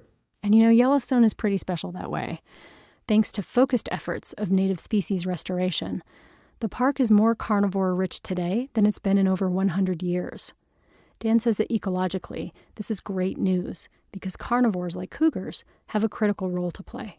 Cougars, like other top carnivores, through the act of predation, which is a powerful ecological force, they have the capacity to shape and structure ecosystems. But from a human dimension standpoint, things are still a little thorny when it comes to these top predators. If you look at carnivores in particular, they have a history of persecution here, of eradication. Where do you think that comes from? We have a long evolutionary history with carnivores. Our ancestors competed with them for space, for food, and so it's probably very much built into our brains, and it's hard to shed that baggage that probably shaped over, eons of time. But even today, there still are challenges of living with carnivores. If you raise livestock, carnivores can be a threat to your way of life. If you're a hunter, you might find that carnivores compete with you for areas on the landscape that you like to hunt. And for others, they embrace the fact that we live in a place today where we can hunt and recreate and do things and still be in a place where there are carnivores. I certainly feel that way living here at the gateway to Yellowstone in Gardner, Montana. It's a privilege to be able to live in a place, I think, where we have so much. It's a place where natural processes, like a cougar fight to the death, still play out. And although it was hard to lose him, the ghost of M198 lives on inside the larger context of what we know about cougars in Yellowstone. M198 had a story to tell, but there are other cats on this landscape, and they have their own stories.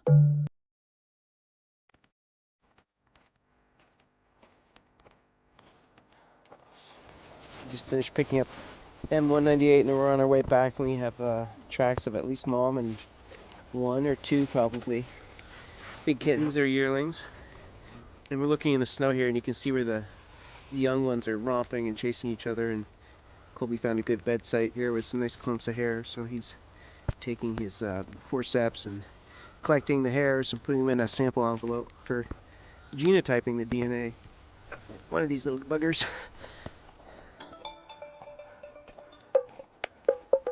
So we're just leaving the site where Colby got some hair, and lo and behold, a nice fresh scat.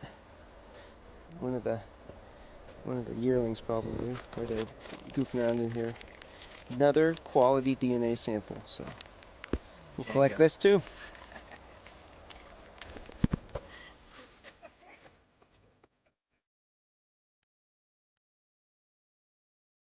For Yellowstone National Park, I'm Jennifer Jarrett.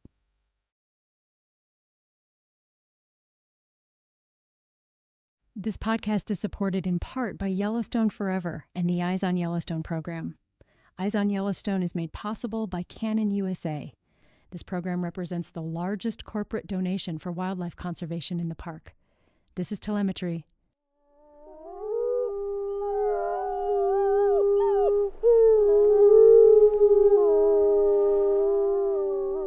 From Yellowstone National Park, this is What We Do.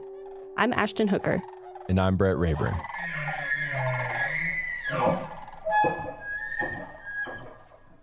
Hey, Brett. Hey, Ashton. How's it going? I'm good. How are you doing today? I'm doing awesome. Good. It's getting close to lunch, so my stomach might rumble a little bit here. But mine is seriously rumbling as well. I hope you can't hear it. Yeah, I have this big lunchbox behind me. I'll try not to rummage in it too much. So we'll see. Well, today we have Addie Falgu, who is a park guide here in Yellowstone. We're going to talk to her a little bit more about her job and what it's like. And so as a park guide, if you're a visitor to Yellowstone, you might see them out and about either in the visitor center, roaming park trails, park guided walks and talks, things like that. And so along those same lines, we have the Junior Ranger program, and it's pretty popular. Yes, you I've can heard get of it it. in a bunch of different parks, Yellowstone as well. So my question for you, do you happen to know how many Junior Ranger badges are awarded here in Yellowstone every year? Every year? Every year. Number of Junior Ranger badges. So not just people who get the books and don't go through to graduate. I'm going to say, I'm trying to see if Miles will give me any hints here because he orders the badges. I think it's I'm going to say 160,000. Ooh, wow, that's more than I thought you were going to guess. But really, you're not too far off. So in the past couple of years, we've had a few weird years with COVID and the flood and stuff. So it's been a little lower the past few years, but it's been about 50,000. Okay. I'm so come on, Junior Rangers, step up. Yeah. But on this year is going to be the year where we give out 160,000. 50 to 100,000. So you're not too far off. That is a lot of Junior Rangers being sworn in. It's a lot more than I thought. That's a lot of oath takers. Yeah. We're in good hands. Yes, we are. All the Junior Rangers out there. So anyway, we're going to talk with Addie more about what she does in the park. So Addie, thanks for joining us. Yeah, thanks for having me. Yeah, how are you doing? I'm doing well. Good. So ready to dive in? Absolutely. Okay. So how did you get your start with the National Park Service? So I got my start in 2017 as an intern in Glacier Bay National Park. And that's in Alaska. That's right? correct. Yeah. Okay. It often gets mistaken for Glacier in Montana. So often I do specify Glacier Bay in Alaska. I heard the emphasis on bay. Yeah. Cool. And so what drew you to that? Did you always know you wanted to be a park ranger? So growing up, my family traveled to national parks. I think a lot of people in this career. And I kind of was really interested. I fell in love with the Tetons and I was like, well, I want to live there one day. And the way to live there is to become a park ranger. So simple enough. I'll just do that. And it got a little bit more complicated than that. But in high school and college, I started to look more seriously into pursuing a career in that direction. I actually visited Yellowstone in college and spoke to some rangers on that trip and asked them, hey, how do I get into this field if I'm interested? And they gave me some good information on internship programs like the SCA and also how to find jobs on USA Jobs. What is the SCA, just for those who don't know? Yeah, so the SCA is the Student Conservation Association, and the internship that I did in Glacier Bay was through them. Okay, and so what exactly did you do? Yeah, so the position there was an education intern, and Glacier Bay has pretty little visitors that actually set foot on the land there. And the number of visitors in the winter is pretty much non-existent. And so most of the visitation is in the summer on cruise ships. So in the winter, they have a pretty robust distance learning program. So we were actually using Zoom before COVID and before Zoom really became a thing, and essentially taking students on virtual whale watching tours and field trips to the park. Wow. That sounds like a good gig. Yeah. So you're on a boat, like while you're doing this? No. So we were in an office with a green screen. Oh, that made it look like we were on a boat. I did get to go out. Shake the camera and rock it. I did get to go out with the oceanography team though, which was really fun one day, and we got to take water samples. So I did get to have that experience in the bay, but most of the time was spent in the office. Okay. So did you go from Glacier Bay and then Yellowstone, or were there other stops in between? There were a few steps in between. Yeah, so after Glacier Bay, I did a couple of seasonal positions as an interpretive park ranger and also an education position in Grand Teton National Park. And then I was pretty fortunate to get offered a permanent job pretty early on in my career, and that was in Hot Springs, Arkansas. That was also a park guide position. I was there for a few months and then took a lateral reassignment to a park guide position here, and I've been here since. It's been about 4.5 years, I think. Okay, wow. And so tell us a little bit about being in Yellowstone. A lot of people don't know that there are actually park rangers that live on the interior of the park. So what that means is not at any of the park entrances. And so Yellowstone closes down in the winter. So you're at Lake Village, down by Yellowstone Lake. So tell us what that is like. Like, how did you even get here this morning? Talk us through what that is like. Yeah, so essentially we kind of get snowed in the winter, and often we, things are complicated, but there's a lot of snowmobiling to your car and then transitioning to take your car to a location. Currently, we have less snow this year, which you think would make traveling easier, but it's actually made things more complicated because my car is at one location, but there's not enough snow for me to snowmobile from the roads that have enough snow on them to my car. So I have to take an in-between car to get to my car. So to get to this studio this morning, I took a snowmobile and a couple of vehicles. Wow. And it took about 2 hours, whereas normally if I could just snowmobile straight here, it would have been probably 30 minutes faster than that. So wow. That is dedication to the complicated show. Steps. We appreciate you. Yeah, but those of us in the interior look for excuses to get out. So I was very happy to be out here today. Wow. Well, we're glad you're joining us, and you took the long trek to come all the way up here. What's your typical, how often do you get out to get groceries and things like that? So it really varies depending on the year. Typically, I try to stockpile groceries in the fall so that I never need to go out specifically for a grocery trip. But if I happen to be out for another reason, then I always get groceries. But I'd say usually in a normal year, I'd probably leave twice a month each winter. So every 2 weeks. Mm-hmm. Okay. So I've seen some park rangers who live in the interior in winter. They do a lot of canning. Mm-hmm. Are you into that? No, I am the unhealthy ranger that lives off of pasta Ramen. and frozen pizza. Yeah. Yes. Hey, Yeah. it's delicious. I don't do any canning, but if you just eat a lot of pasta, dried goods, that stays really well. So I can really stock up in the fall. Wow. And so in a typical winter, so one that we're not having now with not as much snow, you would normally just snowmobile everywhere, Yes. correct? Yeah, I Okay. would just snowmobile to my vehicle at whatever entrance it's located at. And typically it's not a big deal. I actually really enjoy snowmobiling most of the time. And there's incredible opportunities to see wildlife along the way. Amazing scenery. The sunrises and sunsets in the winter are always really special. So although it has its challenges, overall, I really like living at Lake. There's incredible opportunities for skiing around the neighborhood. But it's not to say it doesn't come without its challenges. For sure. So in your current position as park guide, do you have a typical day? Can you tell us a little bit what that's like? I know it probably varies from day to day, but yeah, I'd say I have a typical summer day and a typical winter day. Okay. Would you like to know about both of those or just one of the seasons? Okay. So in the summer, a typical day, a third of it is usually spent working the visitor center front desk, answering questions, helping people plan their trips, answering questions about what birds they're seeing, animals they're seeing. Like the number of questions we get, you never know what's going to come out of someone's mouth. So it can be all over the place. Another third of the day is typically spent leading a ranger guided program. So that can be a talk, a campfire program, a walk. And the remaining third of the day is typically spent out in the field roving. And so talking to visitors on boardwalks in some of the thermal areas, interacting with people at wildlife jams, making sure no one's petting bison at wildlife jams. Very important. Yeah. So that's kind of a typical summer day. In the winter, my job is kind of unique in that I staff a building called a warming hut. And so, most people are kind of putting out figurative fires in their day-to-day work. And my job is literally to go and start a fire. So I go to the warming hut, start a fire. And the purpose of that is to serve as a place for snowmobile groups to stop in and warm up. That's the sole source of heat for the building. So depending on the day, if it's really cold out, it could be 10 degrees inside when I get there. It could take a few hours to get up to temperature, but we try to get it about 60 degrees in the building and interact with groups as they stop by throughout the day. The Fishing Bridge Warming Hut is a quieter location. So on average, we've got about 20 to 40 people that stop per day. And in between groups, surprisingly, cell service is actually really good at that location.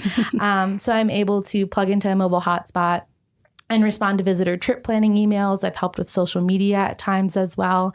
And so I can stay connected and do other work in between groups. So it's more kind of office and admin work mixed in with splitting firewood. Wow. That's a good combination. Quite a variety of skills required.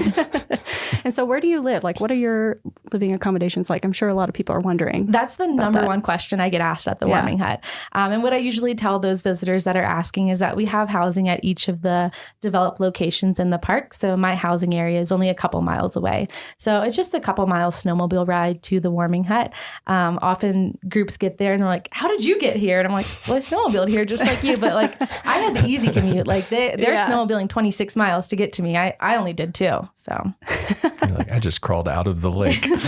Out of the lake. Which you probably could because it's not frozen. Yeah, I did a training once in the park where I spent the night in a snow trench. And sometimes I do consider telling people that. I'm like, where do you live? Where do you sleep at night? I'm like, just in a trench in the snow over there. I've been here a few years, so they moved me to the 3-bedroom snow trench. Yeah.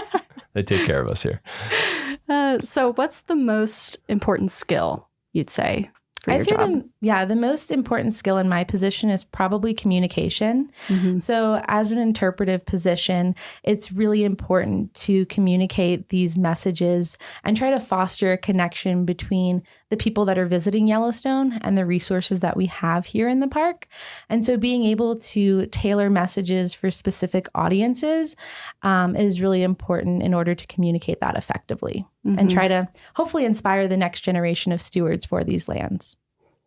Yeah. What's one of the hardest or most memorable questions that you've had asked? Ooh, that's a good one.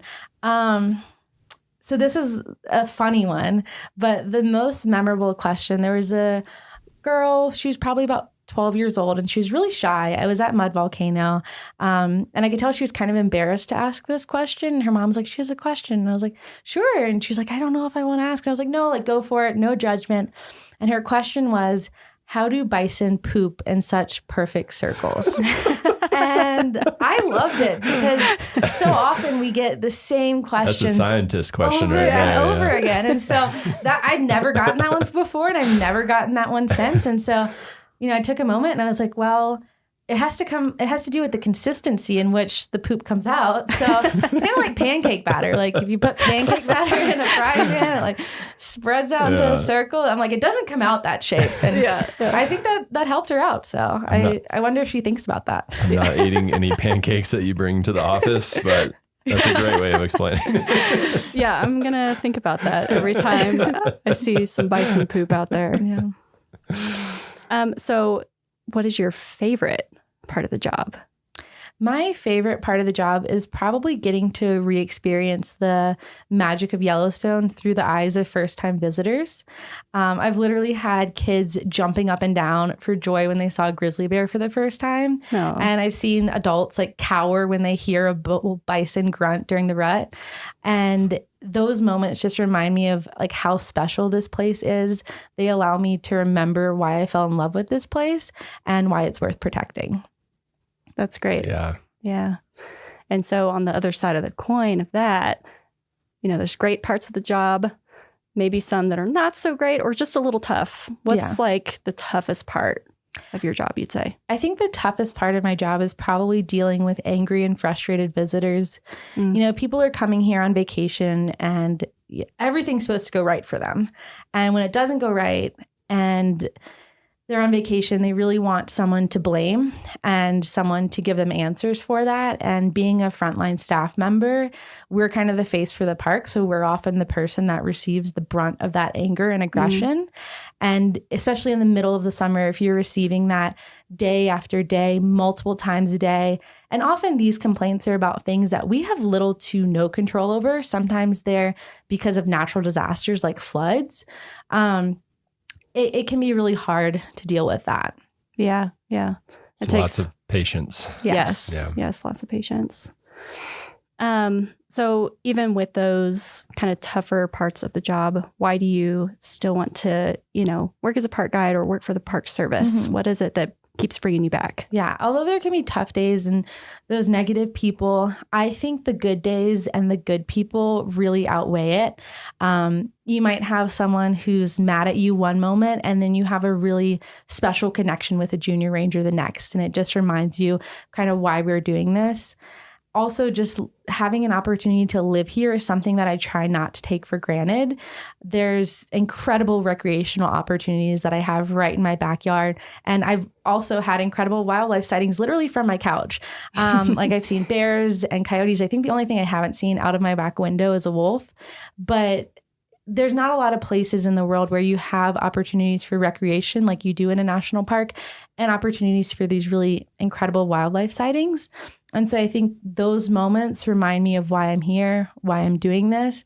They're incredibly rewarding personally, but they also remind me of the importance of protecting that so that other people can experience that too. Oh, and gosh, like being at a lake in the winter when it's slower has got to be so quiet and peaceful. In those moments. I mean, the other morning, actually, Sunday, I went to the warming hut and there were 4 wolves in the road.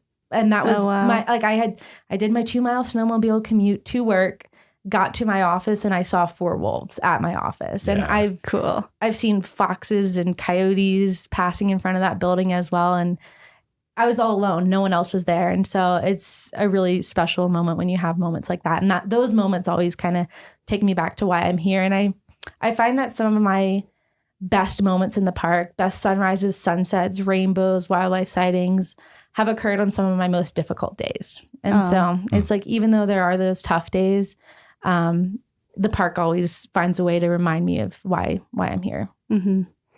Yeah, I think that reminds me of a time a few years ago. I was driving home. It was a Friday. It was the end of the workday. I was trying to get back to the office, and I got stuck in this bison jam for 2 hours. So I didn't get home till like 8 p.m. Yeah. But it's moments like that, like a lot of those people are experiencing that for the first time, and it's super cool. They get to be in a place like that. Where you get to have those types of experiences and sightings. So, and when you're frustrated in that bison jam, but you look over at like a little kid who's just glued to the window, can't believe what's happening, kind of makes it a little easier. Yeah, at least you're not stuck on an interstate somewhere. Yeah, for sure. So do you have a defining moment? You've talked about some cool sightings and things that you get to experience living in the interior in winter. Is there like one moment that really stands out to you as like a career defining moment? Yeah. I don't know if this is a defining moment, but when I thought about this, a moment that made me feel like I was really in the right place and doing a good job and something that I was really proud of happened a couple of summers ago. I had a father and daughter asking questions, and the father was the main one asking the questions, and the daughter was really curious and she started chiming in. And so she'd ask a question, I'd give her an answer. She'd ask another question. And so this really natural flow of conversation began. I even went and got a bear skull and brought it out to show her. And so I was sitting on the porch with this bear skull talking to her about it. And I remember she looked up at me and said, "Ranger Addie, I love learning with you." And it really just melted my heart because it felt like all of this was worth it. And I really was having an impact and inspiring the next generation of stewards for these lands. And after that, her father pulled me aside and was like, "I just want to tell you, like, I really appreciate that you took the time to speak with her and answer all her questions." He was like, "I know she had a lot of questions." And he's like, "I don't know if you know that the impact that had on her." And I didn't even realize this at the time or tell him, but I don't think they realized the impact that they also had on me, because that was just reminded me of why I'm here and why I'm doing this. Mm-hmm. And that's kind of one of the like interesting things about your job is it's less like quantifiable the impacts that you have. And so like, who knows what that little girl is going to grow up to be or do. I know we're talking about junior ranger badges in the intro, and after I answered all of those questions for her, I was like, "Well, you're working on a junior ranger book, right?" She said no, she'd never heard of the program. And so I got her a book, and she was like, "I want you to be the ranger to swear me in. Like, when are you working again?" And so I was like, "Tomorrow at 10 a.m. is the 1 hour that I'm here." My personal park I was ranger. like, "You've got a deadline for this, because then I'm going to be on my weekend. I'm going to be backpacking." And she was like, "I'm finishing it." And so she came back. I think she was only 6, but she did all of her work that day and came back the next morning, and I got to swear her in. So, maybe cool. she'll be in this position in the future. You know, Yeah. Maybe she'll be a real ranger one day. That's awesome. That's awesome. And that's a lasting impact too. Yeah. That's really cool. So we'll get into the nitty gritty of your job. The park guide position that you're in, do you know what the series is on USA Jobs? So if people want to go apply, what should they look for? Yeah, the series is 0090.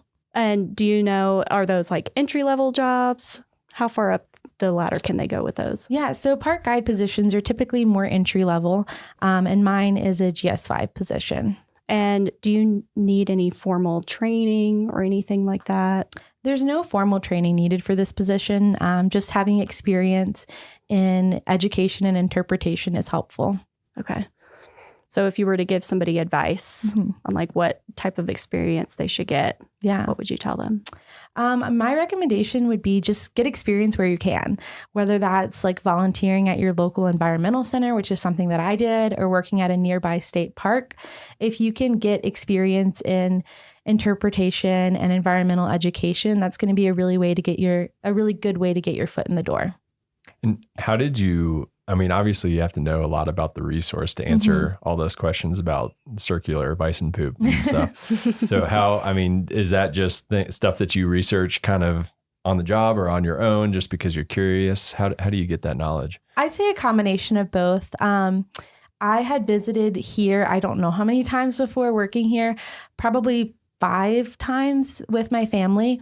And so from that, I just had a lot of basic knowledge of what are the popular sites to see and how do you be a visitor here, because I had visited. So I kind of had some of that background knowledge. I had some knowledge on the ecosystem that I learned when working in Grand Teton National Park. Some of that was on the job learning. Some of that was reading before I did that position. And then since I've been here, I'd say more of the knowledge that I've acquired has been on the job. Either reading different references, learning from fellow rangers is probably one of the biggest ways that I learn, and just answering questions. It's really scary as your first day being a ranger, working at the front desk, having to answer questions, but that's the only way that you're going to know what people are asking and know what information you need to know. Yeah, I've worked the front desk a few times and I'm just like, I don't know. I don't know. But and then you're one of the main people that like is contributing to the resources that we're using. Well, in Yellowstone, there's so much information to possibly know too. So that's another thing that's like really kept me in Yellowstone for so long, is that it's hard to get bored here, because one day I'm getting questions about circular bison poop. The next day I'm getting questions from a microbiologist who knows more about the thermophiles in these features than I do. Yeah. But yeah, there's just endless knowledge to know. And so, yeah, there's still questions that I get that I don't know the answer to. And I tell them I'll go look it up and get back to you. And sometimes it's hard to find an answer, but I try. Well, that's really cool. And, so the last thing we like to ask people, what is your favorite memory that you've had? It could be here in Yellowstone or any other national park, since it sounds like you've worked and visited lots of different national parks. Do you have a favorite moment that you've had? So something that stands out to me is a moment I had here in Yellowstone, and it doesn't involve wildlife or hiking or thermal features like you might expect it to. It actually involves the ice on Yellowstone Lake, which I know some of you here have heard me go on and on about the ice on Yellowstone Lake. But Yellowstone Lake freezes in the winter, and living at lake, this is something that is a pretty exciting event to us. Like, what day is the ice going to freeze, or the lake going to freeze? What day is it going to melt? Sometimes it sings as well. So we kind of really like live our lives by the seasons of the lake. And Ice Off Day is like my favorite day of the year. I just think it's so incredible, and it doesn't happen every year. But if conditions are right, as the ice breaks up, it gets pushed out of the lake at Yellowstone River, which is the only outlet to the lake, and it flows down underneath Fishing Bridge. And as that happens, those chunks of ice all kind of get compressed into each other, and you can stand on Fishing Bridge and look underneath your feet, and it's just mesmerizing watching this like icy slushy move. It sounds really cool too. It's like a bunch of shards of glass almost. And usually it occurs late May, like Memorial Day weekend. And a couple years ago, I was actually out of the park on a temporary work assignment, and I wasn't scheduled to get back until June. And I was like, there's no way I'm going to make it back in time for Ice Off. And I was pretty sad about it, because it only happens once a year. Like it's not like Old Faithful. It's not happening every 90 minutes. So I was really bummed that I was going to miss Ice Off Day. And I was moving back into the park on June 3rd. And as I'm driving along the lake, I see that the ice is still there and it's starting to break up. And I rushed to Fishing Bridge, got to Fishing Bridge in time. I'm standing there watching the ice, listening to the sounds, and I look up and there was a double rainbow. And as silly, and as silly as it sounds, it just felt like the lake had waited for me, and that was Yellowstone's way of welcoming me back home. That's awesome. That's really cool. I would like Yellowstone to welcome me back home with a double rainbow next time I'm down there too. So if you could I'll try. Make that happen, that would be so. And I have to go back to one other thing you said really fast before we go, because you said it sings. Yeah. So as the ice cracks and forms, those sound waves are kind of sent through the ice, and you get these really unique sounds. It kind of sounds like lightsabers. It doesn't happen often. Conditions have to be just right, but it's really cool when it does occur. Sorry, can you give us what does it sound like? Can you give us your best impression? Yeah, it's like pew, pew, pew. But also there's other sounds too, but those are the coolest sounds. That's cool. I will be listening out for lightsabers next time I'm down there. Yes. Well, thank you so much for joining us, Addie. Thanks for having me today. Awesome. This was really fun. Well, that's it for this week's episode of What We Do. Thanks again to our guest, Addie Falgout. If you like what we do, rate and review the show wherever you listen. Every positive review helps new listeners find the show. If you have questions or want to learn more about a particular job, contact us using the form at go.nps.gov/whatwedopodcast. Thanks for listening. Welcome to Core Facts, where we're always short on time and big on science. I'm Brian Campbell. Today's question is, why is Yellowstone called Yellowstone? Contrary to popular belief, Yellowstone was not named for the abundant yellow-colored rhyolite lavas in the Grand Canyon of Yellowstone that have been chemically altered by reactions with steam and hot water to create vivid yellow and pink colors. Instead, the name was attributed as early as 1805 to Native Americans who were referring to yellow sandstones along the banks of the Yellowstone River in eastern Montana, several hundred miles downstream and northeast of the park. And now you know. Join us again every week for a new core fact. For other core facts, or for Corecast, our in-depth science podcast, go to usgs.gov/podcasts. If you'd like to have a question featured on our show, give us an email at corefacts@usgs.gov or a phone call at 703-648-5600. Remember, long-distance fees do apply. Corefacts is a product of the U.S. Geological Survey, Department of the Interior.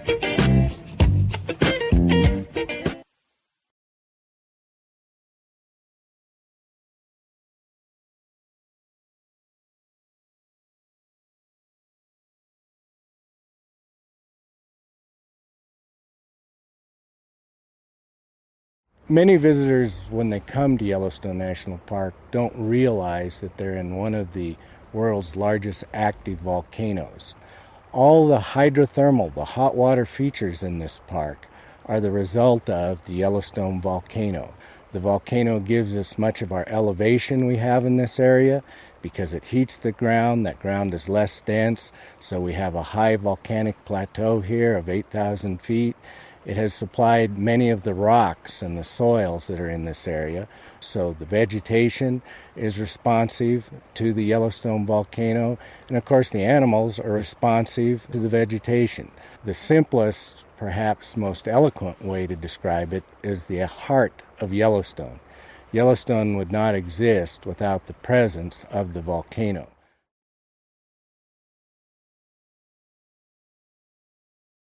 First, think of the ground surface, and then let's start having a mass of very hot molten rock, which we call magma, moving up towards the surface. As it moves up, it starts to break the overlying rock, and those breaks basically are earthquakes. So in the area on the ground surface, above the molten rock which is moving up, there will be hundreds to thousands of earthquakes per day, and those earthquakes will probably be in the 4.5 magnitude range or larger. The other thing that occurs as this gets close to the surface, the ground starts to deform. It actually gets bent. So in the area of the earthquakes, you should also see significant ground deformation. Sometimes up to a yard a year may occur preceding an eruption.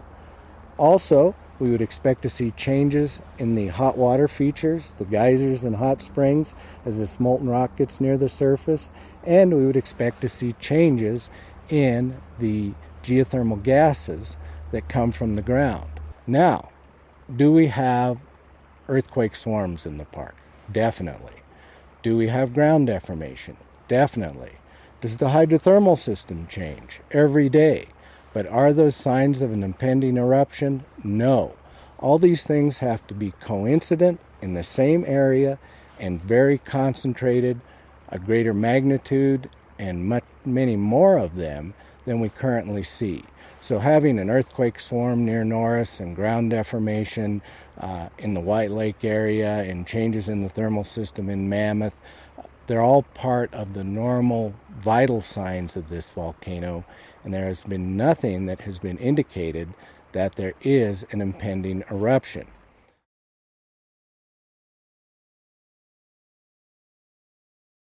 In the summer of 2014, there was a 3-mile section of road along the Firehole Lake Drive, which is a side road that is north of the Old Faithful area, that was closed because the pavement had become soft and road oil was seeping up through the pavement.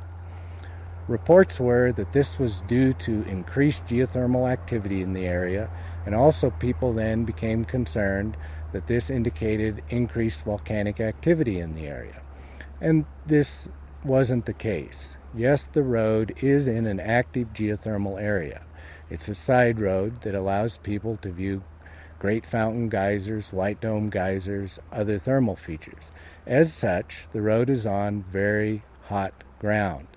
When we get a very hot day in the summer, with all the sun beating down on the black asphalt, and the road had recently been chip sealed, so all the cracks in the road were sealed with oil, which not only stopped the rain from getting into the road, but stopped the hot geothermal vapors from escaping the road.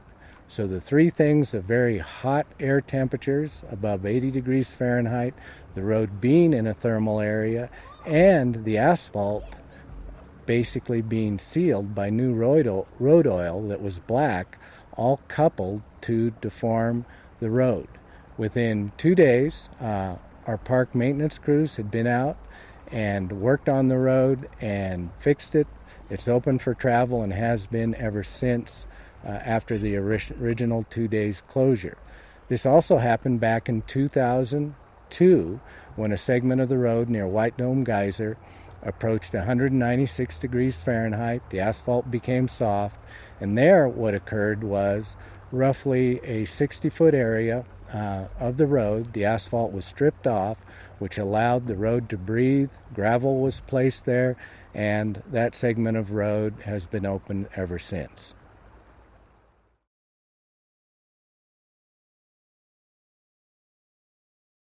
First, let's describe what a super eruption is. It's just a very, very large eruption. An eruption of at least 240 cubic miles of molten material, and usually that molten material is forcefully vented into the atmosphere. It's not just one large explosion, but through time, there's a lot of molten material vented into the atmosphere. In Yellowstone's past, there have been two super eruptions.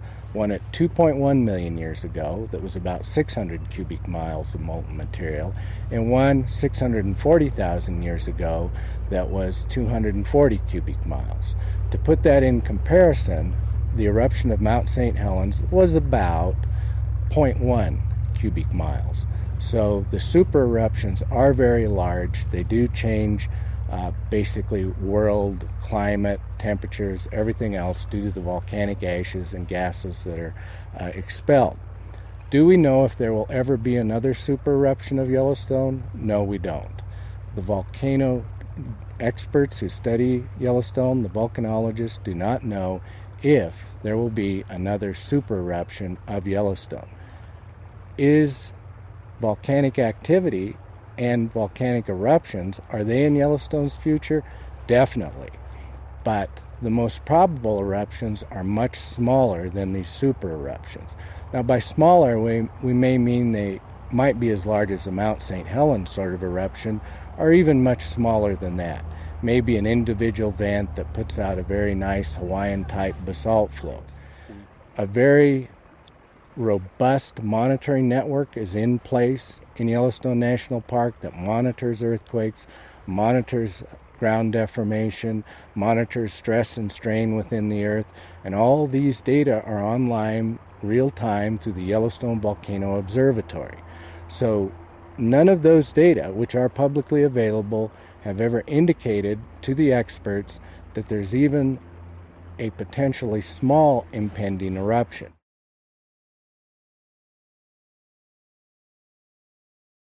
One of the important aspects of the monitoring equipment is to be able to give scientists the ability to predict in advance when an eruption is going to occur.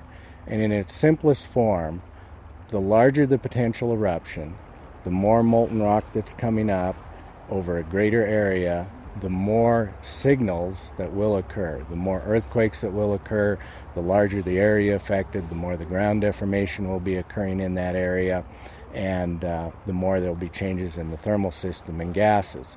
So the larger the eruption, the more advanced notice there'll be, and the smaller the eruption, the less advanced notice. But that's the way we would hope it would be, because the smaller the eruption, the less the effect of it to Yellowstone or even to smaller areas than just the park itself.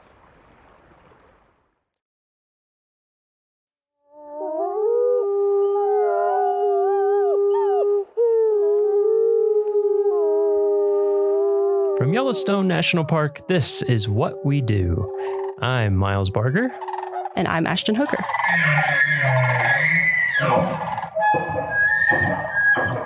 Hey, Ashton. Hey, Miles. How's it going? Pretty good. How are you doing? I'm doing pretty well. Are you ready to record a fire podcast today? Yes. Straight fire? Fire podcast Straight coming fire. your way. Because today we're going to talk to John Cataldo, Yellowstone's fire management officer. And before we get started, I have to do a little fire trivia. It's going to be a trite one, but I think it's still interesting. So Yellowstone, record fire, 1988. How many acres of the park burned during those fires? I know it was massive. I know it was a lot. It was a lot. I'm you going to can say... round to the nearest 100,000 if you want. Okay, I was going to say a few 100,000. I'll say 600,000 acres. You're up. A little higher. I'm getting the up motion. A little more. 800,000? That would be the right rounding. Oh, nice. Wow. 793,880 is the official number I found. Do you know, like, if we were to compare, and that's what's in that Yellowstone. size? That's not the full fire. Like complex, what's correct? like 800,000 acres compared to? Gosh, that's a good question. Yellowstone's 2.2-ish million. Okay. Which is what states combined? Rhode Island and it's two Rhode Island. Two Rhode Islands and the chain. So maybe 2/3 of a Rhode Island. It was 36% of the park. Pretty big. That's a pretty big fire. Yeah, pretty big. And that's just inside of Yellowstone. Anyway, there's our trivia. But today, like I said, we're talking to John Cataldo, Fire Management Officer. You ready to dive in? I'm ready. All right, good. So in your career, have you always worked for the National Park Service in your career? Or did you start with a different agency in terms of fire? I started with the National Park Service in 1992, and I've kind of oscillated back and forth between the U.S. Forest Service and the National Park Service, but always a federal agency. Okay. Yep. What was your first job in fire? My first job in Or in fire, general? well, in general, it was actually part of my financial aid package when I was an undergrad at Humboldt State University. I was offered a work study opportunity as part of my financial aid. And I was studying wildlife management at Humboldt State University in Northern California. And my advisor and the department chair was married to the branch chief of wildlife at Redwood National Park. And I was on academic scholarship as well at Humboldt. And he kind of passed my name along to to his wife and said, we've got a potential work studies student if you interested in picking them up for some work. And they gave me a key to the office for Redwood National Park and a pile of wildlife observation cards that visitors employees had filled out. And it was a pile pretty much up to the ceiling. And they gave me a key to the office and let me go in there 10 to 15 hours a week, all during the school year and just at my own pace whenever I could fit it in between classes and whatnot. And that was kind of my very first Park Service job. Interesting. Wow. Yeah. Huh. So how long after that was it when you first got into fire of some kind? The very next summer, I was working up in Alaska for the Forest Service in Cordova, which is the last place I ever moved to without checking the Farmer's Almanac for like how much rain or sun it gets or doesn't get. And turns out that Cordova, Alaska gets 169 inches of rain a year. And I was working in fisheries at the time. So I studied wildlife and fisheries in college. And so that was how I got my start in the service, was those sorts of positions. And so working in fisheries, we were outside every day in Cordova, wearing rain gear. And honestly, after a couple months of that, I was basically pruning. Like it had just been like, you just had been in the shower for 2 months and they said, hey, do you want to go to fire school? And I just said, is it indoors? And they were like, yeah, it's down here in the district office was an old courthouse of some kind. And it was like, fire school was in the judge's chambers or something in the courthouse. And it was in fact indoors. And I said, I'm your man. And so I took I took fire school, and of course, a place where it rains that much, you don't get a lot of fires. But it was an exceptionally dry summer there the next year when I returned, and we had a couple of like little fires out on the Copper River Delta, fireworks or something. And I got to go to those. And then the 1994 fire season in the lower 48, which is kind of another benchmark fire season in the lower 48, at least, kicked off in August. And I spent the last 6 or 8 weeks deployed down here on fire crews. They kind of went to each little team on the district up in Alaska, and everyone had to volunteer somebody to go be a firefighter. And I was good at hiking and carrying a big pack and stuff. And they said, "Why don't you go?" I said, "Let's go." Well, so what did you said you were studying wildlife starting out. Yeah.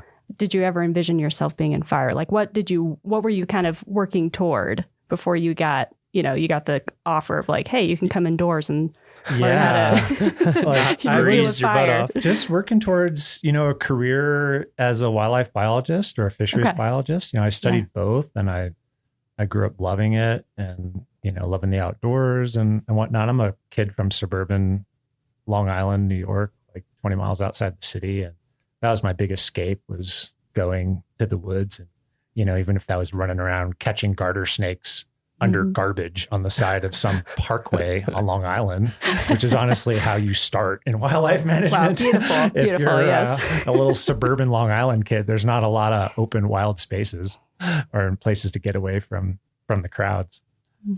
So the woods kind of became my retreat when I was young, and just got out the book of colleges, when you're in high school, and it's like the size of a phone book, and it's every college in the country and all the programs they offer, and picked 3 or 4 of the top wildlife management programs. And one of them happened to be 4 hours from where my brother lived in Oregon.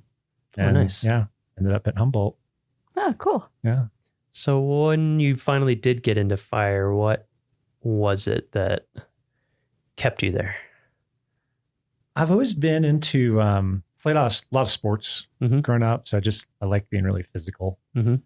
And honestly, probably statistics and organic chemistry pushed me towards firefighting, because to kind of take the next step in wildlife and fisheries, it was going to be really heavy. And, you kind of get to that point in your education where it's like, I don't know if I'm ready to take the next step. I think organic chemistry is that line for quite a few people. Yeah, it kind of weeds people out, huh? Yeah. So just working on a team and being outside, and it was just a good fit. It was like I was kind of made to do it. I just felt enjoyed right. it. Yeah, it just felt right. It was just right off the bat. It was a good fit. I just fell right into it. And you're lucky if that happens to you. Yes. Whatever I agree. you are, whatever you're doing. Yeah. Yeah, I feel the same way. I'm like, how did I get to where I am today? And I feel lucky. I don't think I would have planned it. Like you're saying, sometimes these things just happen. Yeah, I had some apprehension, in the beginning, and just talking to other folks who'd done it previously. And they're like, no, it's great. It's like camping for dollars. Like we're going to go camp for weeks, and we're going to work hard all day, and then we're going to go sleep in a tent, and we're going to get up and do it again. I was like, that sounds great. So what was I'm guessing, I don't know yet, but I'm guessing a theme in these podcasts that will come up is the career progression can be interesting. So like, what are the steps to go from that, where you're like actively out camping, fighting fire, to where someday you're spending most, if not all your time in an office and dealing with budgets and hiring in the big picture? Like, what did that look like for you timeline wise? Yeah, that's kind of one of the hazards of the job is someday someone's going to hand you a radio to talk on. That's the first hazard of the job, right? They kind of leave you alone for a few years because it's dangerous to let you be in charge of anything. And then at some point they're like, oh, like you seem pretty squared away. And they hand you a radio, and that's a big fork in the road. Is you're going to let me talk on the radio while I'm on a fire and actually, help coordinate what's going on. And I've held a lot of positions along the way. We get to go a lot of different places in this job, which is also what attracted me to it. I think I've been to fires in 18 different states. Oh, wow. at this point. And I'm not done yet. I got a lot left in me, but was one of those states more memorable than the others? Does one stick out to you? They are so unique. I know it sounds cliche, but I mean, literally I've spent 3 weeks camped 3 feet from the Yukon River in interior Alaska, helping manage a long duration fire up there, and I've done a lot of prescribed fire down in Big Cypress, down in South Florida. So literally this job has taken me from one corner of the country to the other. And a lot of places in between. And you just get to, granted, you're working really long hours while you're there, but you get to see a lot of interesting things, you're off the beaten path a lot. Yeah. So you just have a lot of shared experiences, and must be interesting too to get to like be pretty intimately familiar with so many different types of forest as well, and like the way fire behaves so differently in these different places. And and you have to be a student of it, because I bet it'll kill you if you're not paying attention. So you are very eager to learn when you go to a new place, like how does it move right through this stuff? Does it move by jumping from tree to tree, or is it mostly ground fire? Are there interesting local factors? Like, does it burn? Some places it burns really hot and downhill at night. Didn't see that coming, right? So you gotta make sure you're being a student and finding the people that understand how fire moves on that particular landscape. And, helps keep us all safe and meet the objective, whatever that is. Yeah. So let's jump ahead to now. Okay. So do you have a typical day in your job? A lot of what drew me to this is that it's not a lot of typical.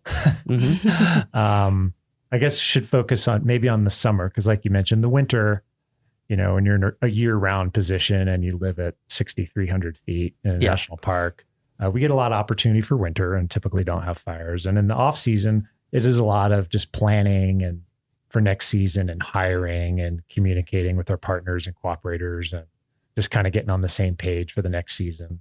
But once we kind of throw the switch and the temporary employees come on in the spring and we kind of ramp up and just sort of get into the mode, so to speak. A typical day, we start off with a briefing with everyone on the team, and we get together for about 20 minutes and we go through a safety conversation and a weather conversation, situation, whatever's going on, fires in the park, fires around the park, fires we may find ourselves on later that day.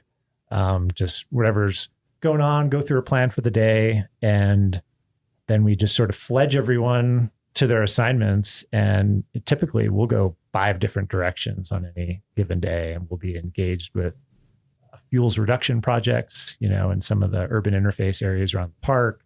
We'll be out monitoring the fuel moisture and different types of fuels that we're curious about in the park. That's a big part of the program, just being prepared for what might come, and how wet or dry the fuels are is a big part of that.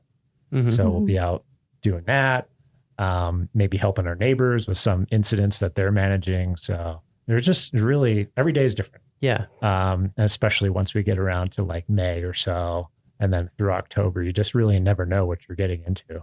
Right. So it's a good career field for someone who likes to keep moving and have surprises thrown at them. There's a lot of moving. Yeah. There's a lot of moving parts. You have to be really, you're out in the field a lot in the summer?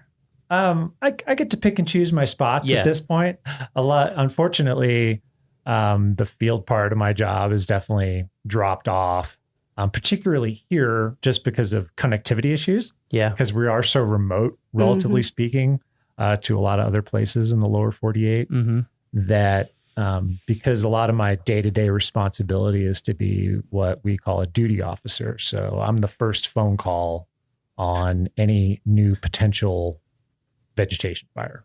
So it gets, however that report comes in from a visitor or from an employee, it'll get routed to our dispatch center. And then they call me as the duty officer and say, here's what we might have. What do you want to do about it? So you need to be reachable. I need to be reachable basically. at all times. Yeah. And if people can't find me, I'm not doing my job. So it does kind of keep me around headquarters a lot. But of course, I do enjoy getting out on fires. Yeah. Yeah. So what in your current job, what do you think is the most important skill? For my position, I think the ability to triage a lot of emerging problems and to pretty quickly sift through what's important and what's noise and what can wait and what, you're pretty much when things are rocking and rolling, there's a constant state of just, your awareness is just peaked and you're just constantly trying to update what we call a common operating picture of what is our fire environment, what's going on, and what the biggest threats are, right? It's all about risk management. I mean, fire management is risk management. So risk to people, first and foremost, risk to infrastructure, buildings, and then everything after that. So yeah, just the ability to maintain the correct flight altitude. And, all of us start out as just ground pounders, right? Swinging a 5-pound tool 10,000 times a day is how you first prove that you can do this. Right. And then you go from there to where you're virtually never swinging a 5-pound tool anymore. Yeah. So sometimes when really things start rocking and rolling, some folks will revert to what they're most comfortable with, right? Which is the first thing you ever learn. And they want to kind of get in the weeds. And just being able to maintain that 30,000 foot flight altitude as a fire management officer or a duty officer, that's pretty critical. Well, and that skill to bring in all that different types of information and then be able to make decisions, that probably comes with a lot of experience that you've had over the years. So if you were to what advice, what types of experience should people be seeking out if they want to, get to your type of position one day? Variety, just really seek variety, and particularly prescribed fires. So controlled burns, another way we describe those. Being involved with that is a great way to just see a lot of fire on the landscape and watch it and not necessarily have to just be responding to it, to take those opportunities to see how it moves and understand the physics of it. Just really pays dividends down the line. So it's just experiential learning, all of it. I mean, there's a big on-the-job training component. We have a huge continuing education component to all of this, where as you progress along, we're sending you to more or less 1 week long classes. We have a lot of 32 to 40 hour classes we'll send you to, but those just sort of complement that field experience. So it's just go full send, just get as much fire under your belt as you possibly can is the best way to be good at my job. And so that's why I oscillated between the two different agencies, because, the Forest Service, that's the big green machine, right? So I think half the U.S. Forest Service budget is fire management. Wow. So they're highly invested in it. And that's where the majority of the resources in America are, they're in the green trucks with the different logo. And so coming up in the Park Service was great, but I also realized I'm not seeing enough fire on Park Service land to get as good as I need to get at this to have the job I want to have someday. So I knew I wanted a job like I have now, but to get there, I had to leave the agency, go to a different federal agency, and ended up running a hotshot crew for close to a decade, which is a great way to see a lot of fire. Yeah. So that was just all by design. That was well, I think I've done what I can. In the Park Service, there just wasn't as many opportunities to move up or move laterally. We just don't have as big a program. And it's I'm going to go fight fire with the Forest Service for about a decade, and then I'll come back and I'll feel a lot more confident what I'm doing. So you did want to end up back at the Park Service? Absolutely. Ultimately? Yeah. Why that over, like you said, Forest Service is the big agency that's handling all this stuff. What about the Park Service made you want to end up here? I just love the mission, really. And I mean, it's the greatest, best places, right? I mean, the Park Service